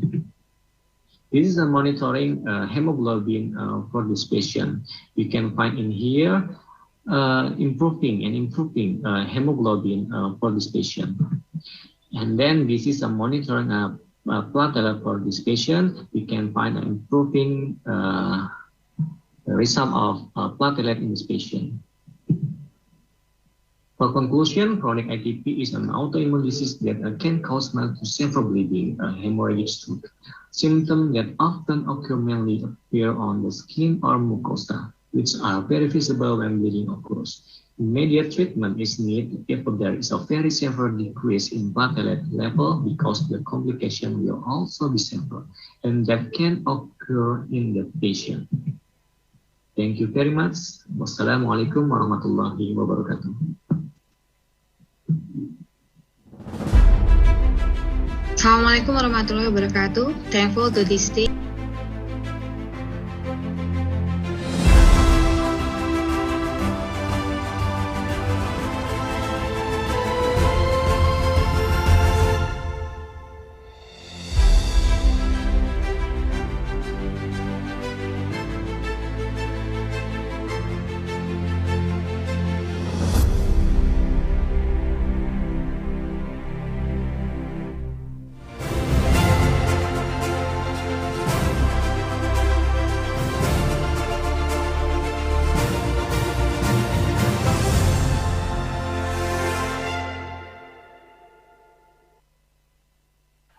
And then managerial ownership has a positive effect on business ethic disclosure. Have a significant value 0.001 and have a coefficient value 0.167. So the hypothesis is accepted. When manager owns share in the company manager is considering to be more efficient in monitoring company management so that the company is more transparent to provide information related to business ethics. And then Profitability has a positive effect on business ethic disclosure. Have a significant value 0.021 and have a coefficient value 0.157. So the hypothesis is accepted. Companies that have a high level of profitability are considered to have a good corporate governance because companies can generate high profit. And then company size has a positive effect for business ethic disclosure. Have a significant value 0, and have a coefficient value is 3.257. So the hypothesis is accepted. Companies that are considered to have a large company size have a large financing, total asset, and human resources. So the disclosure of business ethics in a company will be broader as well.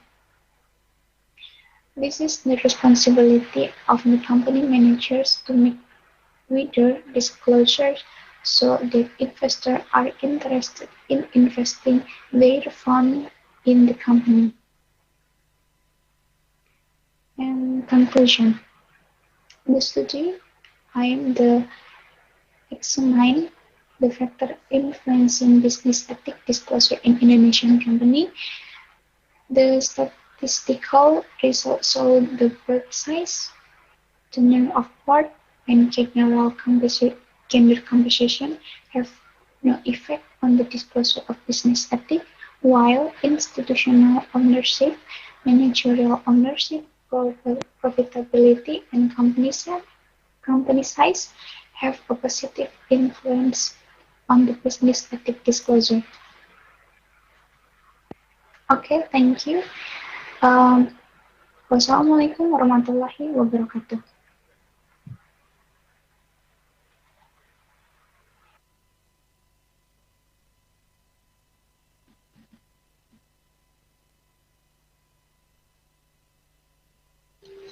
Assalamualaikum warahmatullahi wabarakatuh. Hello everyone. My name is Katirinte Saputra, and here I will present my paper for the International Conference in Accounting and Finance 7A provided by Universitas Muhammadiyah Yogyakarta. Title is Influence of Human Resource Competence, Internal Control System, Participation in Budget Preparation and Accounting Control on Performance Accountability of Local Government Agencies. And this is empirical studies in Sleman and Bantul Regency. In the research background, first one is the enactment of Law Number 32 of 2004. This is talk about the autonomy of the local government, so they can manage their own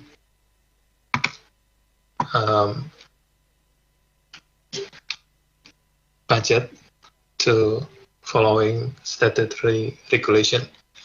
Second one is the Presidential Regulation number 29 of 2014, that talking about the obligation of governmental agency to implementing the programs and activities mandated by the stakeholder to achieve the goals.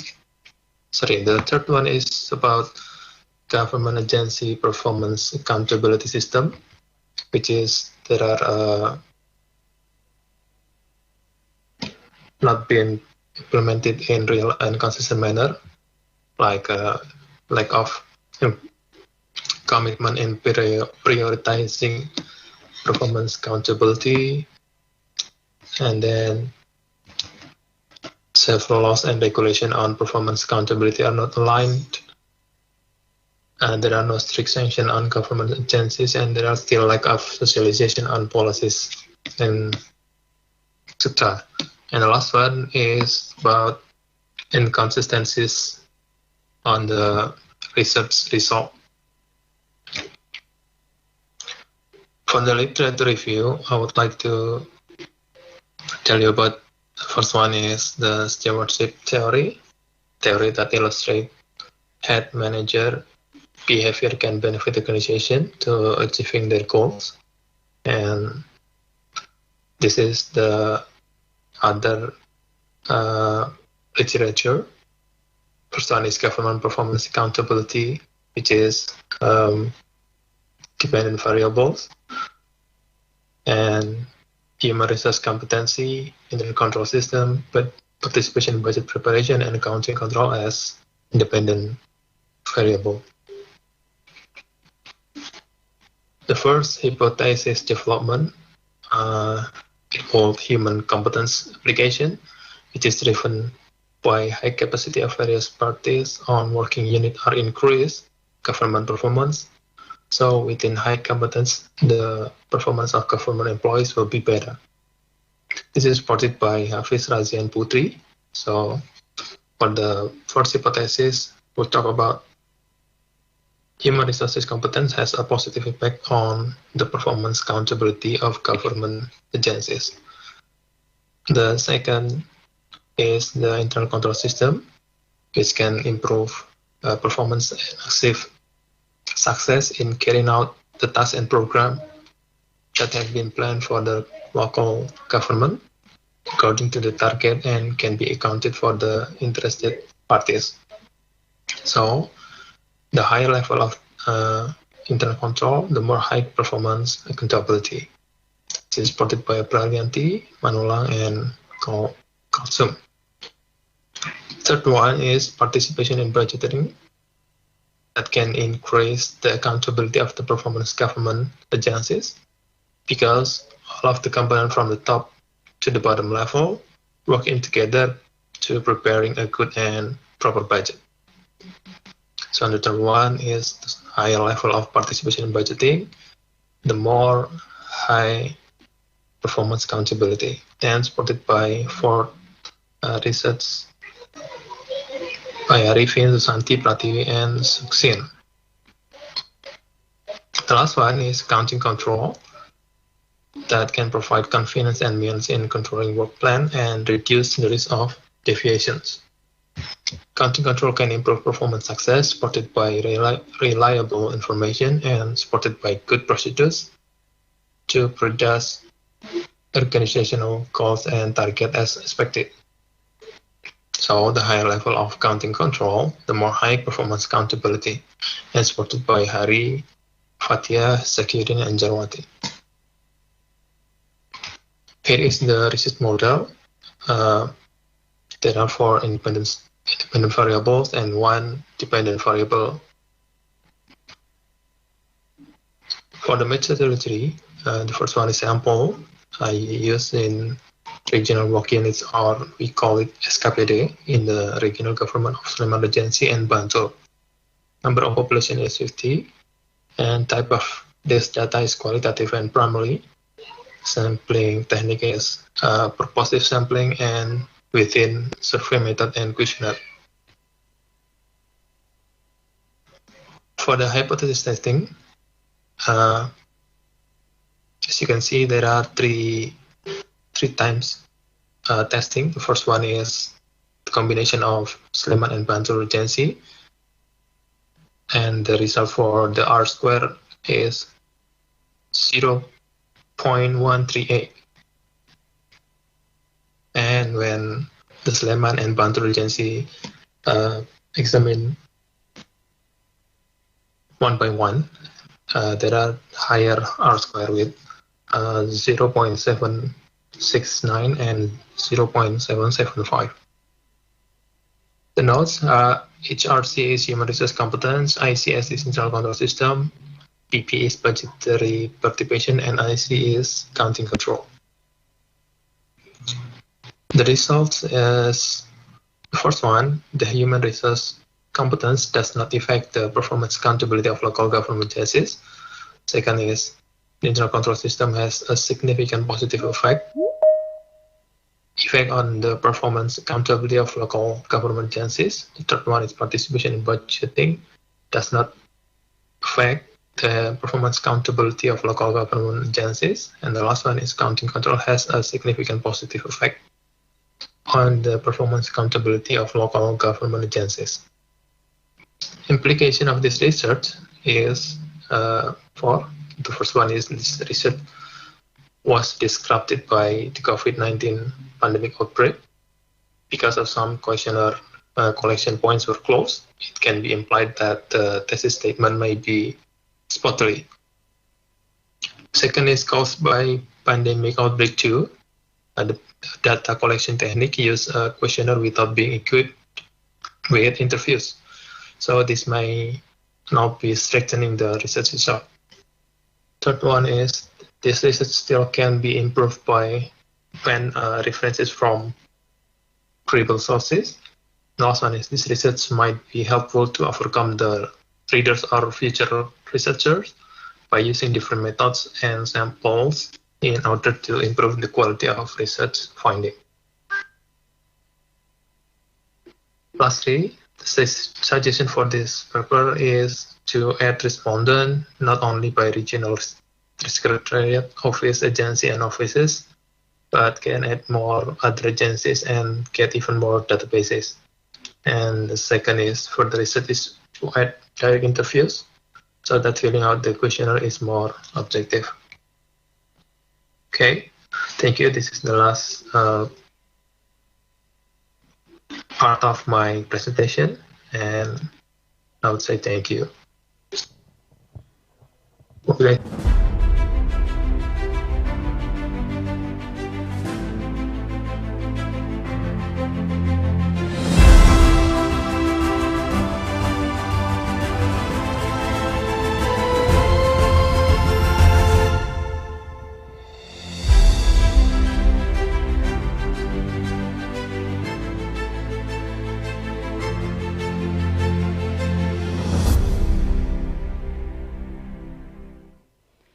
Ladies and gentlemen, you are still with me in the 5th ICoSI 2021. Well, you just watched the live presentation from ICAF, the 7th International Conference on Accounting and Finance. And right now, we will moving around to the another focus, which is ICoSA, the 4th International Conference on Sustainable Agriculture. And right now, we have connected to the Sister Aisha in ICoSA. Okay, Sister Aisha, can you hear my voice? Yes, I can hear you. Okay, Sister Aisha, can you give us some updates? What is going in the ICoSA right now? Okay, thank you, Agus. And dear participant, in this afternoon, I am at the ICoSA, the 5th International Conference on Sustainable Agriculture. And right now, I am with Mr. Ihsan as the chairperson of this focal. Yep. Good afternoon, sir. Good afternoon. Okay, so can you share to the participant what is the 5th ICoSA talking about? Okay, so let me correct. This time is the 4th ICoSA. Oh, sorry. It's okay. So this conference is the annual conference that we have been done from the around 2017. Okay. So now it's the 4th time we have international conference. As we come from Department of Agrotechnology, so we focus in the development of science in agriculture. So that's why we try to promote this sustainable agriculture through this conference. And as we know that it's been 2 years, we are in pandemic situation, yes, and the food is become the most critical thing that we need to concern. So in this year conference, we have a theme like a trend in food self-sufficiency during this pandemic. So we want to know what kind of knowledge developed during this pandemic situation. So that's why, especially in the third keynote speaker, we have the effect of COVID pandemic in agro ecosystem itself. How far the COVID-19 affect the agricultural aspect. Okay, so agriculture is one of the aspects that affected by COVID-19, sir. I think so. Okay, so how about the conference going so far? Yeah, so far the conference going well. We, especially from yesterday event, we opened the conference from the morning, and we continue with the keynote speaker ones. We have around 90 participants maybe, but more than 100, almost 200 people join us in the opening ceremony. So maybe student or other people may be interested to join our conference. So they so many, how to say, interest to see about the development in science and agriculture. Also in this morning keynote speaker, because we have to separate all the keynote speaker because they come from the United States. There were 24 hours different, but the speaker want to come to our virtual conference to deliver their talk and sharing so many knowledge with us. Okay. So what session that happening right now? Pardon? The session right now. Oh, right now we are in the last parallel session. So after this, we will continue to the closing ceremony in the ICoSA, because in the afternoon we will move to the closing ceremony at the ICoSI. But different with the previous conference, this year conference, we are not only have the best presenter that will given by certificate of appreciation, but this time we will provide the best paper award. So who have this award will get the free publication from our department to publish their work. Okay, so does ICoSA get participants from other country? Yeah, we have participants from our keynote speaker also will submit their paper, and also from Spain and Thailand maybe will submit their paper to our conference. Okay, so I hope the ICoSA will going well until the end. I hope so. Okay, so that's all, Agus, I can report from ICoSA. Back to studio. Okay, thank you, Sister Aisha and Dr. Ihsan Nurkomar, SP from ICoSA. Ladies and gentlemen, that's all the report or the updates from ICoSA. Please stay tuned in our channel. We will give you another report or another updates in a few moments. Enjoy the 5th ICoSI 2021.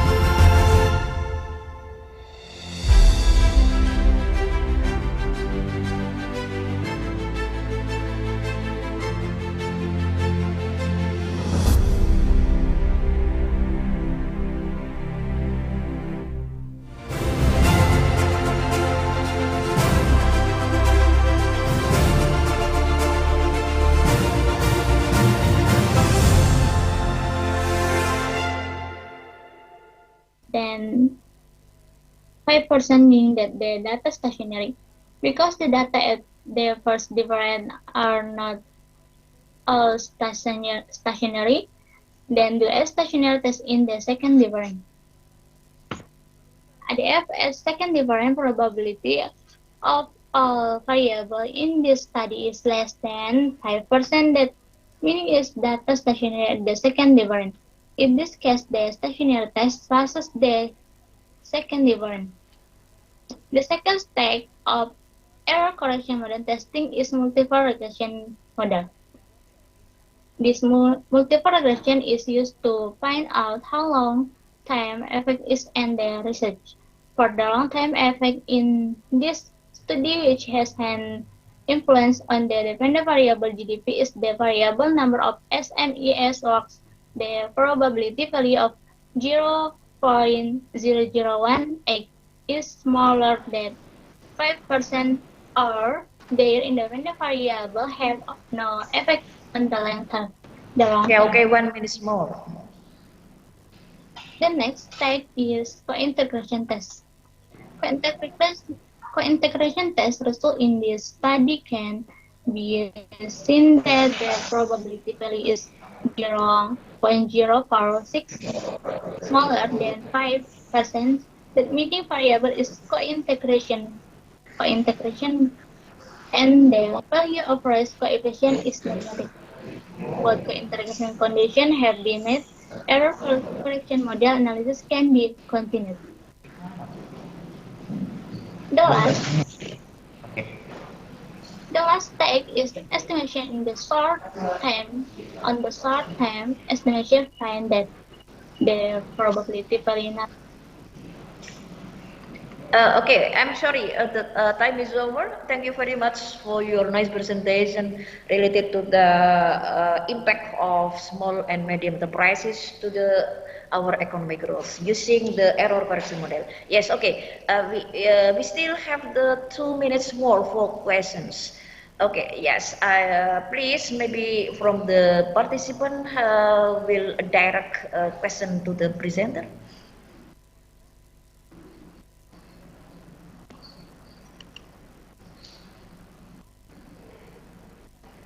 Assalamualaikum. Waalaikumsalam. Yes. I think we let the presenter conclude her paper because we want to know the conclusion of the paper. Yeah. Okay. Okay. Yes. Okay. Please, Ibu Indana Zulfa, explain what the conclusion for your research. Okay, I will answer the question. From the result of data analysis using HCM or error correction model, it is found that for the long term, they are correlate with each other, while for the short term, it still doesn't affect the independent variable. From the material, it is explained that SMEs quickly You contribute can show your slide here, so the participant can see what the conclusion of your research. Madam Chair,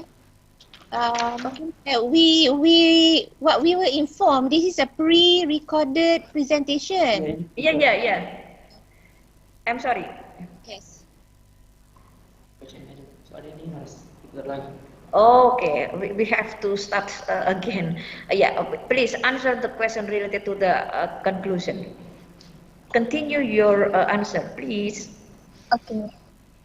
So that from the material, from the PowerPoint and the paper, it is explained that SMEs greatly contribute to GDP. However, in this study, in the long term, only the labor variable has an influence. Therefore, it is necessary to retest why this can happen, why the other variable can giving an effect to GDP. Thank you. Yeah.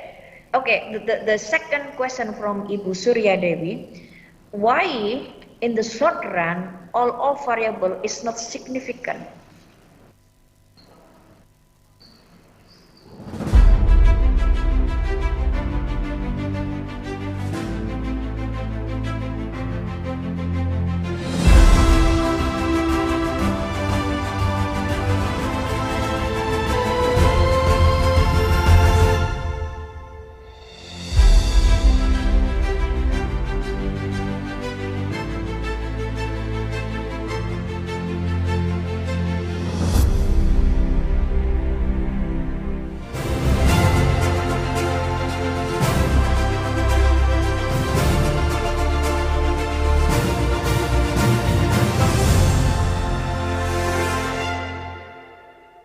Students have no history of teacher from us.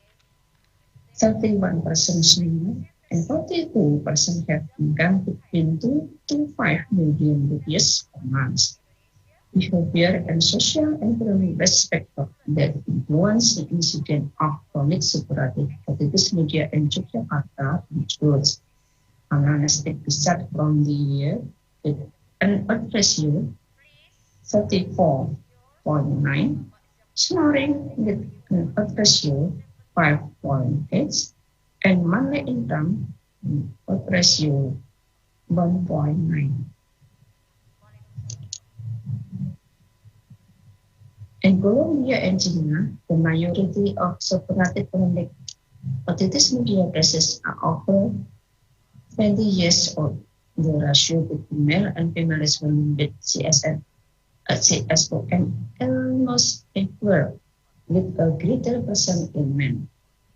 The result ensured to Muhammadiyah males are more likely to suffer from chronic suppurative hepatitis media and their habit of working away from home. So, they are more vulnerable to risk factors. Snoring is the most common clinical manifestation of sleep disorder, breathing in adults and children. The increased proliferation of lymphadenemic tissue in the upper airway increases resistance and leads to esophageal tube dysfunction, which is a risk factor for chronic suppurative dyspnea. Low income makes it difficult to provide adequate care and education.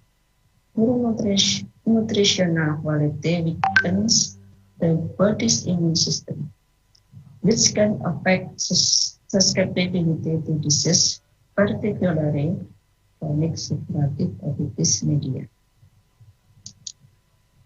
Conclusion. Education, a history of ear discharge, snoring, and a medium money income were identified as risk factors for chronic suppurative dyspnea in Yogyakarta, especially in Asri Medical Center Hospital. However, its general history of allergy, acute respiratory infection, history between home and health care facilities, and smoking story have no correlation with the frequency of chronic suppurative dyspnea.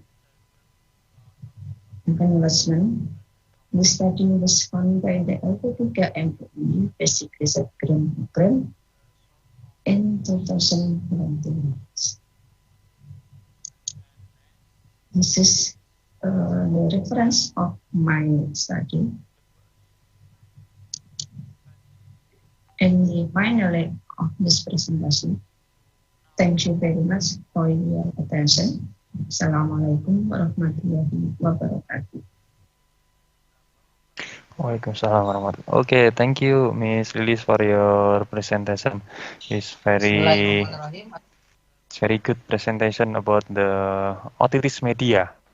And then I can remember for the all participant.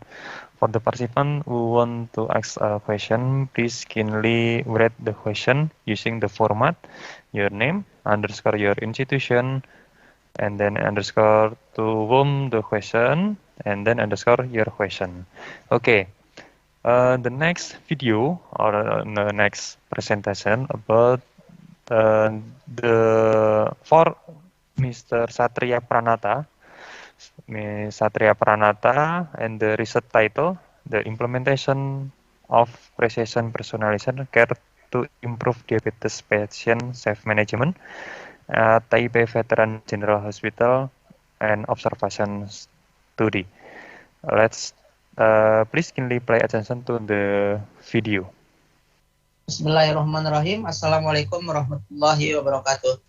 Thank you very much for ICoSI and ICONORS to give me opportunity to present our study with the title The Implementation of Precision Personalized Care to Improve Diabetes Patient Self-Management at Taipei Veteran General Hospital.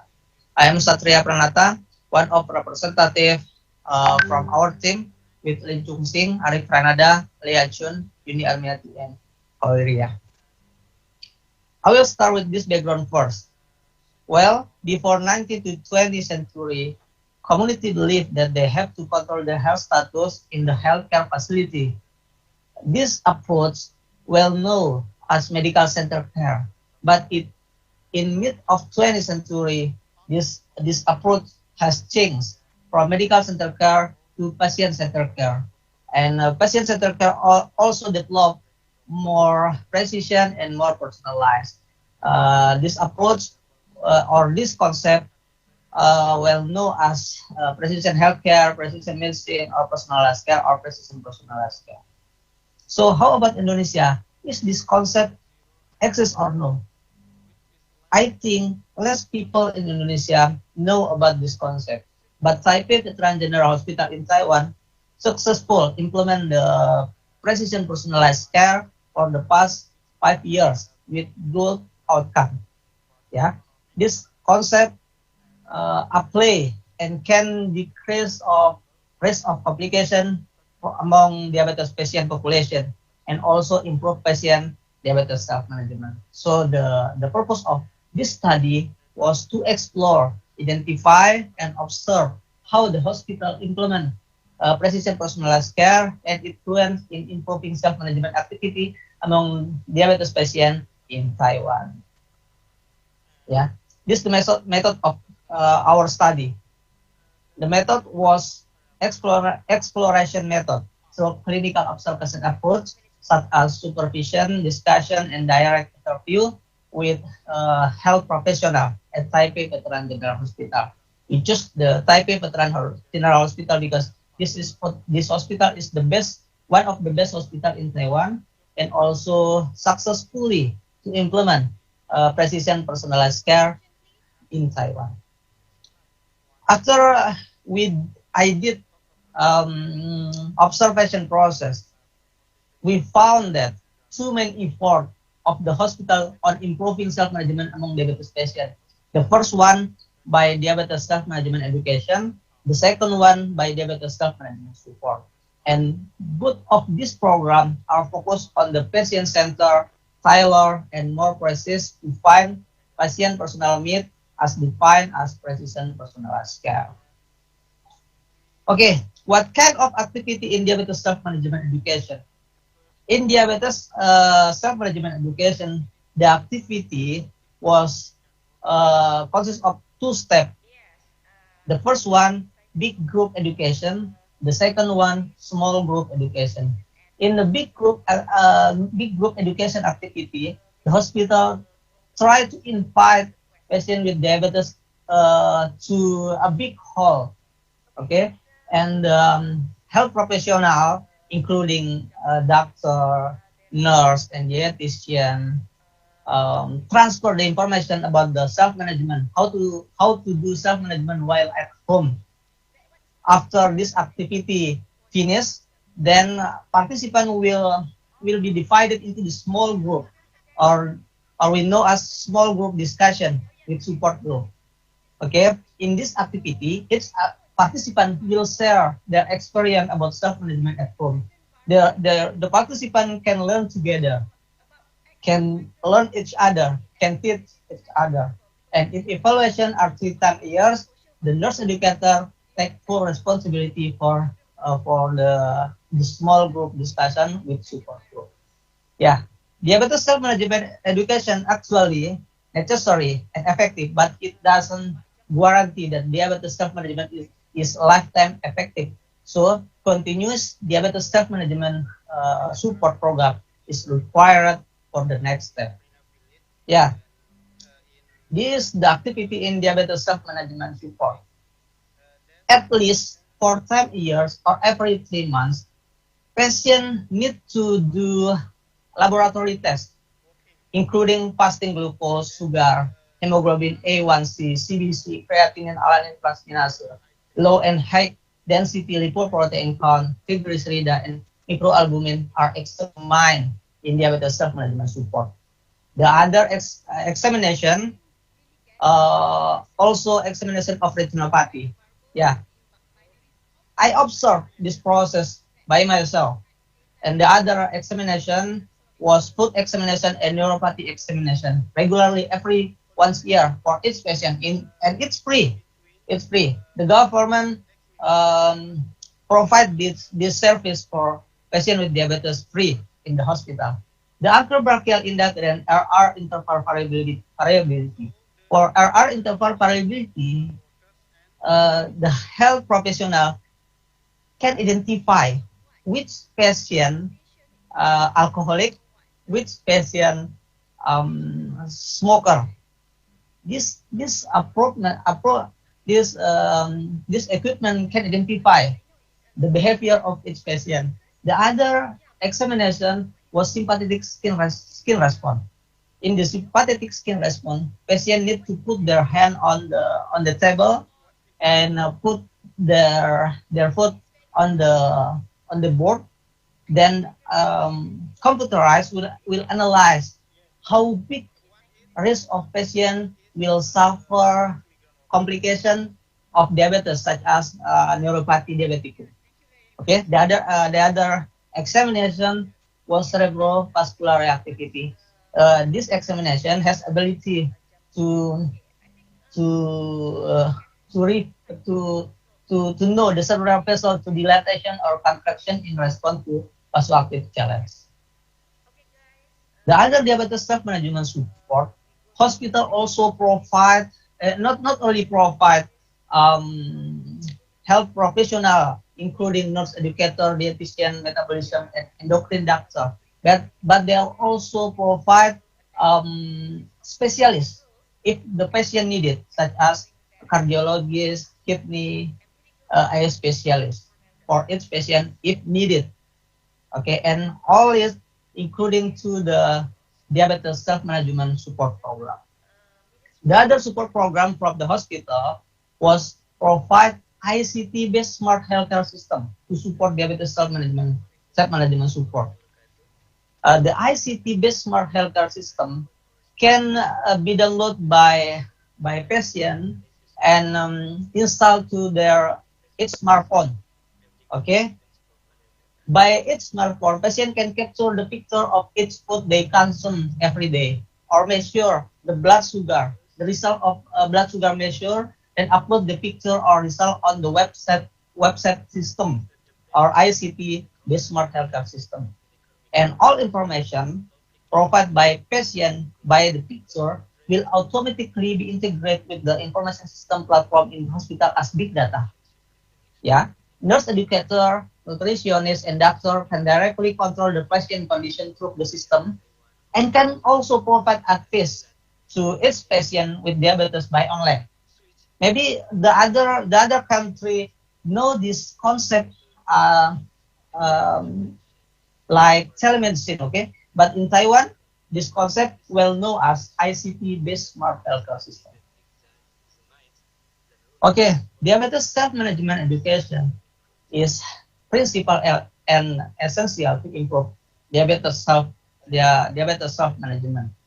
But diabetes self-education cannot make a patient to do self-management continuously. That's why diabetes self-management support also needed to support the diabetes self-management education.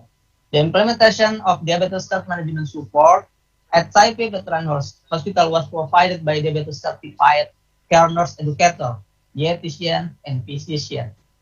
Moreover, the hospital in Taiwan also provide complete clinical laboratory tests for each patient. So, because of this laboratory test or examination test, patient can know their condition, and it also will improve their awareness of their condition, and also will have big impact for improving self-management for each patient with diabetes. The conclusion of this study, we believe that study about precision personalized care may be needed in Indonesia as an effort to improve the diabetes patient self-management activity. Thank you very much. Assalamualaikum warahmatullahi wabarakatuh. Waalaikumsalam warahmatullahi wabarakatuh. Okay, thank you, Mr. Satria. It's very interesting. How about to personal care to improve the diabetes patient in hospital? It's very nice in Taiwan. The ladies and gentlemen, the full video is for the Mr. Tripitara Mahargoro. The title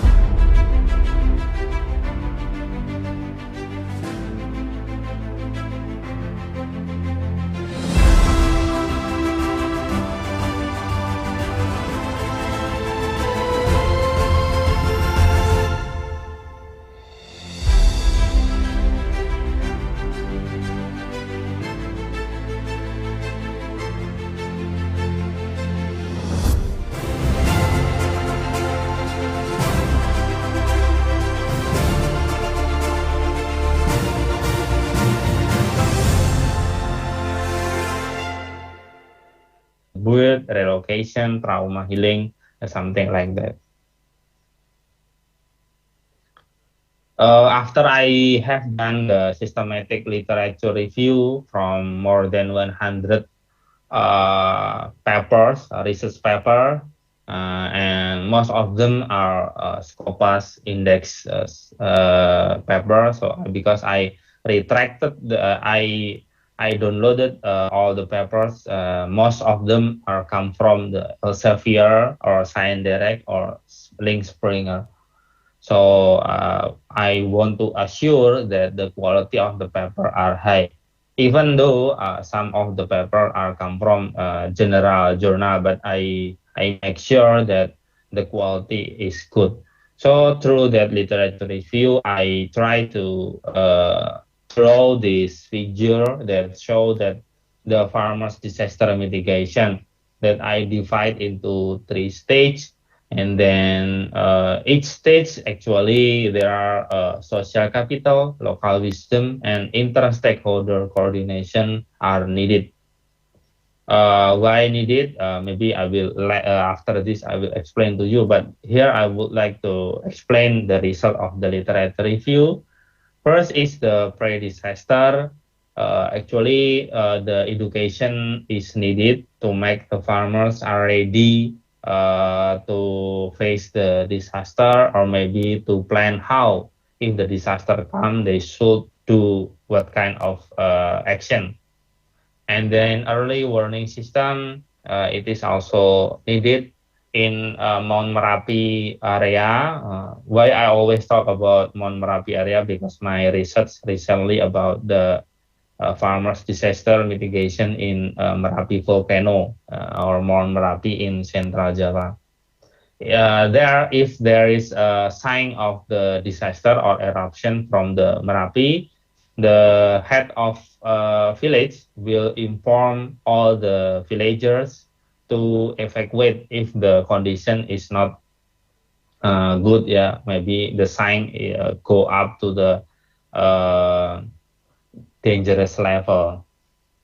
So this is this kind of early warning system we can find in Indonesia. Also, early warning system also applied for like local wisdom. Yeah, in Indonesia, some of the area has a local wisdom, especially for the early warning system. And then other effort to do the pre-disaster effort is agroforestry. Agroforestry is known for the combining crops and trees. This system, this agriculture system is practiced in Mount Merapi to protect their crops. And then for the forest fire, they use this agroforestry for the reforestation to protect the forest from the fire. And then this agroforestry also useful for the landslide, something like that. So this is the pre-disaster.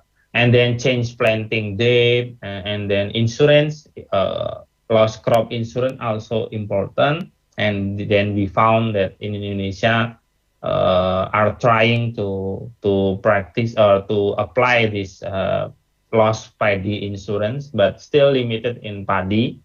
But it is will be better if it can be expanded to the other crops. And then livelihood diversification. So farmers need to diversify their livelihood, not only in agriculture. So they will not depend on one only livelihood. So if there is something happen, they still can relying to the other livelihood. And then infrastructure, like building the evacuation route, something like that, to reduce the impact of the disaster. And then during disaster, actually same as the general mitigation, like evacuation monitoring, for the post disaster reconstruction, rehabilitation, livelihood change or revitalization, and then agroforestry for the reforestation. And then for this kind of efforts, the inter-stakeholder coordination is needed. So not only in Indonesia, we do have like BPDB, It is called like the disaster bureau, disaster management bureau in Indonesia. Not only the responsibility of this bureau, but also other stakeholder need to coordinate how to maintain these mitigation strategies. And then social capital, this is one of the important part in Indonesia because Indonesia is Eastern country. So Eastern people usually have more bonding each other. So they do more care for each other. Community are important part of Eastern people life. So due to this good social capital, Indonesia become one of the most generous people in the world during the pandemic or during the disaster. And then when the disaster comes, usually people in Indonesia try to collect or do raise funding to help the needy or to help the victim of the disaster, such as using kitabisa.com or maybe dermawan.com, indonesiadermawan.id, I'm sorry, to help the people that get impact of the disaster. This is the good social capital in Indonesia. Actually, maybe like Malaysia, Thailand, maybe also have this kind of social capital because we are same in the Eastern country. And then here I would like to play Tatau Amusya Sloga, which is the song from Mentawai tribe, become the early warning system that passed by generation to generation. This is the local wisdom that we can see in Indonesia is occur. So I will play it.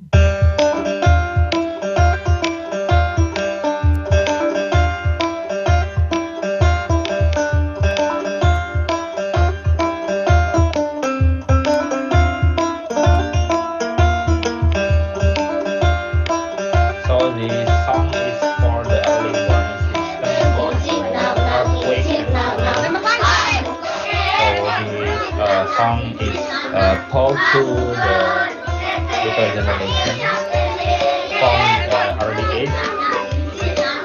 So it is mentioned that when the animal do like special sound or maybe run away from the forest, it means something disaster will happen. It used a chipmunk to explain the song. So this is one of the, and then other local wisdom that we can find in Indonesia is Pranata Mangsa. This is the calendar that used by the Javanese people, Java Island, to know the change of the climate. Yeah. So when the drought comes, something like that, they use this calendar. And then also we can find like the local wisdom in Baduy tribe in West Java. They like they do have like pikuku. Pikuku means like their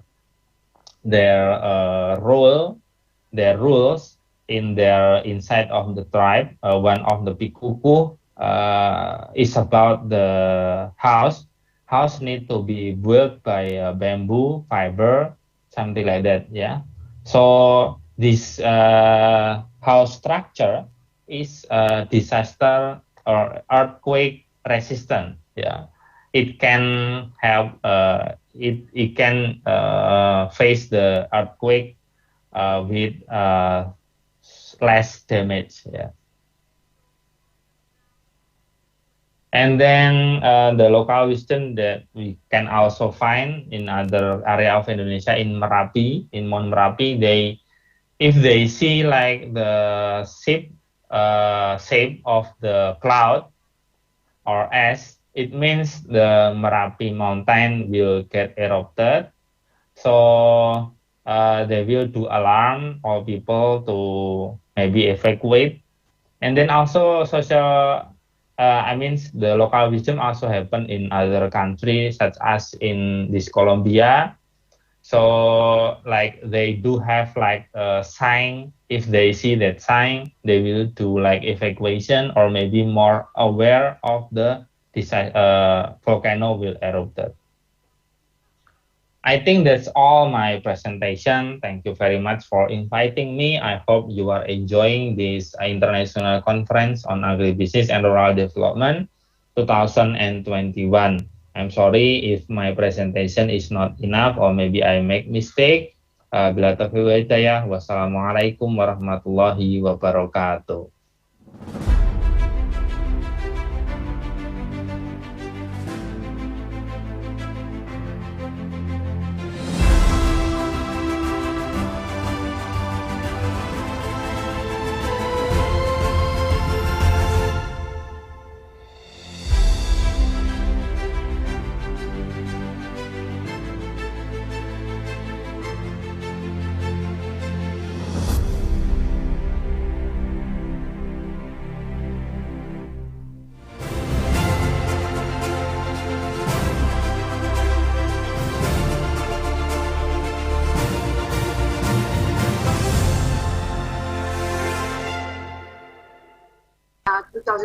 Astin 2004, Zubairu, and also Okolola all have been proven that academic coming from the religious school, it is as same as other school that providing the same achievement to the student. Even some are much better. Okay.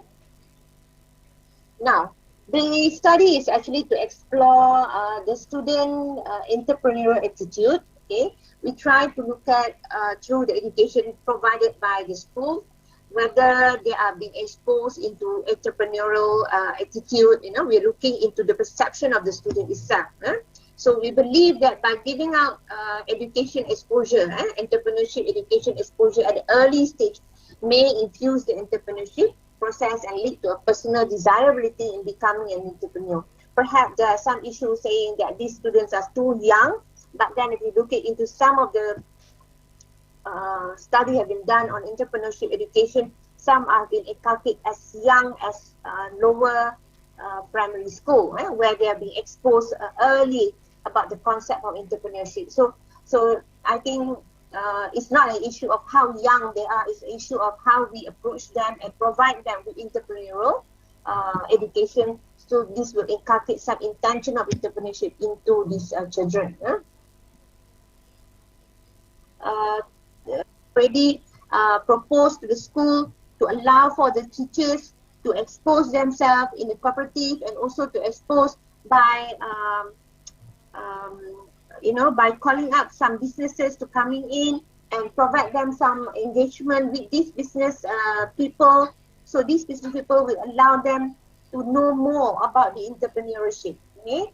And then the syllabus in the school and the way the teaching delivery must also be beyond the curriculum that existing. They must also inculcate some entrepreneurial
we change our lifestyle, right, to consume more of like the ready to eat product, something like that, and it's like a process. We eat a lot of processed food. So in one term, it means that processed food use like some raw material that might not be very beautiful, right? Sometimes it might be thrown away if we will consume it fresh, but if we can like process it, it will reduce food loss in that case. However, if we still have like I mean, if we go to the fresh market and we choose like to buy like a very beautiful product, so this will like transfer the it's like a communicate to the supplier or to the farmer that okay, the consumer will buy only very beautiful product, damage free or no defect. So they will have a lot of like grading, right? And it will increase the food loss in the upstream level. Okay. And by the way, it's not only that when they know that okay, the consumer like that way, they will use a lot of like fertilizer or pesticizer or a lot of like chemical things to make it good as well. So it will be, I think it will be a little bit harmful for our health. And on the other hand, when we think about like in Western side, right now they have like food bank. They try to like okay for the supermarket, right? They will choose like the product that is not beautiful and throw it away. Or sometime at the end of the day, if the product cannot be like sold, right? They will say that okay, this is like should be out of shelf, and they will throw away. And actually, those foods still eatable. So that's why it have a campaign of the food bank to, I mean, for the poor people. And I think there are some audience asks about this as well. If we have this kind of campaign, it will help to like distribute the food that still can be used, right? Can be eat, and then just like it's like a recook it and then distribute to the poor people. So this, I think, of course, is affect a lot of I mean the consumer or lifestyle to the food waste. And or is there something wrong with the farming process? Yeah, I think what I explained is like if the farmer knows the way like when it's going to be rain, they should not harvest at that time. Maybe they will keep, I mean, like they will save some food loss from the rain or from the weather. So actually it connect with the third answer from Mr. Harry, right, about the ICT.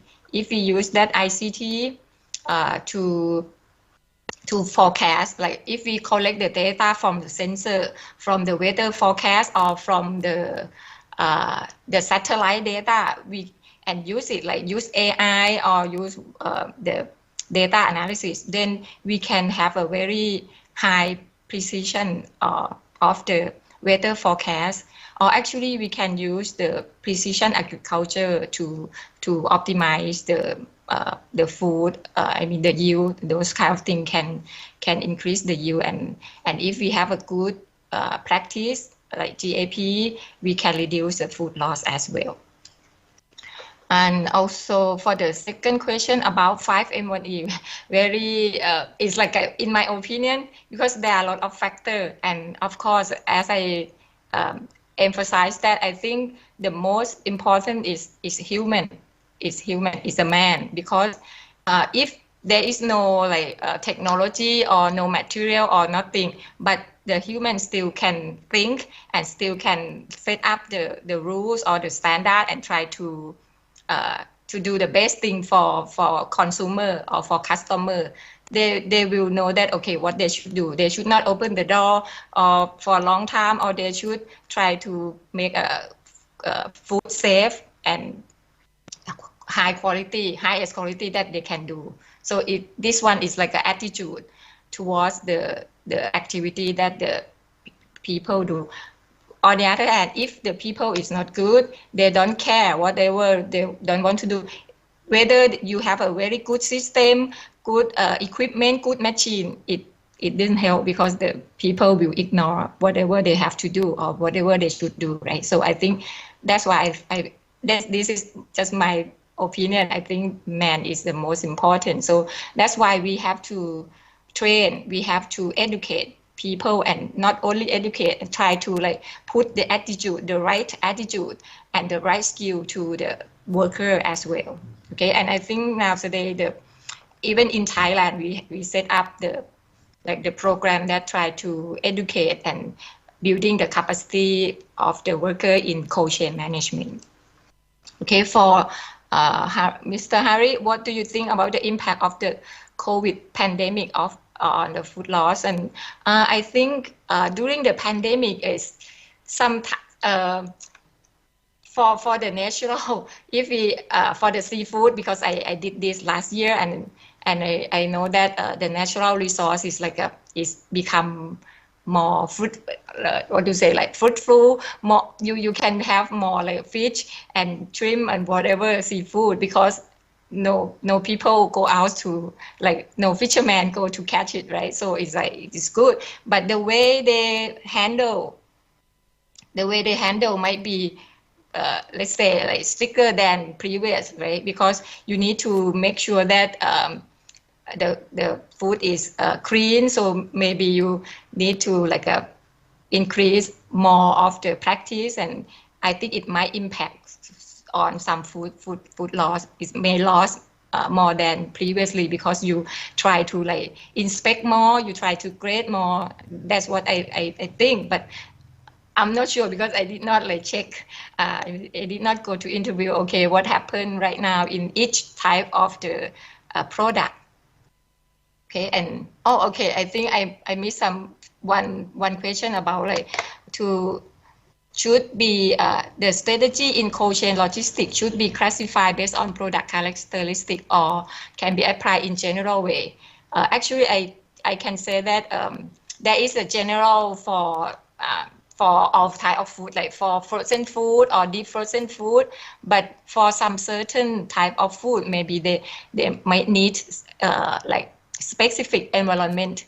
For example, some fresh produce or fresh vegetable, maybe they said they should be under some certain atmosphere. That far is actually in the cold chain logistics is not only consider only temperature, but I really focus on temperature. But there's still moisture and maybe other environment, you may talking about some gas, those things something you need to use the MAP, modified atmosphere packaging, or CAP, control atmosphere packaging. So I'm not expert in that, so I will not talk in that case. So I think you can go further to see those things that I mentioned.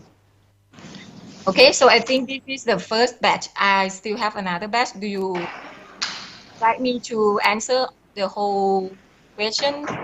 I think there are two more questions for me from the meeting chat. Yes. Okay. Maybe other response or the. 3 more. Oh, so sorry. Okay. Yeah. Yeah. Thank you, Ms. Pontipa. Maybe any response for Pak Heri or Bu Suci or Mas Eksan? No. Is it clear? Little explanation. Thank you, Achan. Okay. Thank you, Pak Heri. And maybe the next question still prepared.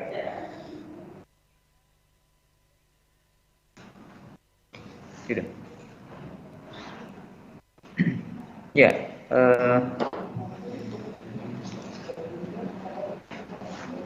Okay. Yeah. The next question.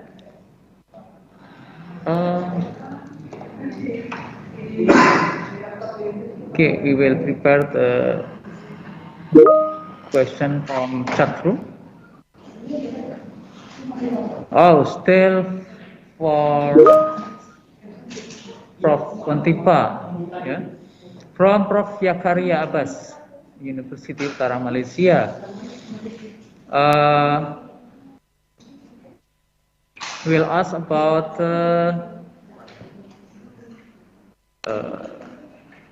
some concern on the food loss as well as food waste in agricultural production as well as consumption ecosystem.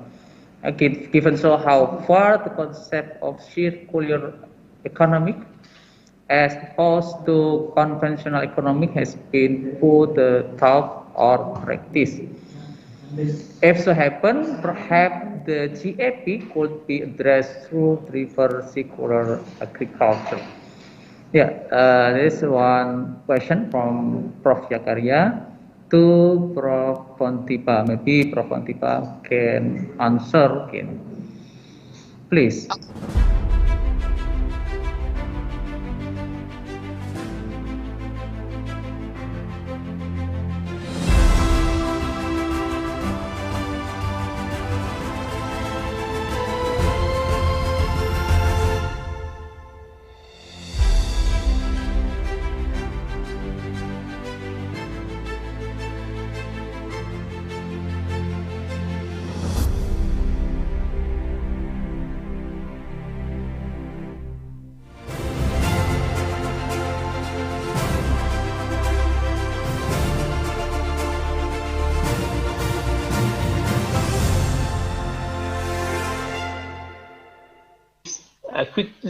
Quick means it's a relatively faster than physical test, which is normally the cost and timely.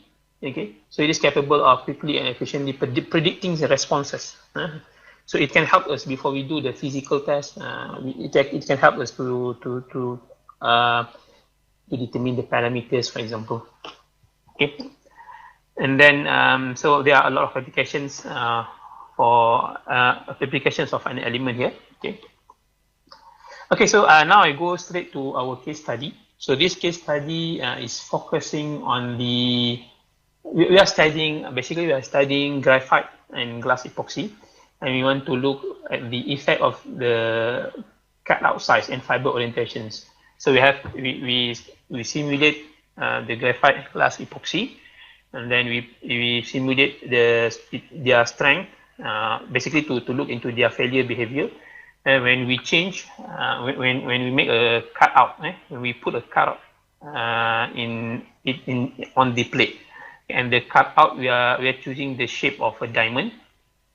We are also varies the fiber orientation as well.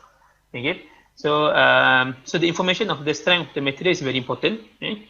Because we want to know, one of the reasons that we want to know the capability of certain material to handling loads. So it's very important. And then why a cutout? So we know that some of our material needs to accommodate bolts, nuts. So this type of analysis is very useful. And another importance of this study is we want to understand the characteristics, the properties of the load being able to handle by the material itself. Okay, so this is the study that we have made. So this is the arrangement and the orientation. We took it from 0 to 90 degree with the increment of 10 degrees. Okay, we are using ANSYS. It's a student version ANSYS. Okay. So we are using ANSYS to predict the first ply failure, and first ply failure under the uniaxial compression using maximum stress theory. So this is the material property that we are using for during the simulation. The table A is for graphite epoxy, and table B is for the glass epoxy. Okay, so this is the shape of the cutout. Okay. So this is our plate. So it's a square plate, and the cutout this is the shape of the cutout, diamond cutout. The length of each side of the plate is 0.279 meter. So aspect ratio, the aspect ratio will be shown later in the table. So we put 24 layers. Okay. So the analysis that we are going to do is with the diamond cutout, and also without the diamond cutout, and also we will vary the orientation, fiber orientation. Okay, so we have 4 sizes that we are going to test. First is solid, means there is no cutout. A0 means no cutout. So we have, and then we have A1, A2, and A3, different cutout sizes. Again, we will observe the cutout effects on the failure behavior. Okay, cutout on the failure behavior of the plate lah. Okay, so this is the cutout size. This is for A1. So the ratio is of C over B is the ratio is 0.14, 0.28, and 0.42. Okay, so basically A1 is the smallest cutout size. A3 is the largest cutout size. Okay. So this is the results that we get, and we have plotted it here. So this is for graphite, and the graph below here is for the glass. Okay, we put it all together. Solid means A0, A1, A2, and A3. Same for glass. Okay, and this is if we plot separately at each This is for A0. This is for A1, this is for A2, and this is for A3. Means so this is for this is graphite and solid for A0. This is graphite and solid for A1. Okay, this is graphite and solid for A2, and this is graphite and solid for A3. Okay, and then okay. So for what we can observe here is that first we can observe is that A0, so of course the strength gap is higher than A1, A2, and A3. However, the fiber orientation significantly affecting the strength. So as the fiber orientation goes increase, the strength decrease. But of course, although it's decreasing, but still more than the one with cutout. So this shows that of course the solid one is stronger than with the cutouts.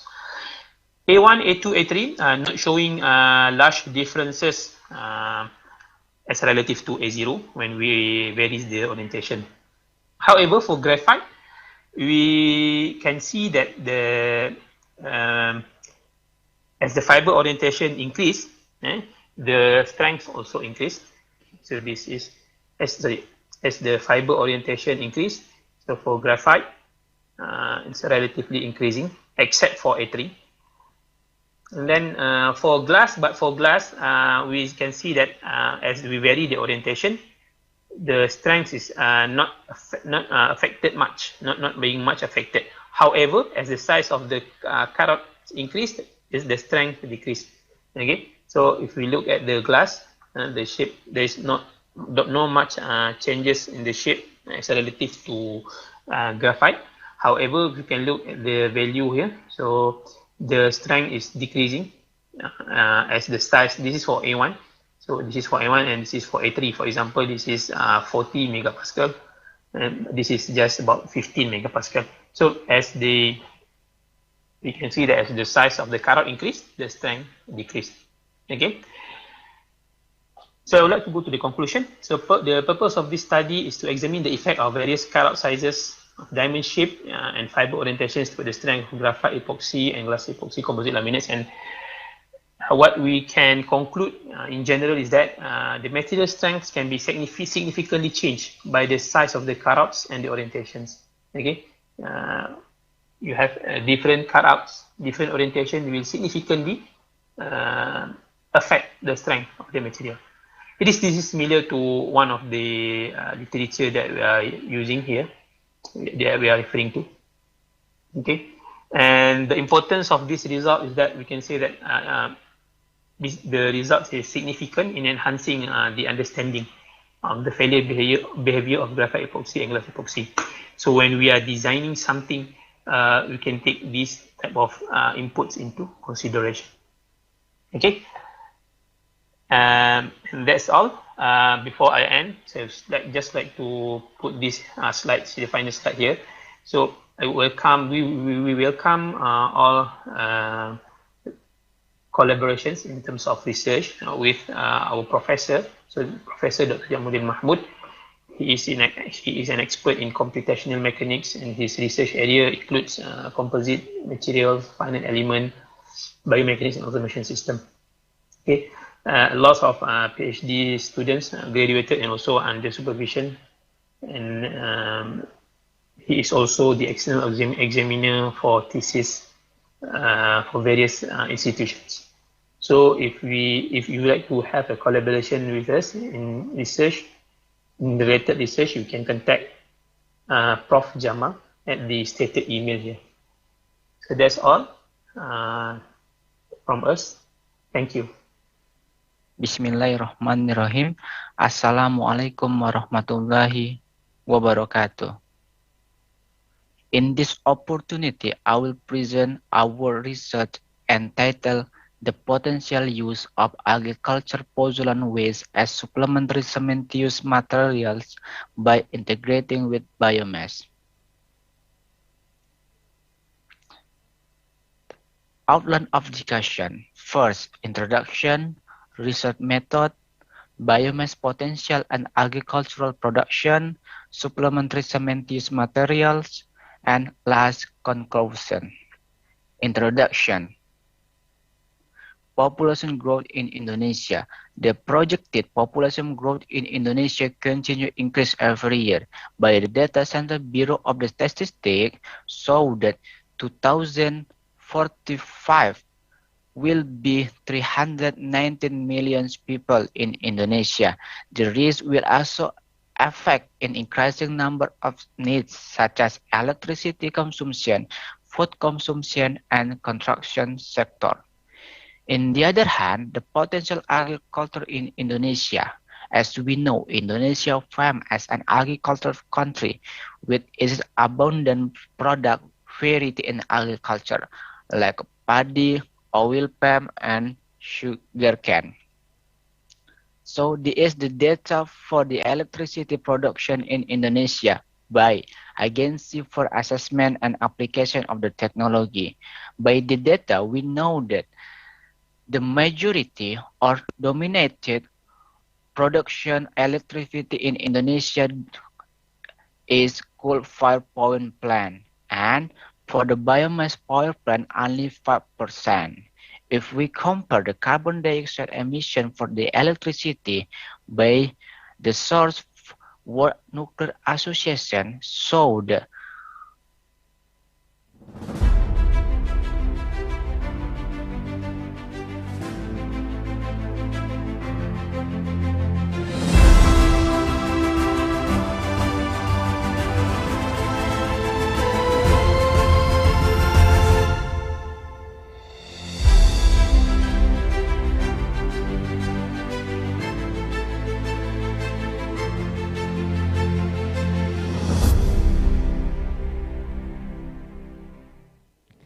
Welcome back, ladies and gentlemen.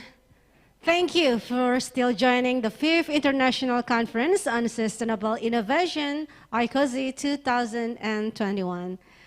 All participants, right now, we have the 2nd International Conference on English Language Education and Linguistics, or ICoLTICS. And we have our reporter, Sister Aisha, who will give a report about what is going in the focus room. Hello, Aisha. Hello, Santi. Yes, Sister Aisha, are you ready to share the report for the ICoLTICS focus room, the 2nd International Conference on English Language Education and Linguistics? Of course. Okay. Yes, Sister Aisha. Can you tell us how is it going so far in the ICoLTICS? Okay, thank you, Santi, for the time, and dear participant. Right now, I am at the ICoLTICS, the 2nd International Conference on English Language, Teaching, Literature, and Linguistics. And right now, I am with Miss Fitria as the chairperson of this portal. Hello, Miss. Hi. Okay. Great to meet you. Nice to meet you too. Yeah. Okay, so could you share to the other participant what is going at ICoLTICS, what this conference talk about? Okay. Hi, everyone. Welcome to the 2nd ICoLTICS at PBI of UMY. This is the 2nd of the ICoLTICS, and our topic is ELT in pandemics. What should we go from here? Where should we go from here? So this is the 2nd day. On the 1st day, we have, in total, we have 7 speakers. On the 1st day, we have three speakers.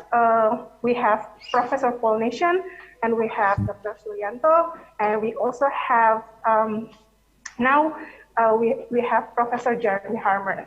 So we also have three university partners from MSU IIT, from the University Malaya, and also from the Mindanao State University. Okay, so how many participants or how many papers ICoLTICS received this year? Okay, we have around 110 papers that we received this year. Okay, does one of the paper talk about something unique? Yeah, especially during this COVID-19 pandemic, most of us is focusing on the language teaching, foreign language teaching, including English, Arabic, or other foreign languages. And the main topic, that the participants discuss in this conference is related to how they strive themselves to teach the foreign language, especially during this pandemic era. So that will be about more implementation, how the teaching happened during this difficult times. Especially because the learning process happened online. Right, from face-to-face to online. So teachers are having difficult times. Students and teachers are, they're burned out. So here we try to provide forum for professionals, teachers, and experts to provide some more implementation on how teachers can be innovative during these online times, during this pandemic time. Okay, so what session is happening right now, please? We are in a plenary session. We have our plenary session with Professor Jeremy Harmer from UK. Why from UK? We have, a little technical problems, but now it's on already. Thank you. Okay, so I hope the ICoLTICS will going well until end, and I hope the aim of ICoLTICS to make it easier for the teacher will be achieved. Okay. Right. Thank you very much. Okay. Enjoy your day. Yeah. Okay. So Santi, that's all I can report from ICoLTICS. Thank you. Back to studio. Thank you. Okay, thank you. Thank you, Sister Aisha, for the report. Okay, let's go back again to the studio, ladies and gentlemen. Thank you. Also, our source person from ICoLTICS, the second international conference on English language education and linguistics, Ms. Fitria Rahmawati M. Okay, so now, ladies and gentlemen, that was all our report for this moment, and we still have another agenda for this afternoon. So please stay tuned and enjoy the 5th ICoSI 2021.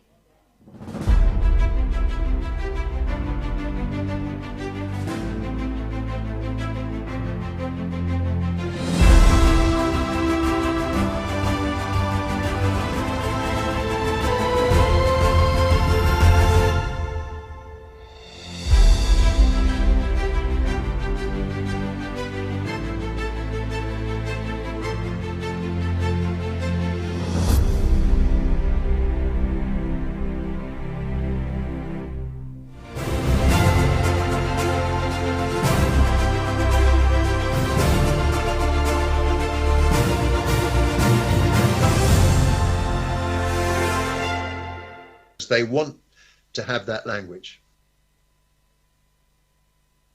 Okay, next slide, please. I think we need to prioritize looking at what good tasks look like. How do you make a task appropriate to your students, to their age, to their culture, to their language level? How do you do that? What does a good task look like? What is it we need to do about the task? Whether we're talking about beginners or students who are more advanced, or what does a good task look like? How do we do that?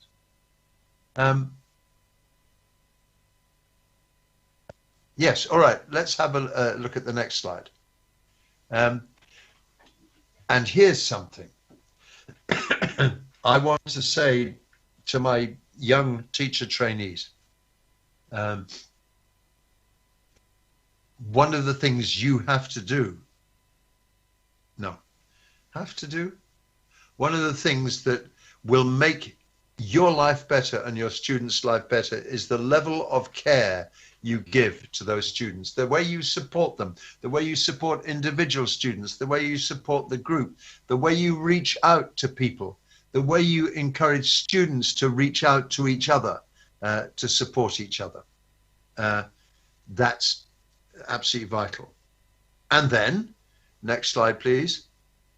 Along comes everything else.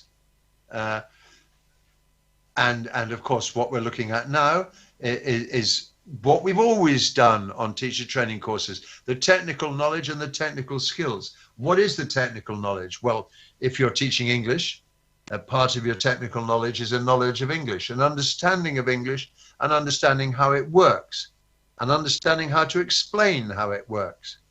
It's also part of a teacher's technical knowledge and skill is how to put students in groups, how to use a board, how to play videos or audio material. And of course, ever since we got online, how to manipulate issues online and use the different things that Teams or Zoom or whatever gives you.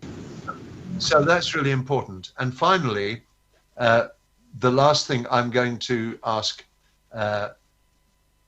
my trainees to think about is creativity, how to be creative, how to think, do you know this expression? Outside the box. How to think. Don't always follow exactly the model you're supposed to follow. So that's my new teacher training syllabus. And the one thing I want you to notice before I show you a couple of small things, the one thing I want you to notice is that all of those things, the top 5 things, are at the top. They are the ones that we haven't maybe perhaps paid enough attention to, but they come first. The technical knowledge and technical skill is necessary, but the real human things that are necessary are those top 5 stars. That's what really matters. Next slide, please. We've moved out of the classroom, and what you see there is a doctor, a medical professional, a doctor.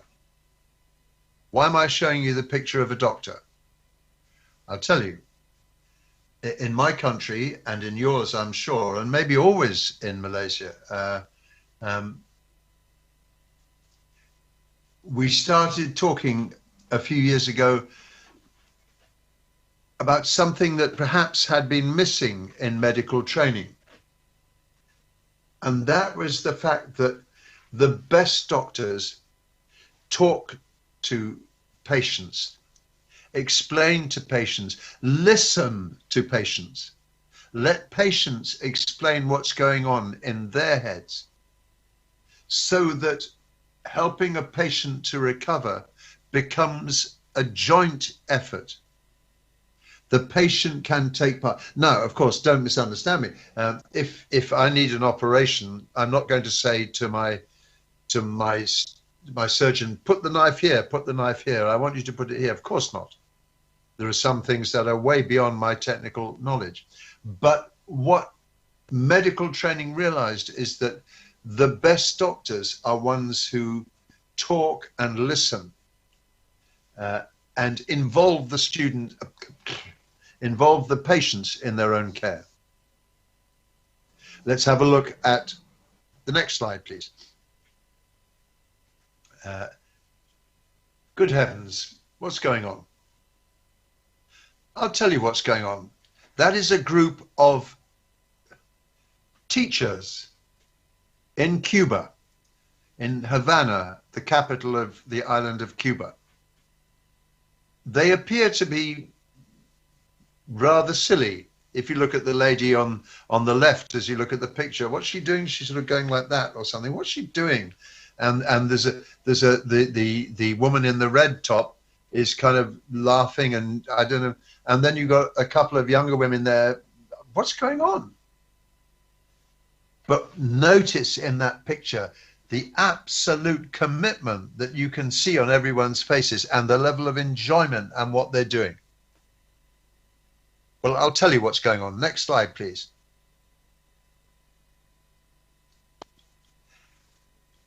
I had given everyone in the training group this poem. It's a poem called Midsummer Tobago by Derek Walcott. And I'll read it because I can't see the last line. Let's see. Anyway, the poem goes like this. Broad sunstone beaches.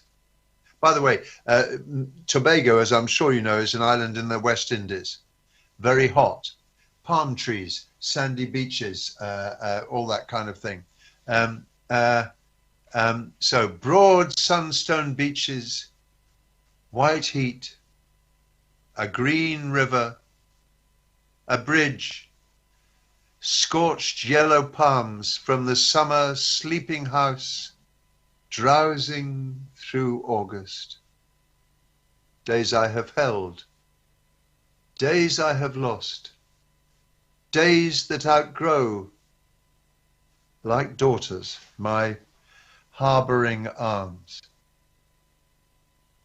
And I love this poem because I have two daughters, but they're grown up and they have outgrown my harboring arms.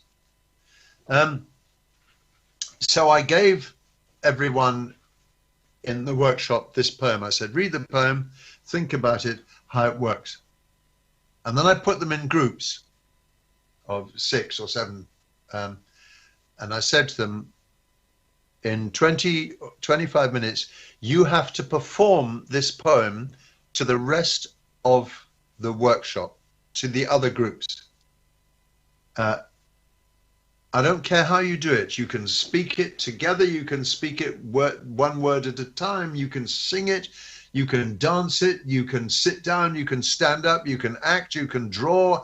I don't care how you do it.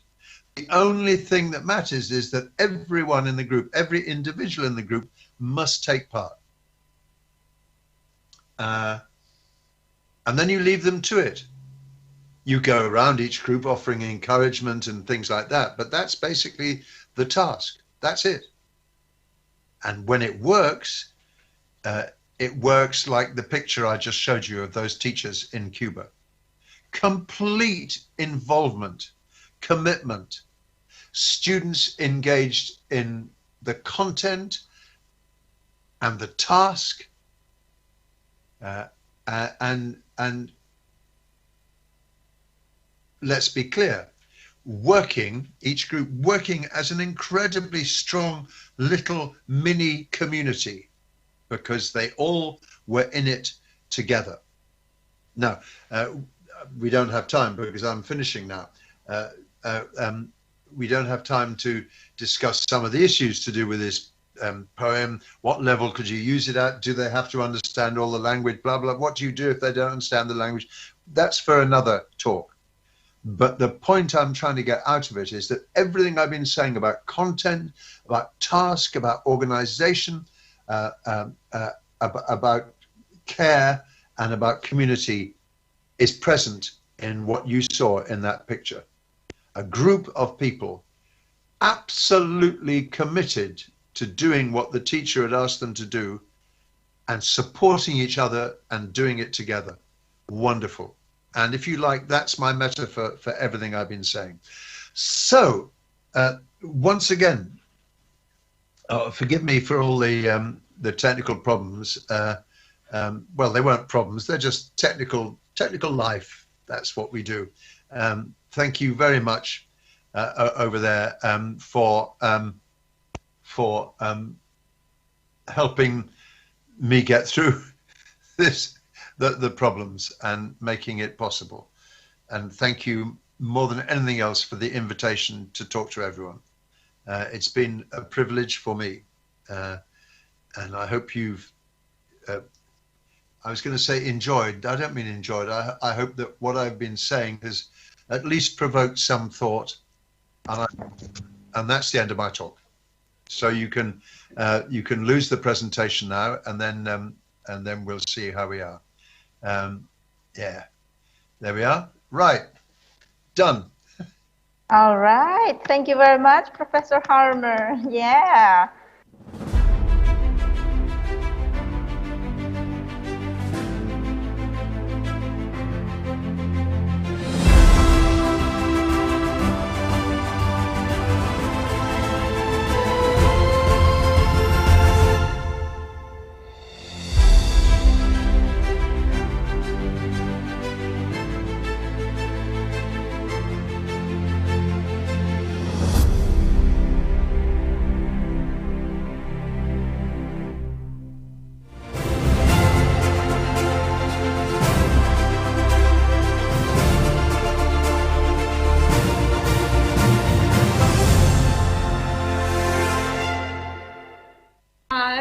Being affected by tourism.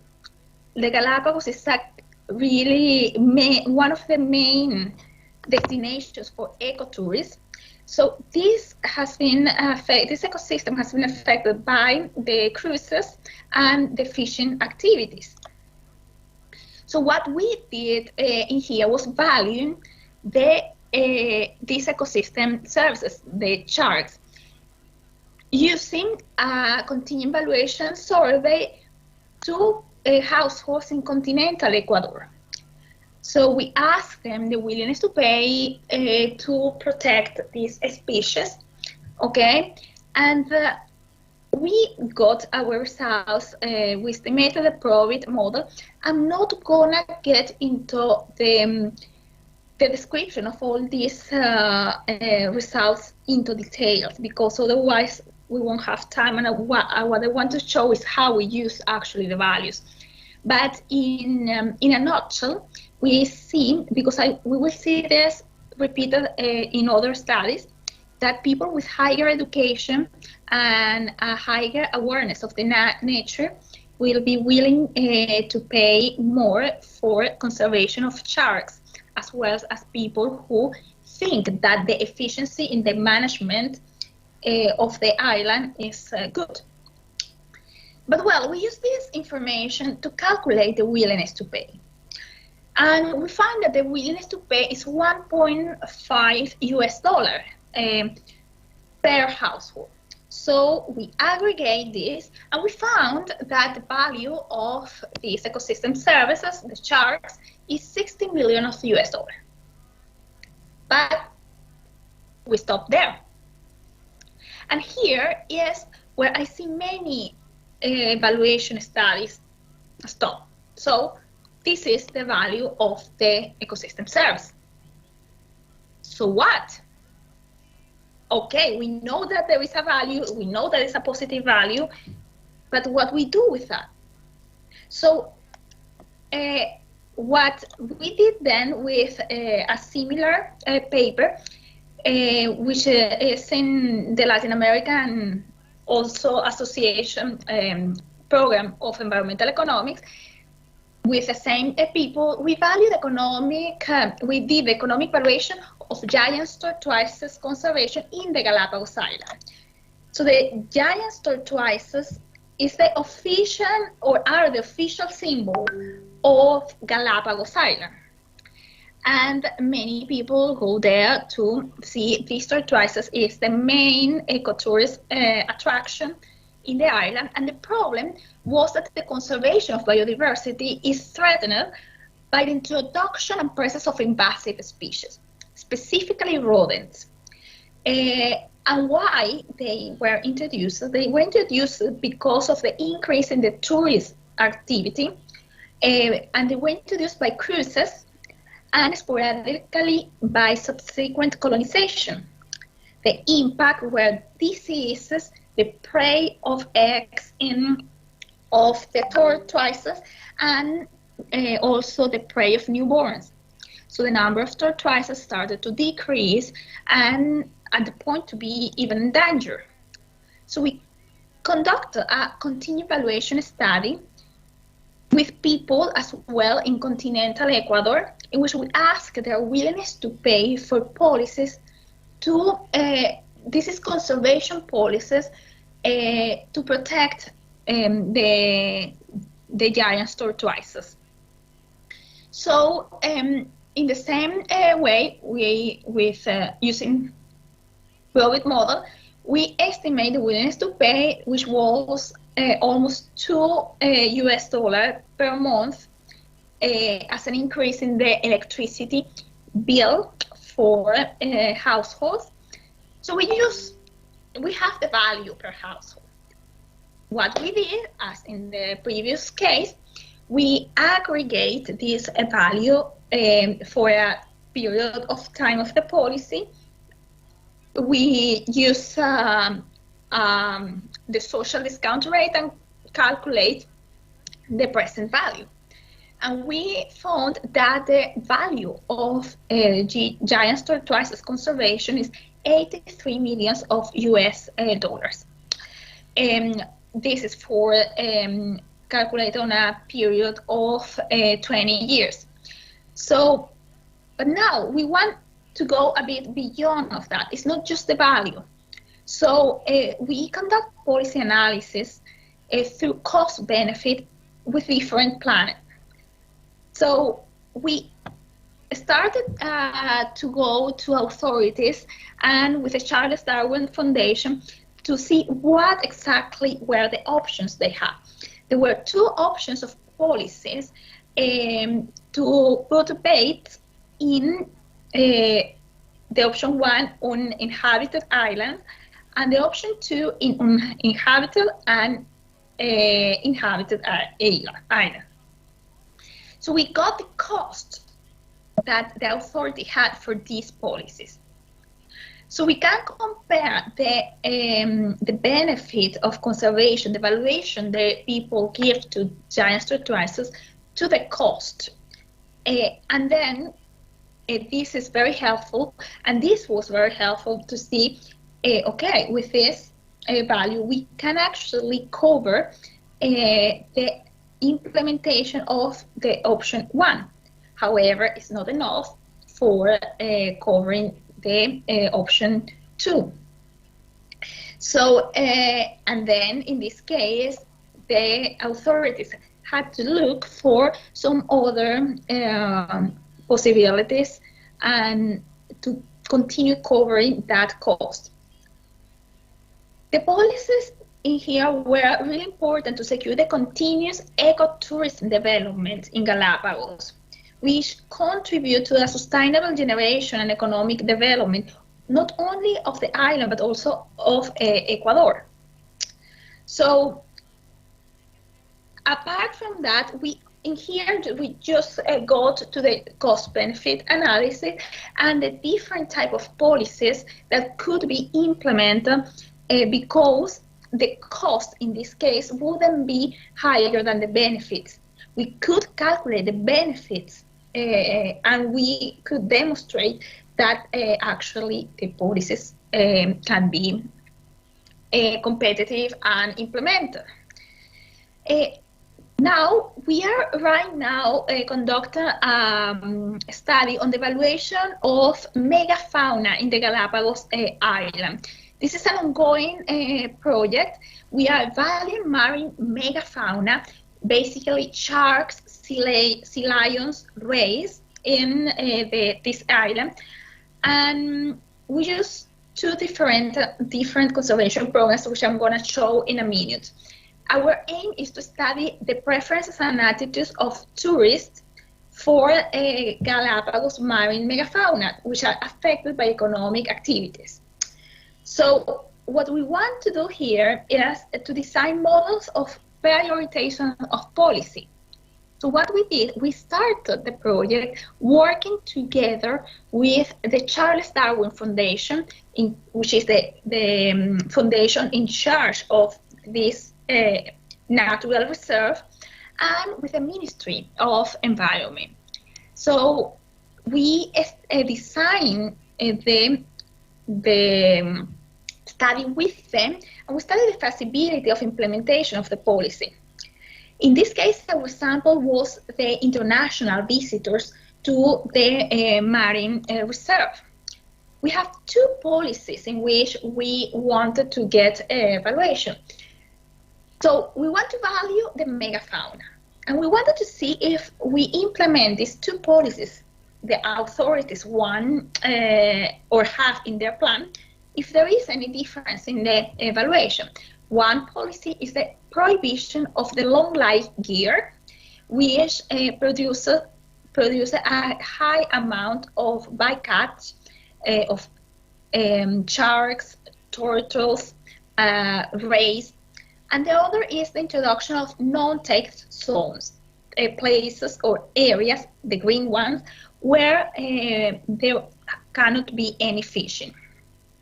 So these two policies, and we did a split sample, and these are our very preliminary results we are obtaining this actually last week. As you can see, the evaluation of the megafauna when we are in the framework of the no fishing zone or the non-take zone, it looks to be higher than when the policy is the long line ban, when we ban the long line. However, when we test for this difference, we found that the difference is not statistically significant.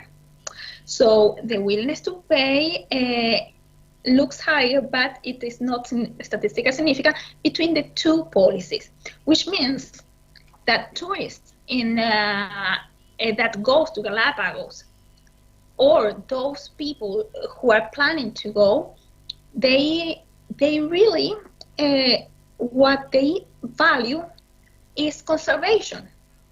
No matter what the policy is, they value conservation.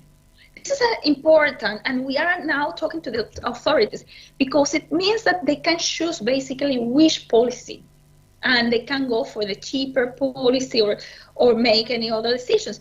But that's important. On the other hand, we found that people in average are willing to pay more than $300 over the entrance fee, which is quite a lot.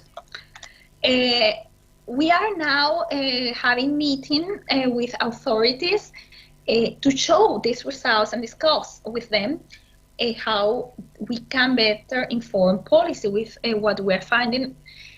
And what we are going to do in the next month, a workshop with these authorities and training them on how to use our results.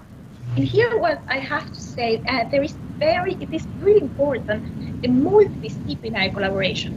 This type of work and continuing evaluation, and what I'm going to show you in choice assignment later on, wouldn't be possible of the quality it was without the collaboration with ecologists and biologists. So that's something that really is important. Let's now jump to energy. So I'm going to talk about this paper. We did a paper on environmental pricing of externalities for different sources of electricity generation in Chile.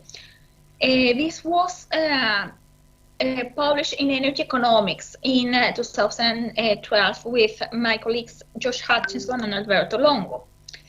We here focus on externalities from different forms of energy generation. The motivation was that many developing countries are characterized really for a few developments of renewable energy sources, no green tariff programs. There are very few incentives for other alternative sources. This has changed a bit lately. But we have the need of supplying the needed electricity and fulfill the environmental goals. So the principal barrier is the cost.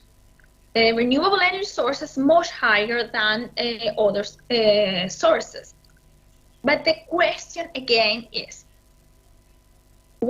does this cost include the cost of externality? What would happen then if we include this cost of externality? Would renewable energy sources be still more expensive than the other sources?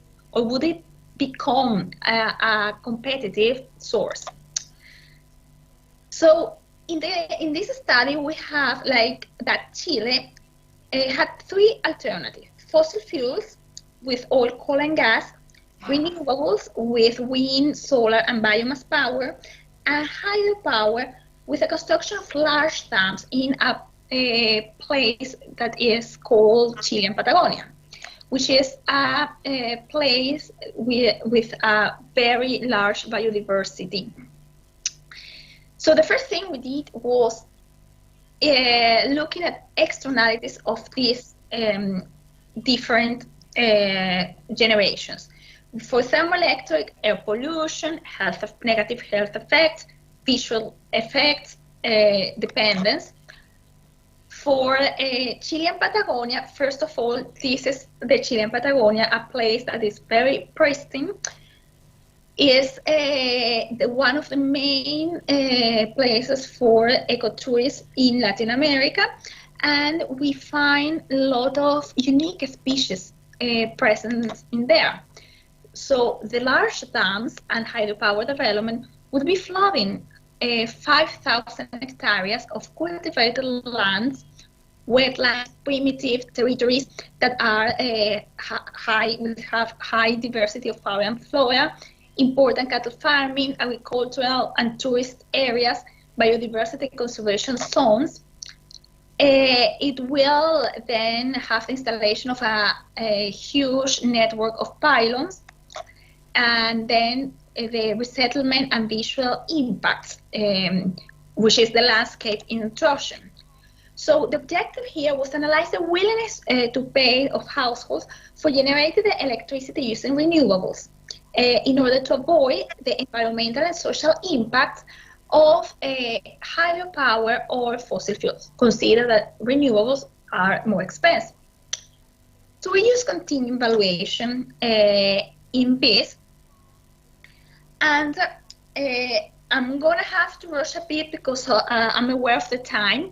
So we calculate logic models having more or less the same results, similar results as in the Galapagos, but let's focus on the willingness to pay, which we find here. This is the willingness to pay for renewable energy sources in order to avoid the externalities from fossil fuels, in this case 4,000, and hydropower.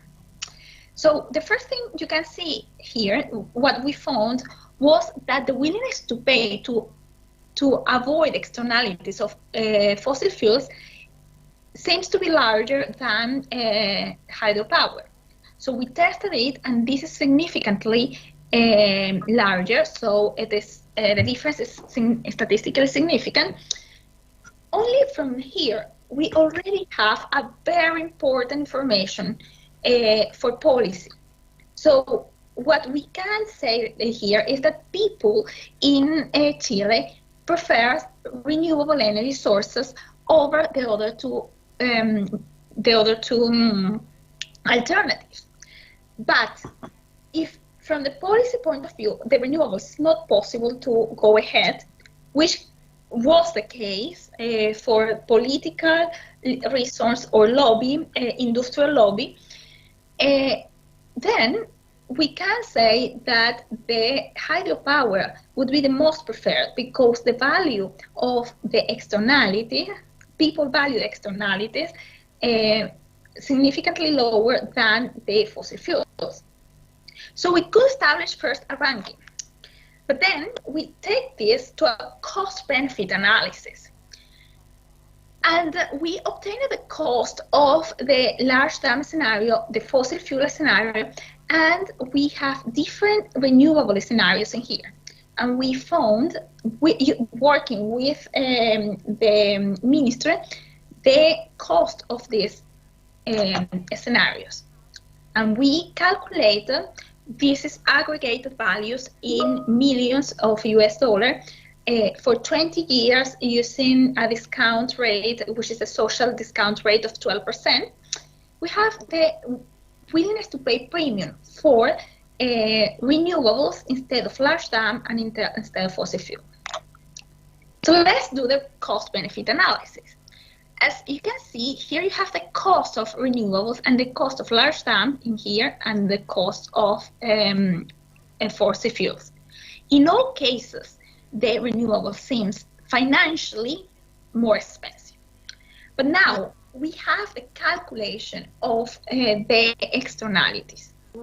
So if we add this number to the cost of large dam and we add this to the cost of fossil fuels, we definitely see that the renewables become more competitive, except for the case when we introduce geothermal power, in which if we add these values, the costs are still larger than the benefits. So what we found is that renewables are possible, and they become competitive. So how we use this to inform policy, apart from the ranking and this cost-benefit analysis, we have the values that we can use for design policy instrument. The premiums that this policy instrument could be the premiums that households can pay for cleaner electricity production, which is implemented in places like Sweden, Denmark. That premium could be used for subsidizing renewable energy companies, and or the size of the externality can be charged as a tax to the fossil fuel companies or the hydropower companies. Another of the work we did was in financing energy efficiency retrofits in Chilean households, where we study here the role of financial instruments, savings, and uncertainty in energy transition. So we studied the incentive households in this part of Chile to invest in energy efficiency measures, and study the preferences and attitudes of them regarding different types of financial instruments. In this type of study, we work with engineers and architects doing thermal modeling and retrofit cost. And we apply a choice experiment using the cost of improvement, uncertainty, savings, and financial instruments as the attributes. So this is a type of choice set we showed to them. All of this was designed together with the architects and engineers. So what we wanted to see if there is a value for uncertainty, for the savings, and also what would be the best financial instrument that would help household to increase investments. And we calculate random parameter logic models in this case, finding that, by the way, all these were statistically significant. I forgot to put the stars. That the mixed resources were the one that people liked most, followed by the medium-term credits, short-term credits, and then own resources. What they really didn't want was long-term credits. This was super important for the authorities, because at that moment, all the financial instruments were linked to mortgages. So then what happened? We presented this to the authorities in that report, and in 2017 they had the eco credits, where we had shorter period and lower interest rate credits, but still attached to mortgages. So, and we found that households prefer to invest in energy efficiency emission with low cost and uncertainty, maximizing the savings, but with medium-term credit. So just last year, they created the green credits. So this is the way we make a contribution. So these credits are not attached to mortgages, and they take the shorter period and the lower interest rate, but they disentangle this from mortgages. I'm aware of the time, so I'm not going to be able to present the study we did in energy efficiency rating, but more than happy to talk about this later on. We did also this in energy efficiency rating in Ireland, valuing how much people value a higher level of energy efficiency in rental flats. So I'm gonna then go to my final remarks and conclusions. Some takeaways of the way we use contingent evaluation, choice experiment, and evaluation techniques. If we really want to influence a policy, and which is what we should do with this type of studies, to create that information that the policies and institutions need to create the incentives for the markets, we need to involve authorities, stakeholders in the design of the study. Important thing and really, really essential is the communication we have with them from the early stage of the design of the studies. The multidisciplinary approach is key as well, because this allows us to have a better design, a much more realistic approach. So then we need to use the values. Valuation is just not calculate an aggregate value of ecosystem services or externalities, but it's to use that values in order to introduce to cost-benefit analysis, policy, instrument design, compensation schemes, etc. And in here, again, the communication is essential. Communicating the results and discussing with the policy makers, stakeholders, how to use those results. So in here, engagement is another key word.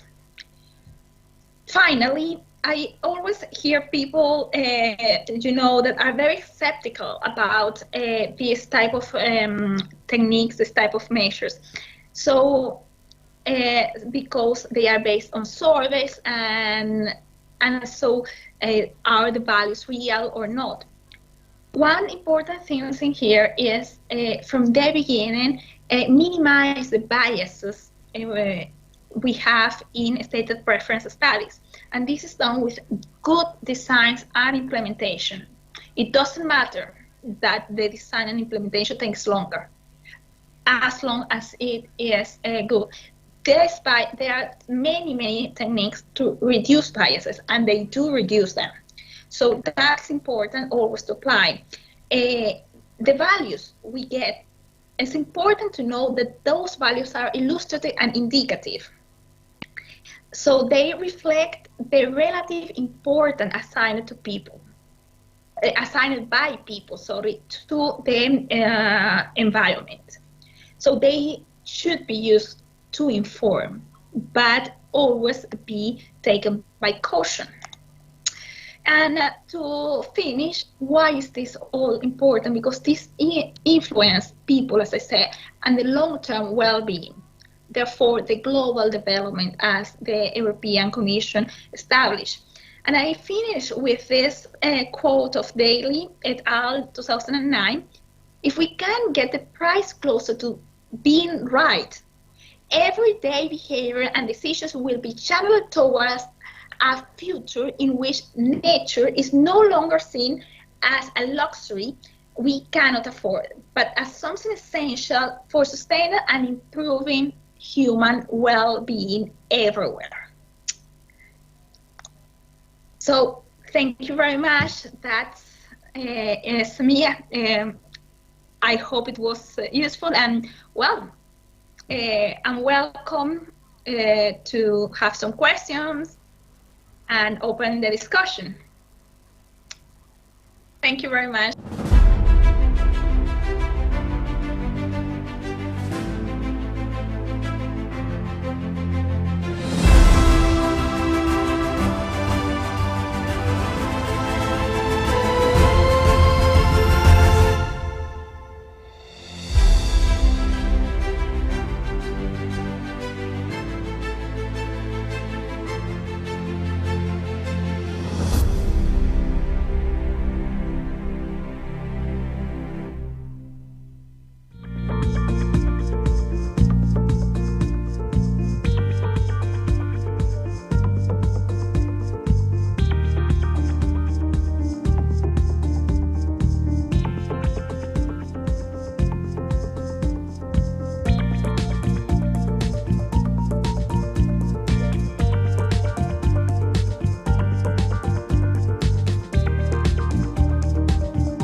Distinguished guests, ladies and gentlemen, the closing ceremony of the 5th International Conference on Sustainable Innovations 2021 is about to start. For participants, please kindly activate and adjust your video camera in proper position or keep your audio inactive during the meeting or mute the microphone of your device.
To handle the closing ceremony of the 5th ICoSI 2021, we welcome Santi Zaidan and Andi Agus Salim.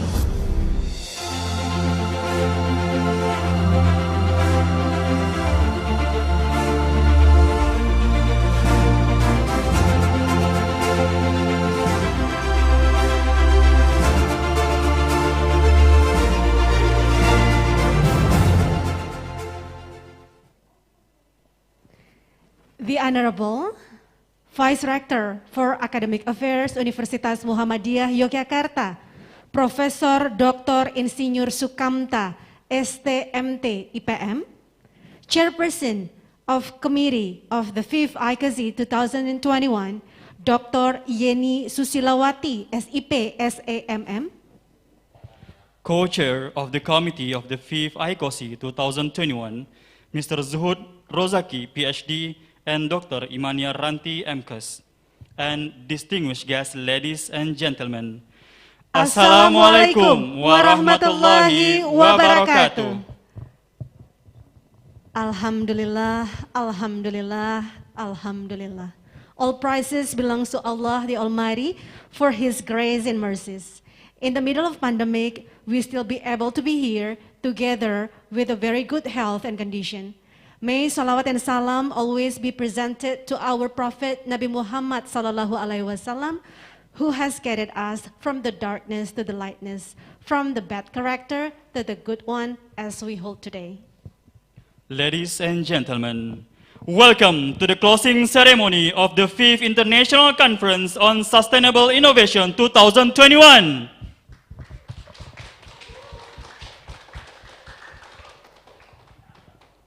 Distinguished guests, ladies and gentlemen, today's agenda will be opening, recitation of the Holy Quran, singing Indonesian anthem, Sang Surya and Universitas Muhammadiyah anthem, speech and closing. Distinguished guests, ladies and gentlemen, let's open our agenda today by reciting Basmalah together. Bismillahirrahmanirrahim. Recitation of the Holy Quran, Surat Al-Kahfi verses 109 to 111. Mr. Nur Sofyan as ICOM MECOM, the floor is yours.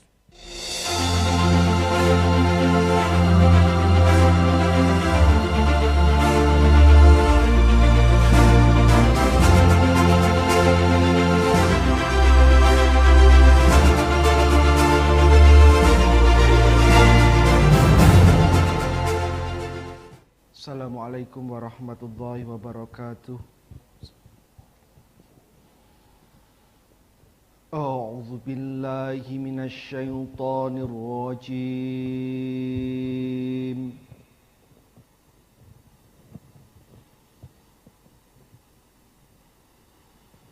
بسم الله الرحمن الرحيم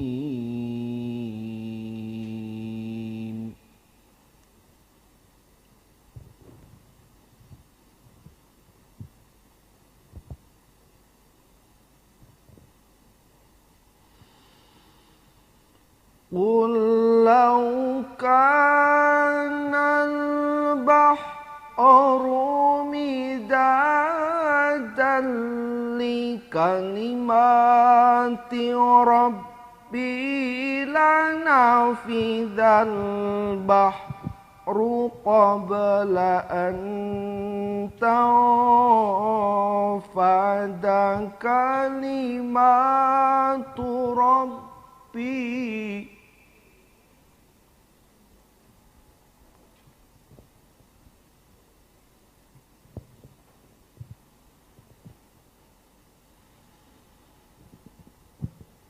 لنفذ البحر قبل أن تنفد كلمات ربي ولو جئنا بمثله مددا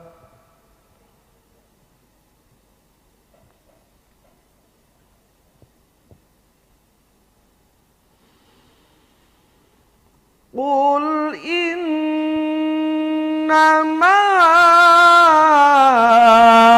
أنا بشر مثلكم يوحى إلي أنما إلهكم إله واحد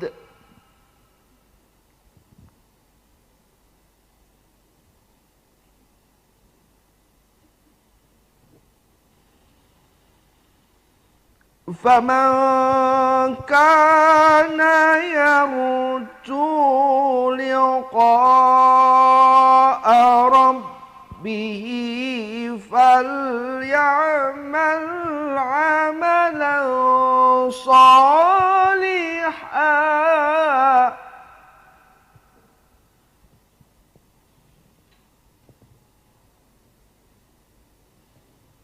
عملا صالحا ولا يشرك بعبادة ربه أحدا صدق الله العظيم. Assalamualaikum warahmatullahi wabarakatuh.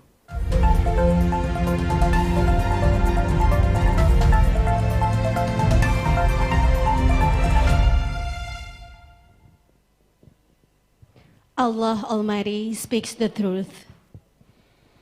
Distinguished guests, ladies and gentlemen, let us now singing our national anthem, followed with Sang Surya and Universitas Muhammadiyah Yogyakarta anthem. All participants are pleased to stand up.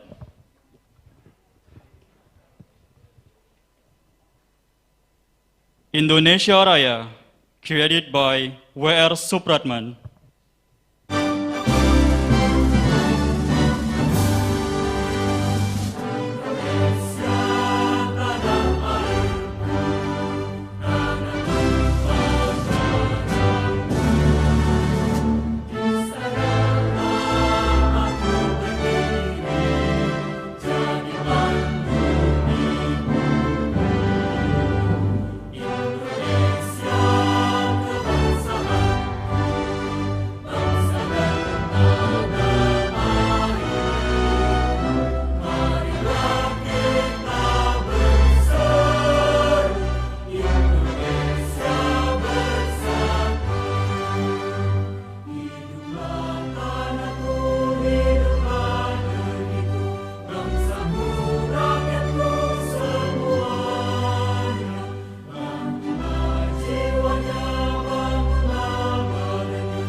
Bang Surya, created by Kiai Haji Jarnawi Hadikusuma.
Universitas Muhammadiyah Yogyakarta Anthem, created by Agus Kurnia Wibowo.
All participants are pleased to have a seat.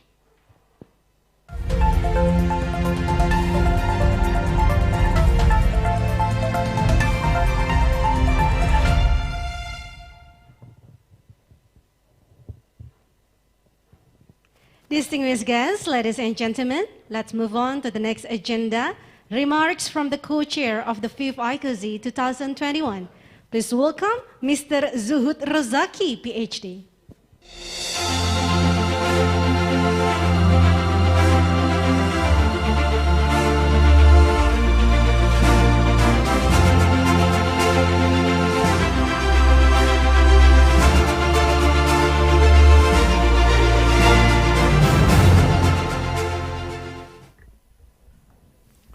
Assalamualaikum warahmatullahi wabarakatuh. Alhamdulillahirabbil alamin. Blessing to Allah for His mercy and His blessing. And then the Honorable Vice Rector for Academic Affairs, Universitas Muhammadiyah Yogyakarta, also the Chairperson, International Conference on Sustainable Innovation, and then all keynote speakers that have contributed to this conference, and then all participants, all committees, all LOs, all authors that contributed to this conference. Welcome to this closing ceremony. And then here, as the co-chair for the publication affair of this ICoSI 2021, I would like to report that from this 2 days conference agenda, there are more than 1,000 presenters that presented their paper, their research in this ICoSI 2021. And then from those presenters, there are more than 1,400 full paper. That after this, each focal, which is 11 vocals conference, will do peer review. And then from those peer review process, each focal conference will inform to each author for the publication opportunities. In this conference, ICoSI 2021, great to Allah, we are thanks to Allah because His blessing. So there are some Scopus Index Journal, Proceeding Index Journal, the Proceeding Index by Scopus, and then was index proceeding, also national accredited journal also collaborate with this conference. So we hope that all what you hope, so which publication that you hope will become true, but each focal will do the peer review process. And then this 2 days agenda could get success like this, based on all contribution. So on behalf of the committee of ICoSI 2021, we want to deliver big gratitude to all contributors, university leaders, university staff, committees, focal, and then all participants. We are really thanks to you all for all of your contributions. And then that's all from me.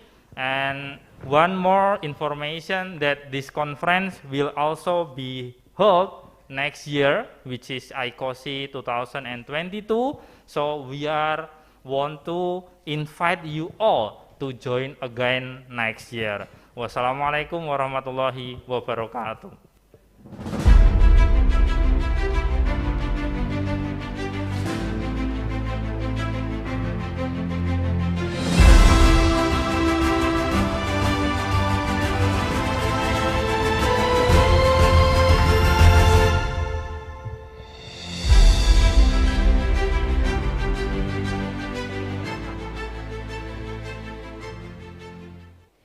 Distinguished guests, ladies and gentlemen, the next remarks would be delivered by Vice Rector for Academic Affairs, Universitas Muhammadiyah Yogyakarta, and officially close the 5th ICoSI 2021.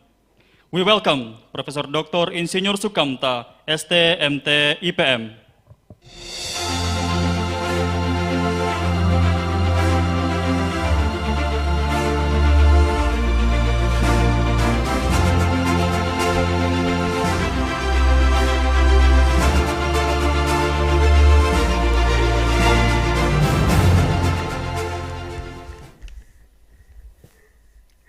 Bismillahirrahmanirrahim. Assalamualaikum warahmatullahi wabarakatuh.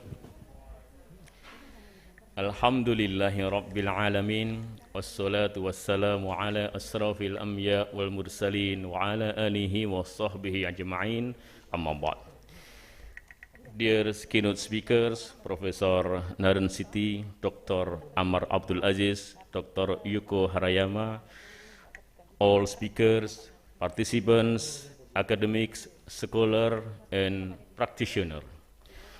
On behalf of Rector of UMY, I'd like to express my gratitude to all of you for spending the last 2 days with us. By conducting this conference, we intend to promote the topic maximizing opportunities and research for a better life to support the Sustainable Development Goals. It has been a privilege to participate in some of your excellent online presentations, which have helped achieve this international conference objective. As we already know, the total papers are more than 1,000, and participants of the 5th ICoSI 2021 are more than 1,400 from various countries, namely Japan, Malaysia, Sudan, India, Philippines, Russia, Thailand, Australia, South Korea, Qatar, the United States, the United Kingdom, Taiwan, China, Pakistan, Azerbaijan, Canada, Algeria, Turkey, Saudi Arabia, and also Indonesia. I want to give my most in-depth respect to all of presenters and participants for sharing your insight and values and for an enriching discussion throughout your presentation. Although this virtual conference had only lasted 2 days, I strongly hope that the knowledge obtained from each other will continue to guide us in our academic life. I'd also like to thank all of your organization for enabling you to attend this conference to be co-hosts despite the COVID-19 pandemic and your hectic schedules. I hope that this new friendship will continue for a long time and contribute to future sustainable innovation.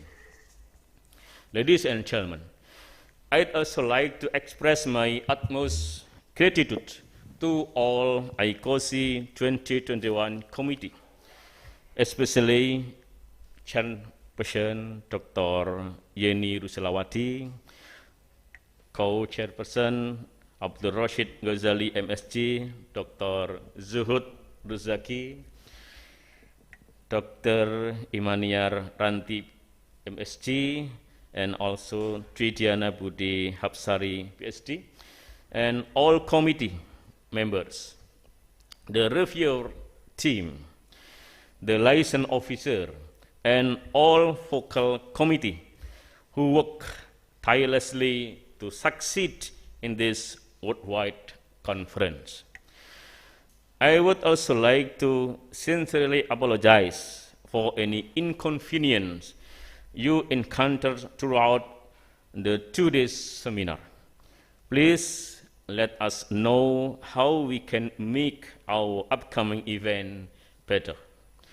Finally, with the recitation of Alhamdulillahi Rabbil Alamin, I'd like to officially announce the completion of the 5th ICoSI 2021, expecting that we can all benefit from this 2 days conference.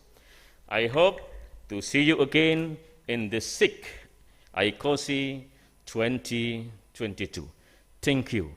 Wassalamualaikum warahmatullahi wabarakatuh. Waalaikumsalam warahmatullahi wabarakatuh. Thank you, Prof. Please remain on stage. Prof, thank you very much. Please remain on stage for the photo session. We will do the photo session together. Also inviting Chairperson of the Committee of the 5th ICoSI 2021, Dr. Yeni Rosilawati, SIP, SAMM, Co-Chair of the Committee of the 5th ICoSI 2021, Mr. Zuhud Rozaki, PhD. Co-Chair of the Committee of the 5th ICoSI 2021, Dr. Imania Ranti, MCAS, and Treasurer of the 5th ICoSI 2021, Ibu Twe Diana Budi Hapsari, PhD. You are please come forward to have a photo session.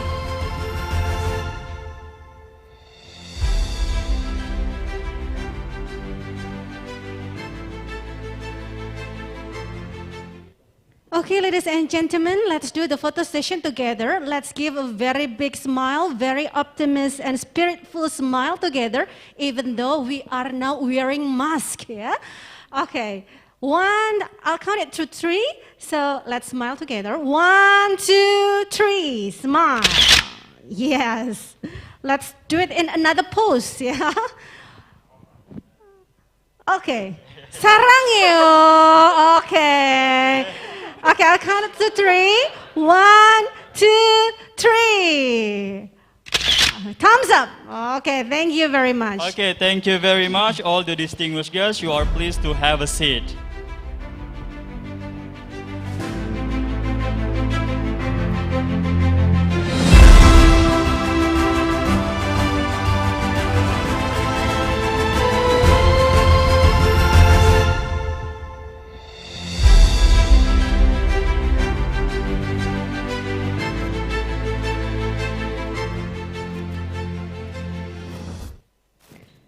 Distinguished guests, ladies and gentlemen, the 5th ICoSI 2021 has been successfully done. Congratulations to all 11 vocals who have been conducted the amazing and wonderful conferences within these 2 days.